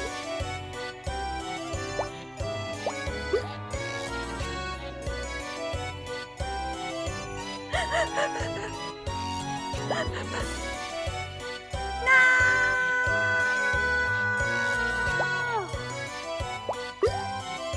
Everything keeps rolling because I forget about physics! Touch. Please, anything, but it's fine. This is a good this is a good game. It's fine. Everything was Daisha Booty. Wait, there's hope.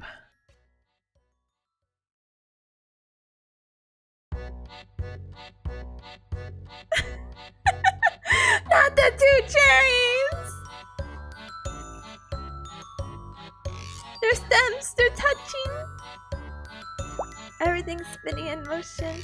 My life flashes before my eyes. I think...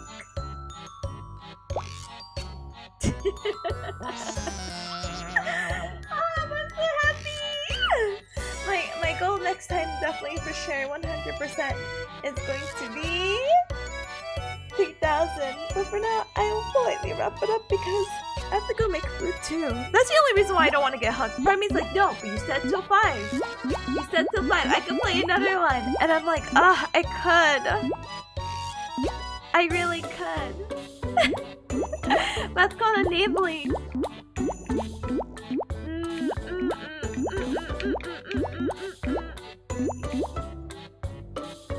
It's only 4:35 anyway.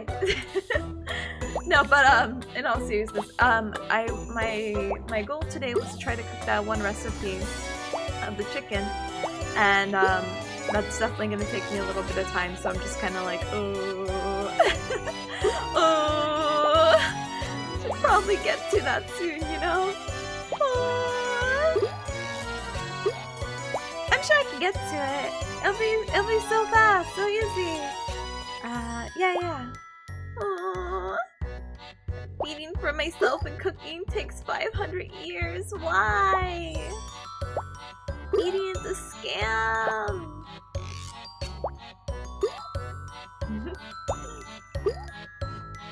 But in all seriousness though, I will eventually eat a pinky bear, promise you that. But today is not the day. No, I'm just kidding. Today is the day. I just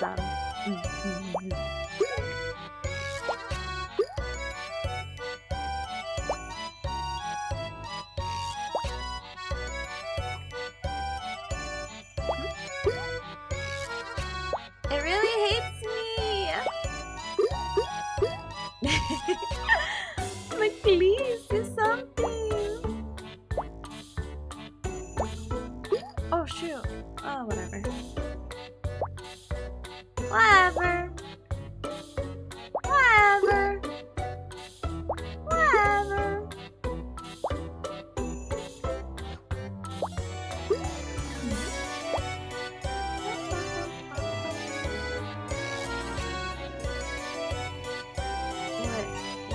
Will it fix itself or will it make it worse? Let's see. I didn't even get any of the ones I wanted!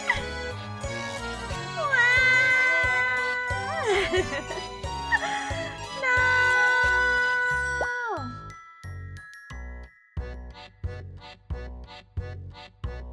It's just gonna fall in between.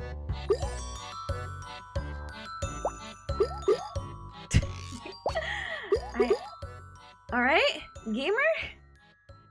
We're gaming? Can confirm?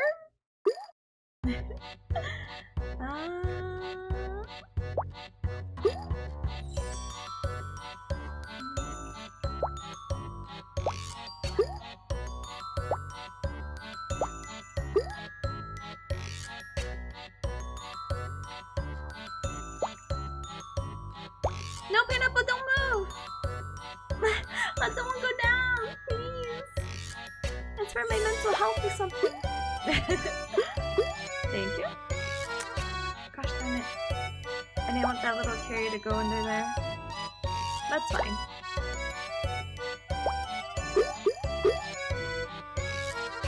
The combo! The combo! Gosh darn it. My dreams!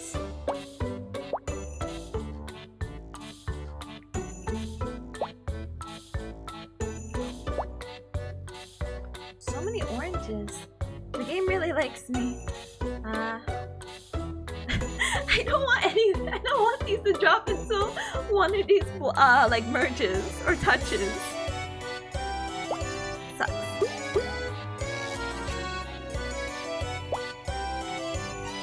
No! Ah.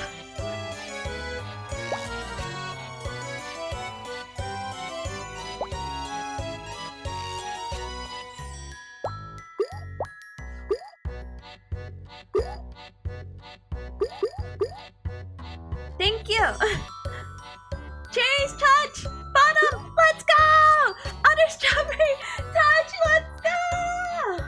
I have to play the Cascade song of every time we touch for this. No more of the Halloween music.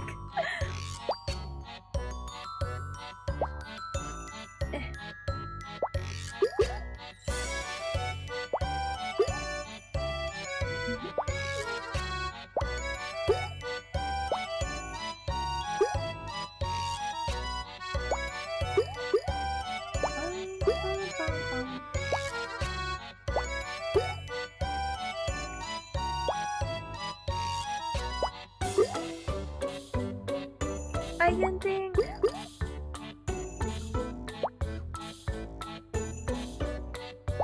No.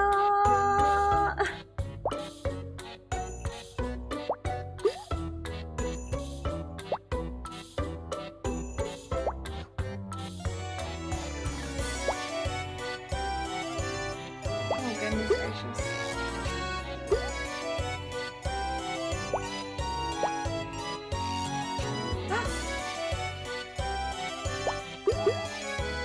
There you go. Ta-da! Ta-da!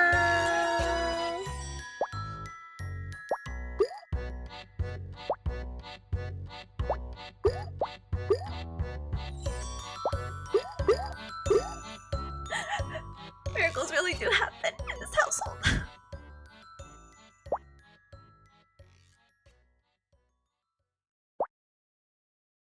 I'm sure that would be helpful in a little bit. Oh no, why did I do that? Oh well, it doesn't matter.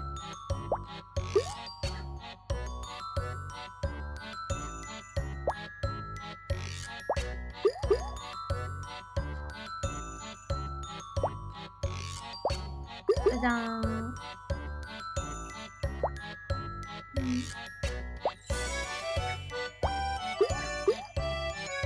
Ta-da! Oh gosh darn it. I was trying to be faster.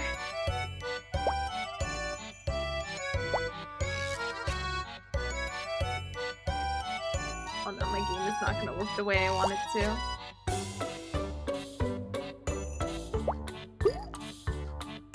Sure. Sure.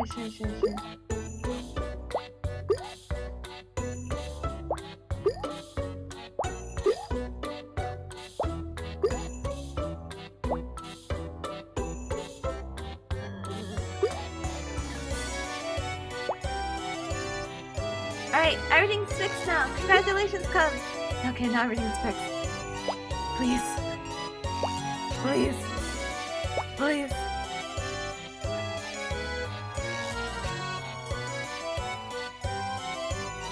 Please.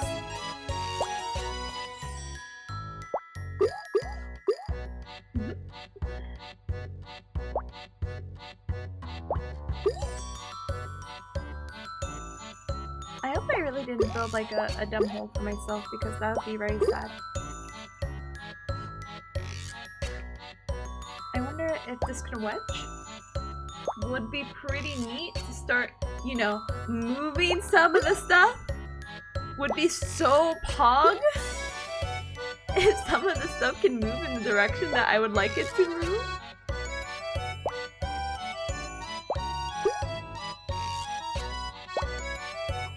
Oh, goodness gracious. Okay. No way! Please move! No! It's not that I don't have faith, but it's a little bit of a pickle. Just a let's open up the pickle. Oh, okay, thank you, pickle.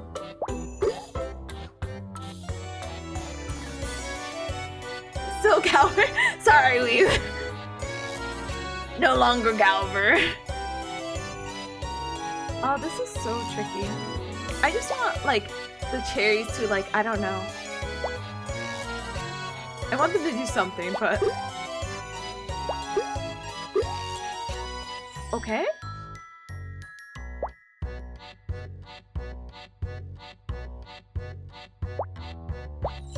Please, no. I just don't know what it wants me to do. You know what I mean? I don't know what it wants me to do. What?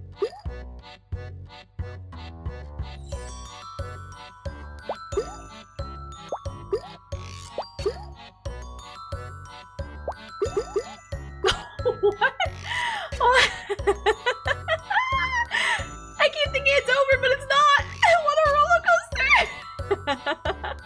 Well, hi, welcome. I'm too. That's not what happens to Left Peach. Oh no, the Left Peach is gone. Left Peach, I'm sorry. Let's see. Will momentum help? Momentum will not help.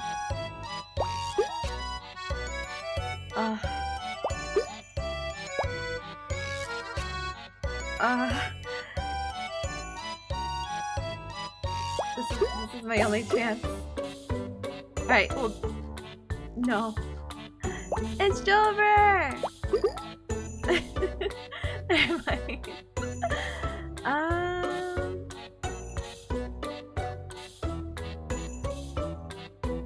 I mean, I could try to push this down and hope that this doesn't like completely mess up everything. It's getting a little tight, a little uncomfortable now. Oh, you know me. Oh, goodness gracious. Thank you, Pata, for the self-care check. I appreciate it. Thank you. I just... Wait, there's a way. Oh, this is... Ugh. No! It won't let me fuse it! Okay, Cubs, no more! I can't, but somehow I beat my previous score, so I guess we're okay. So sad, but thank you so much for the posture check. Thank you for the inhalation in air. Thank you for the water. Hold on one moment. So sad. But hey, I'll take the 10-minute head start to make dinner, so... After procrastinating, I think I said I was going to stop playing after 2 games prior to this. You can do it, I believe. Thank you! It's a dream for another time. Because, again, dinner making takes me like 5 hours. And I have my test at 7, and it's already almost 5, so you do the math, and you see, like, well, but you didn't do the math correctly. And I'll be like, what? Huh? What happened? Math? Wow, over already. Wow, what a shame, honestly. I think we could go again. It's time at 5 o'clock. If I can't find anyone to raid, maybe someone will raid at 5 o'clock. Sorry, maybe we'll find someone to raid at 5. Sorry. Let's see, though. Okay. Let's see. There's actually quite a few people streaming today. Interesting. Are streaming? Let's see.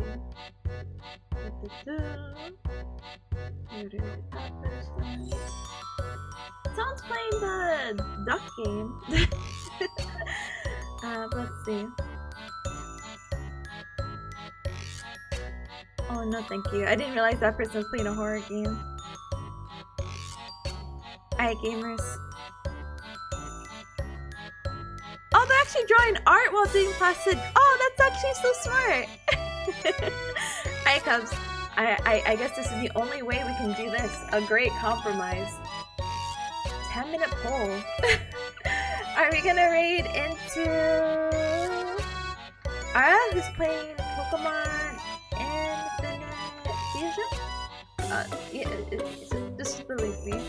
We can raid into Cat, who's playing Brewpub Sim. Or we can raid into a Pup, who's doing some art and duck stuff. Thank you, stream. Thank you for being here. I appreciate it. Thank you, thank you, Rico. How would you ever pass the time? That's a great question. Let stream elements catch up. Yeah, I don't know. Passing the time? Right, tough. But yeah, those are our 3 options right now, every cub. So we have Ara, who's playing again Pokemon Infinite Fusion. We have someone playing Brew Simulator, and then we also have someone playing Plastic Duck Simulator. Yeah, sorry, the names are escaping me right now. My memory, the memories. Wah! Thank you, stream. I wish you success on your exam. Yes, thank you. I'm really not looking forward to it. In the most polite way possible. I am not looking forward to that exam, but it is a-okay because it is what it is. What it is. Wait, I just need to read Cat. I know who to pick. Honestly, the other 2 I don't think I've had the opportunity to raid into, so you're more than welcome to go off that, you know? Oh, whoops.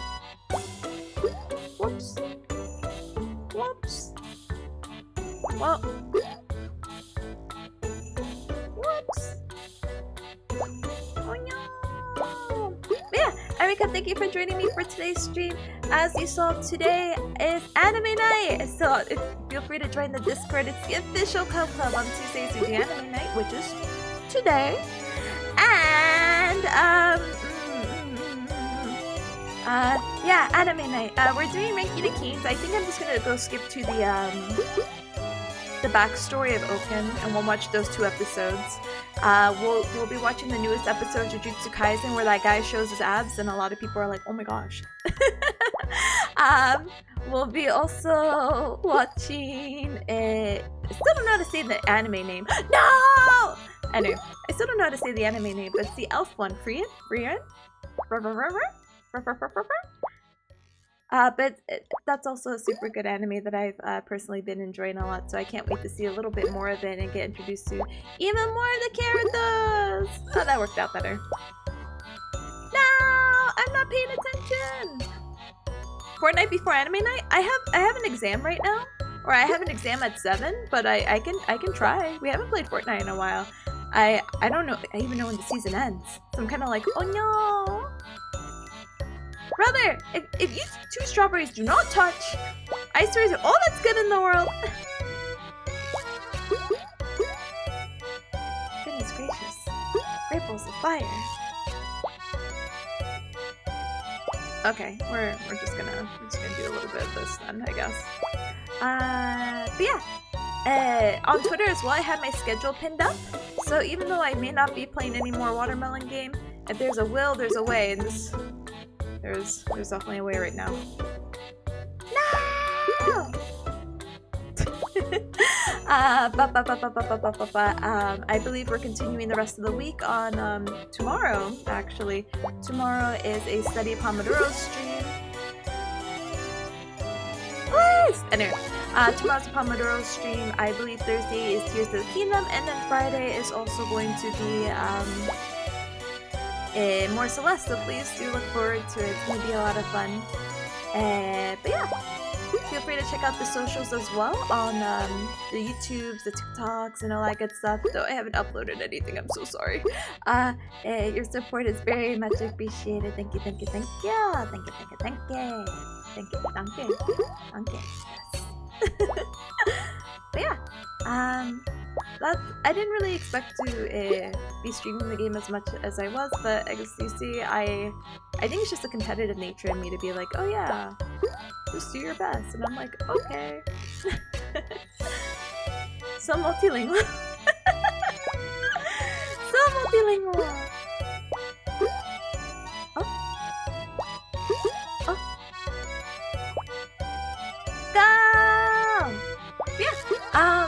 that's all I got until this game ends or until the raid goes. I thought my spiel was gonna be just a little bit longer, but I mean, hey, I'm not complaining. Let's go! I don't think you could go wrong with any of the choices.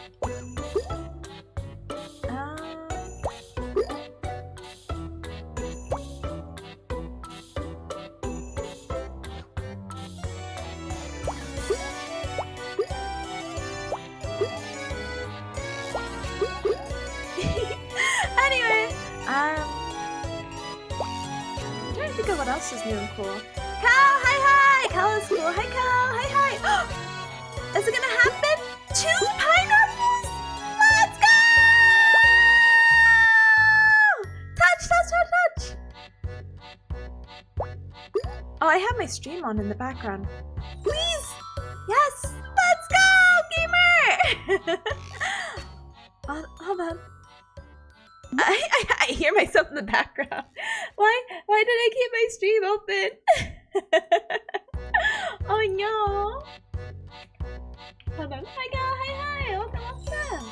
Pineapple game. I have no idea how this game works. To be honest, very dumb, addicting game. Highly recommend.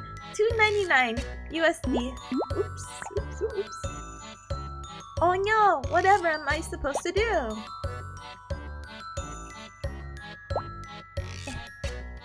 Gosh. What the hecky? No! Kind of! I don't know! Yeah, it's relatively addicting. It's so unfortunate. I've been here, I think, for the past 5 hours, 6 hours? No, I'm just kidding. I was studying and doing all the other stuff. But I think I have been playing this game for the past hour, and I'm like, yeah, we're gonna end stream. No worries, every cup. And then here I am, still here. So that's why I had to do a 10-minute raid, because I'm like, you know what? Actually, yeah, it's kind of fun. Please! Or free on browser? Oh, is it free on browser? Cal, you should play the game. Let me know your score. I think it'd be fun.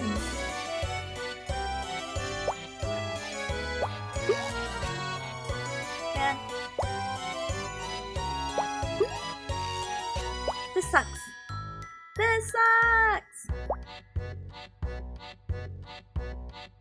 It doesn't suck anymore.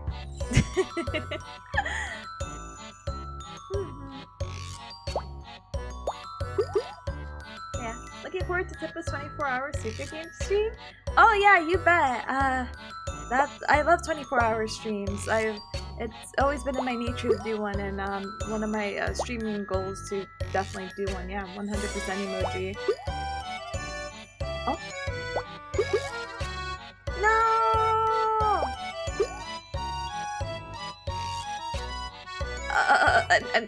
I'm such in a weird place right now in my life.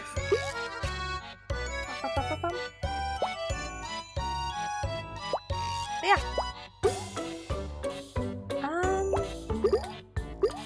Yay! Okay. Hopefully we can end on a bang. It feels a little weird because I'm like, yeah, 10-minute raid. And I'm like, yeah, guys, I think I'm gonna be playing just a little bit longer than anticipated. Sorry about that, folks. I only did this to myself.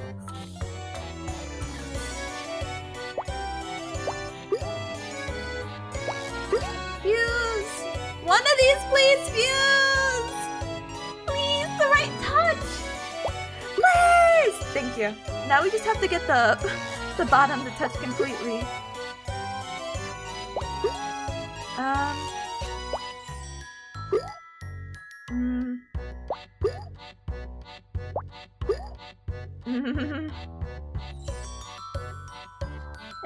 It's okay. I'm glad you're playing. You earned it. Yeah, I know. I'm tired of studying. I'm tired of being responsible. Please!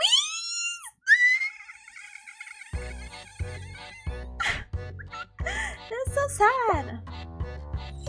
It's so sad. I'm gonna just keep pushing the bottom, by the way. What is it? Even that sound? I wish I knew. Whoa! Whoa! Whoa! Never heard that one before. It's It's a new soundboard. Recently had an update. No, because if I use this one or I have this touch, it's gonna push that one away. I don't want it to push, cause I don't want it to push.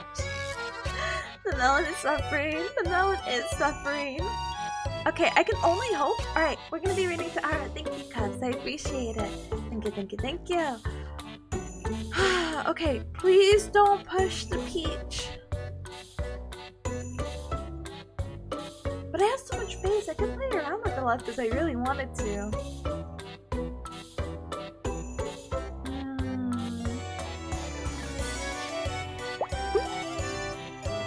My dreams shattered.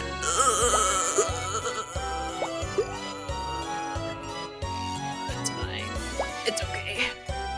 It's okay. It's Daijinburi. I'm supposed to end stream anyway. It's okay.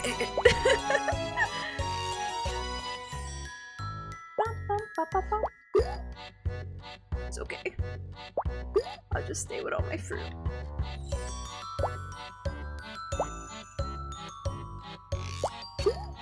It's Jover anyway.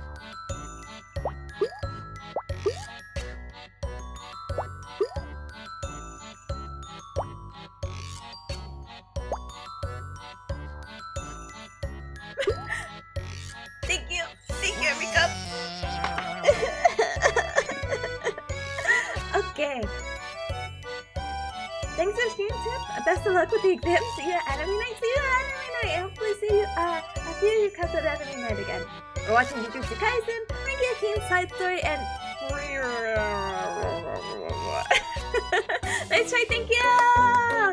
So yeah, I would love to see where you guys end up with scores and whatnot, and hopefully we can do a little fun comparison and all that jazz. So yeah.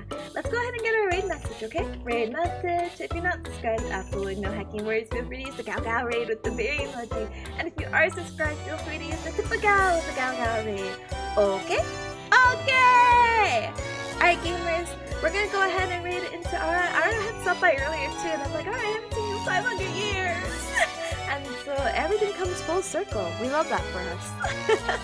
But thank you for joining for stream. Thank you for joining for studying and focus and watermelon game. We'll try to squeeze it in sometime, I'm sure. But for now, please have a good one. Please have a good rest of your morning, your afternoon, and your evening. And catch you later. Lots of love, okay? Bye! Oh wait, let me also shout out Ara just in case. In case some of you guys are like, I got left behind in the raid. Now you know who we're going to. Hackers. No, I'm just kidding. It's all, I blame Twitch, so it's fine. Thank you for doing it. Thank you, Jay. Thank you, Carla. Thank you, Fata. Thank you, Mate. Thank you, Erika. I gotta go make this chicken thing. It's gonna take me 2 hours, so I quiet. I don't have to cook and sustain myself. Ah!